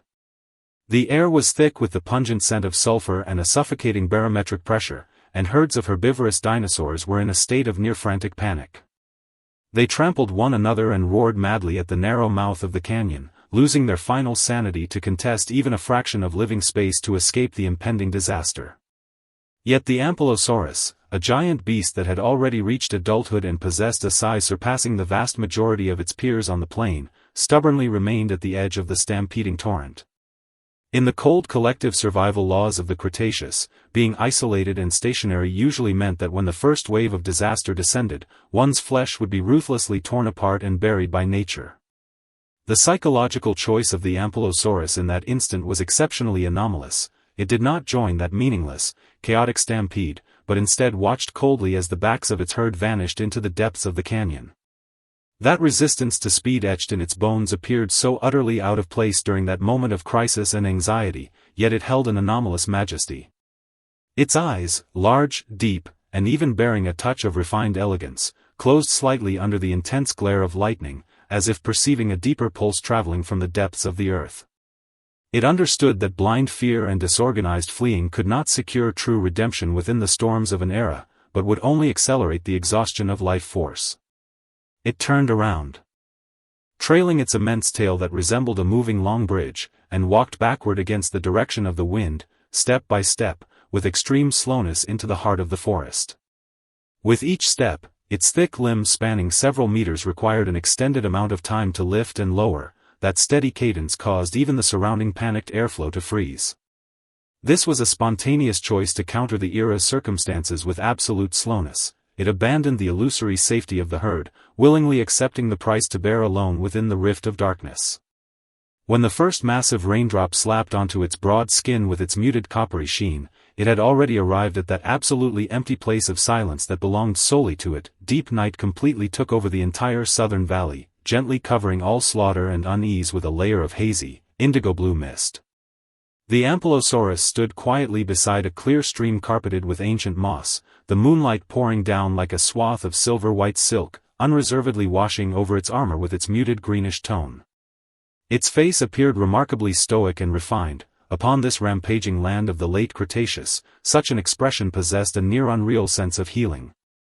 It turned its body slowly, embedding its massive, cumbersome frame into the shallow, trickling shallows with immense deliberation and care.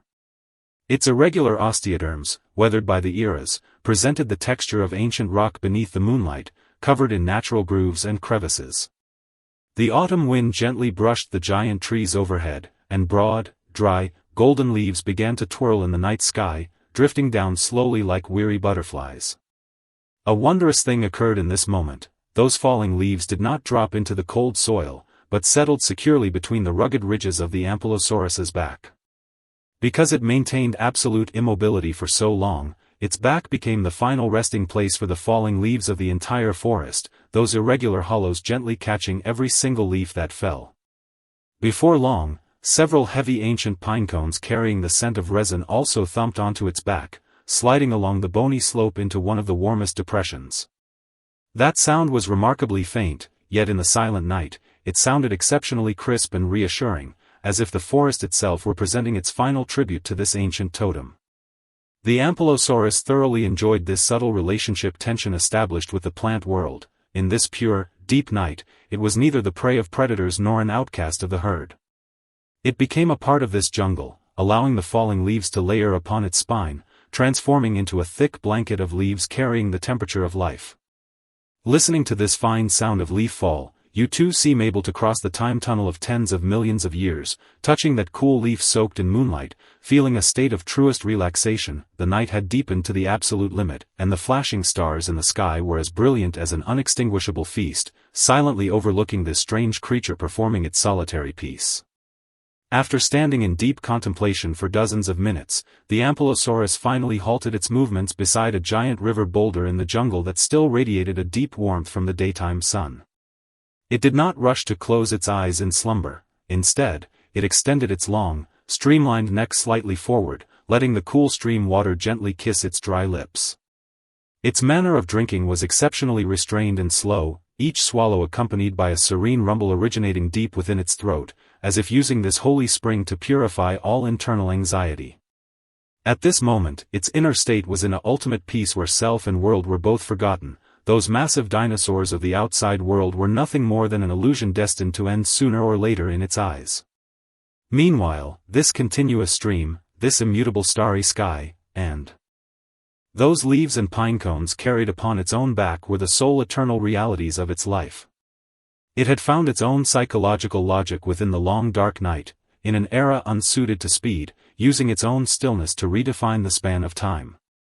Its limbs sank securely into the wet sand, and its plump yet unbloated abdomen gradually pressed against the warm soil fragrant with vegetation. Its miraculous tail now lay limply upon the shallows at the stream's edge, letting the small waves wash gently against the edges of its bony blunt weapon again and again. Each tidal-like wash left an exceptionally faint ripple upon the sand, a sensation like a hermit of the earth slowly shedding his final defenses. Those small mammals hidden deep within the soil and tree hollows, upon confirming that the regular sound of water had transformed into a steady rumble, also thoroughly abandoned a full day of panic. They curled up together one after another, entering the sweetest and most secure dreamland, because the breathing of the Ankylosaurus was the most reassuring, invisible boundary within this silent valley. This was the blind zone before dawn, the coldest and easiest time to lose one's direction, when the entire world seemed to plunge into an absolute, near-deadly, ethereal dreamscape. The Ankylosaurus resting beside the warm rock had thoroughly entered the deepest layer of sleep, yet that refined and serene aura upon its body had not dissipated in the slightest. Its eyes were tightly closed, its long eyelashes twitching with extreme subtlety in the occasional night breeze, and the scales on its skin reflected a muted, noble texture under the starlight. Its breathing frequency had slowed to the limit, each rise and fall of its chest demanding an immensely long wait, as if maintaining a synchronized rhythm with the pulse of this ancient earth. Wondrously, whenever the gentle breeze of the valley swept across the sand where it rested, the thick layer of leaves accumulated on its back would release an exceptionally soft, highly regular rustling sound. That sound echoed softly in the night sky, transforming into a natural, low-frequency white noise, becoming the warmest and most secure psychological solace in this long night.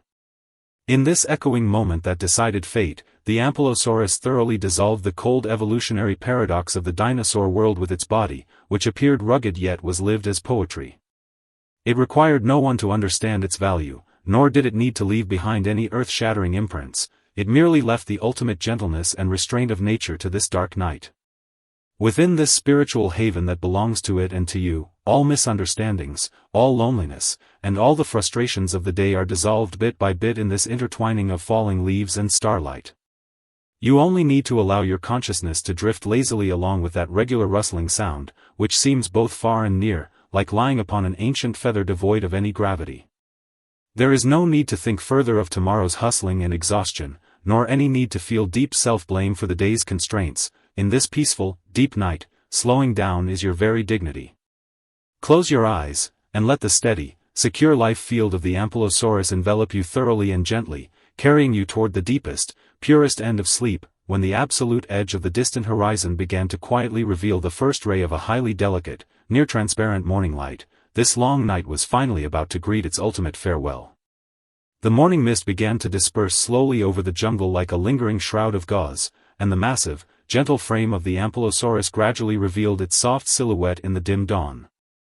The natural magic belonging to the night was quietly dissolving, and the daytime world would soon be harshly dominated once more by brutal competition and endless running. But in these past dozens of minutes, this titan sauropod carrying the forest leaves had carved out an eternal sanctuary for us within the cold, long history of evolution through its life.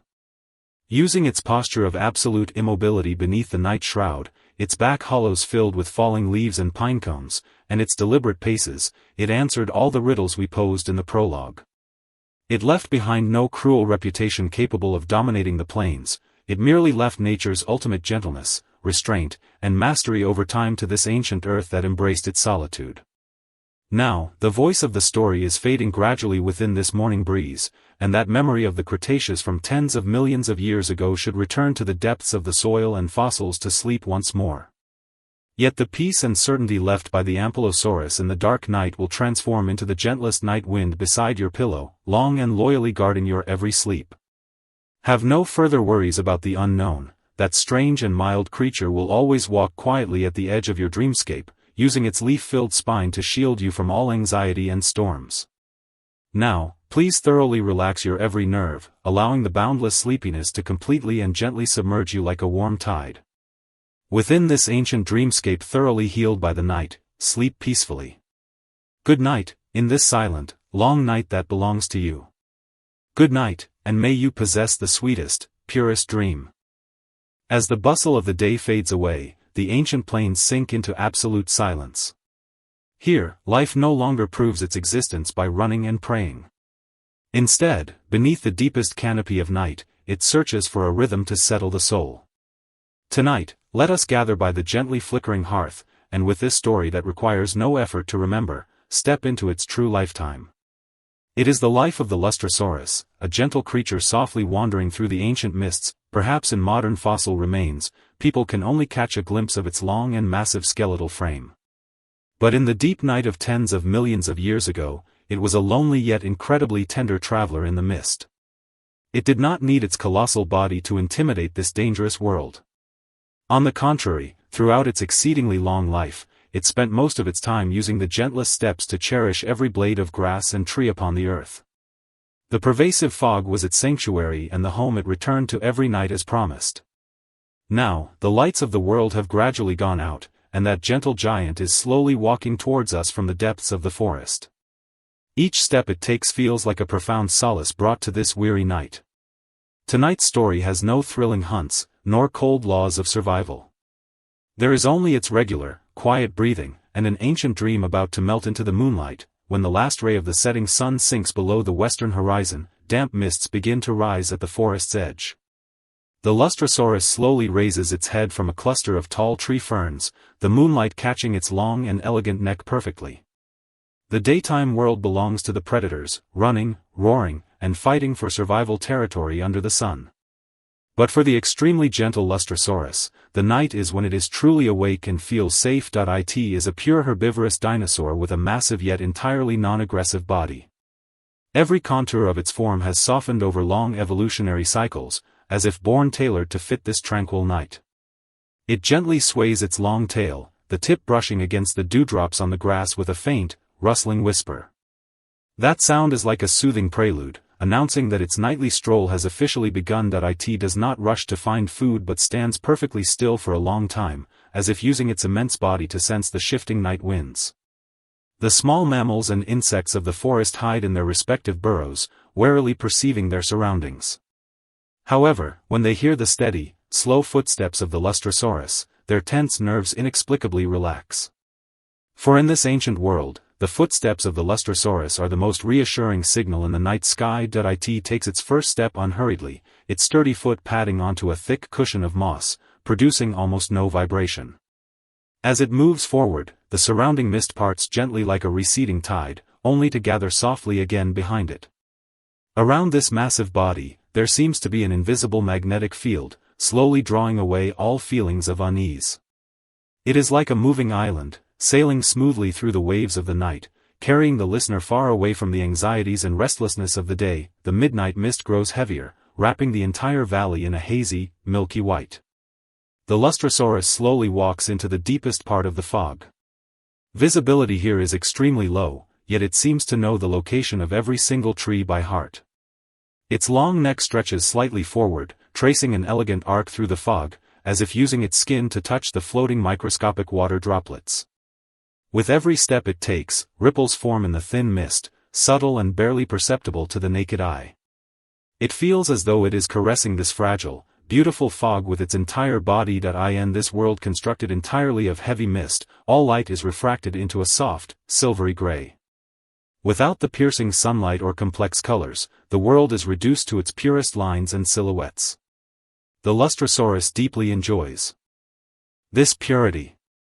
It gently closes its large, docile eyes, beginning to rely entirely on hearing and touch to perceive the world. By its ears is only the whisper of the breeze through the treetops, along with the warm aroma of the soil below, carrying a faint scent of fresh earth. This state of absolute stillness brings ultimate peace to its heart, making its breathing deeper and more rhythmic. Each inhalation feels like drawing the crispest, purest air of the valley into its chest. And each exhalation releases a stream of warm air, condensing into a faint white plume in the chilly fog. That low-frequency rumbling echoes through the empty ancient night sky, carrying an indescribable, lullaby-like magic. If one were to lie on this grass and listen to its breathing, ebbing and flowing rhythmically like the tide, they would completely drop all defenses within seconds.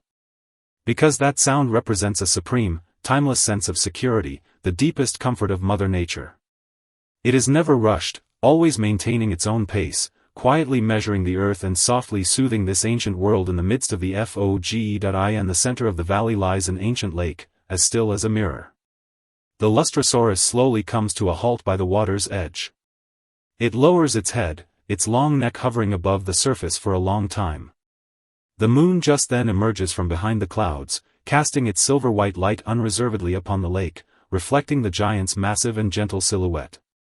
The water is crystalline, revealing ancient aquatic plants swaying softly with the faint current below. The Lustrosaurus is in no rush to drink.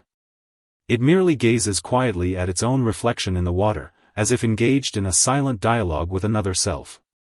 A cool midnight breeze blows across, stirring tiny ripples on the lake, shattering the moon's reflection into countless fragments of silver. It slowly lowers its head, touching the cold water gently with its warm muzzle. In an instant, a perfect circle of ripples undulates outward. Its drinking is slow and measured, each swallow carrying a powerful rhythm, the glugging sound particularly clear in the midnight silence. The water flows down its long esophagus, bringing a soothing coolness to its core. Sated, it raises its head contentedly, crystal dewdrops sliding from the corners of its mouth and splashing back onto the lake with a crisp chime. The sound is like the most beautiful note of a chime in the deep night, making the already quiet air feel even more ethereal. It turns around and slowly lies down on a soft sandy beach covered in ferns. Its sturdy limbs bend first, settling its massive, steady belly against the warm sand, while its long neck coils docility along its side. It has performed this movement countless times, and each time it looks entirely natural and relaxed, without a single tense muscle.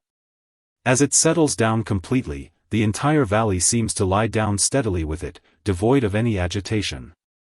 The starry sky blinks quietly above, and the brilliant Milky Way stretches to the end of the horizon, silently guarding the giant's slumber. The night has deepened to its absolute core, the darkest, most tranquil hour before the dawn. Lying on the beach, the Lustrosaurus has entered a deep sleep, yet its signature breathing still echoes rhythmically through the night sky. Its eyes are tightly shut, the heavy eyelids covered in fine scales that gleam faintly under the moon's residual light. Because of its colossal size and staggering lung capacity, its chest rises and falls like a small hill with every breath.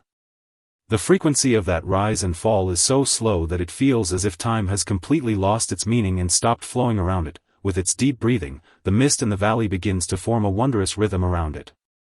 As it exhales, the warm current gently pushes away the dense fog in front of it, creating a brief, clear void.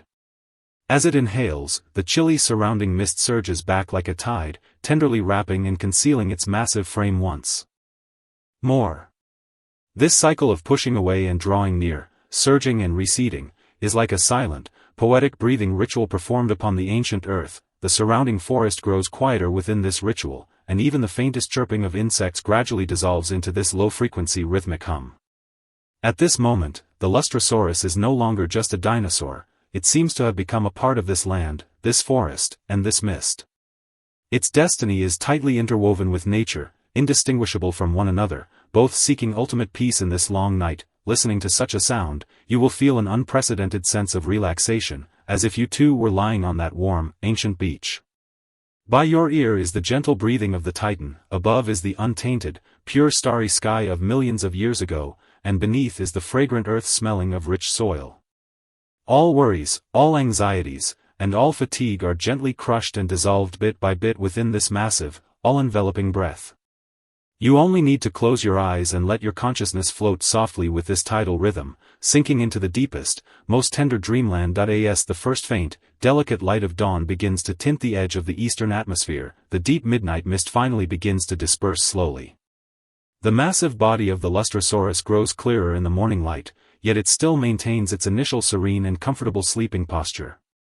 The magic of the night is quietly undoing itself, and the daytime world will soon reclaim its harsh, vibrant laws of survival. But over the past dozens of minutes, this gentle giant has used its lifetime to construct a perfectly safe, perfectly quiet haven for us. In this space, there is no chase of time, no pressure of survival, only the light caress of the wind, the embrace of the mist, and its eternal, deep breathing. Now, the story has reached its end, and that ancient memory which requires no effort to keep should return to its slumber in the depths of time. Yet the peace and certainty it leaves behind will remain in your heart for a long time, just like its warm breath, guarding your sleep. Though the morning light rises, your night has just begun, a long night filled with tenderness and healing that belongs solely to you. There is no need to think about anything, nor any need to worry about tomorrow. That gentle Lustrosaurus will always walk quietly at the edge of your dreams. It will use its long body to shield you from all storms and use its rhythmic breathing to weave the most beautiful dreams for you. Now, please completely relax your body, and let sleep submerge you entirely like a rising tide. Sleep peacefully in this ethereal, silent, and deeply restful ancient world. Good night, in this warm night. Good night, and may you have the sweetest dreams.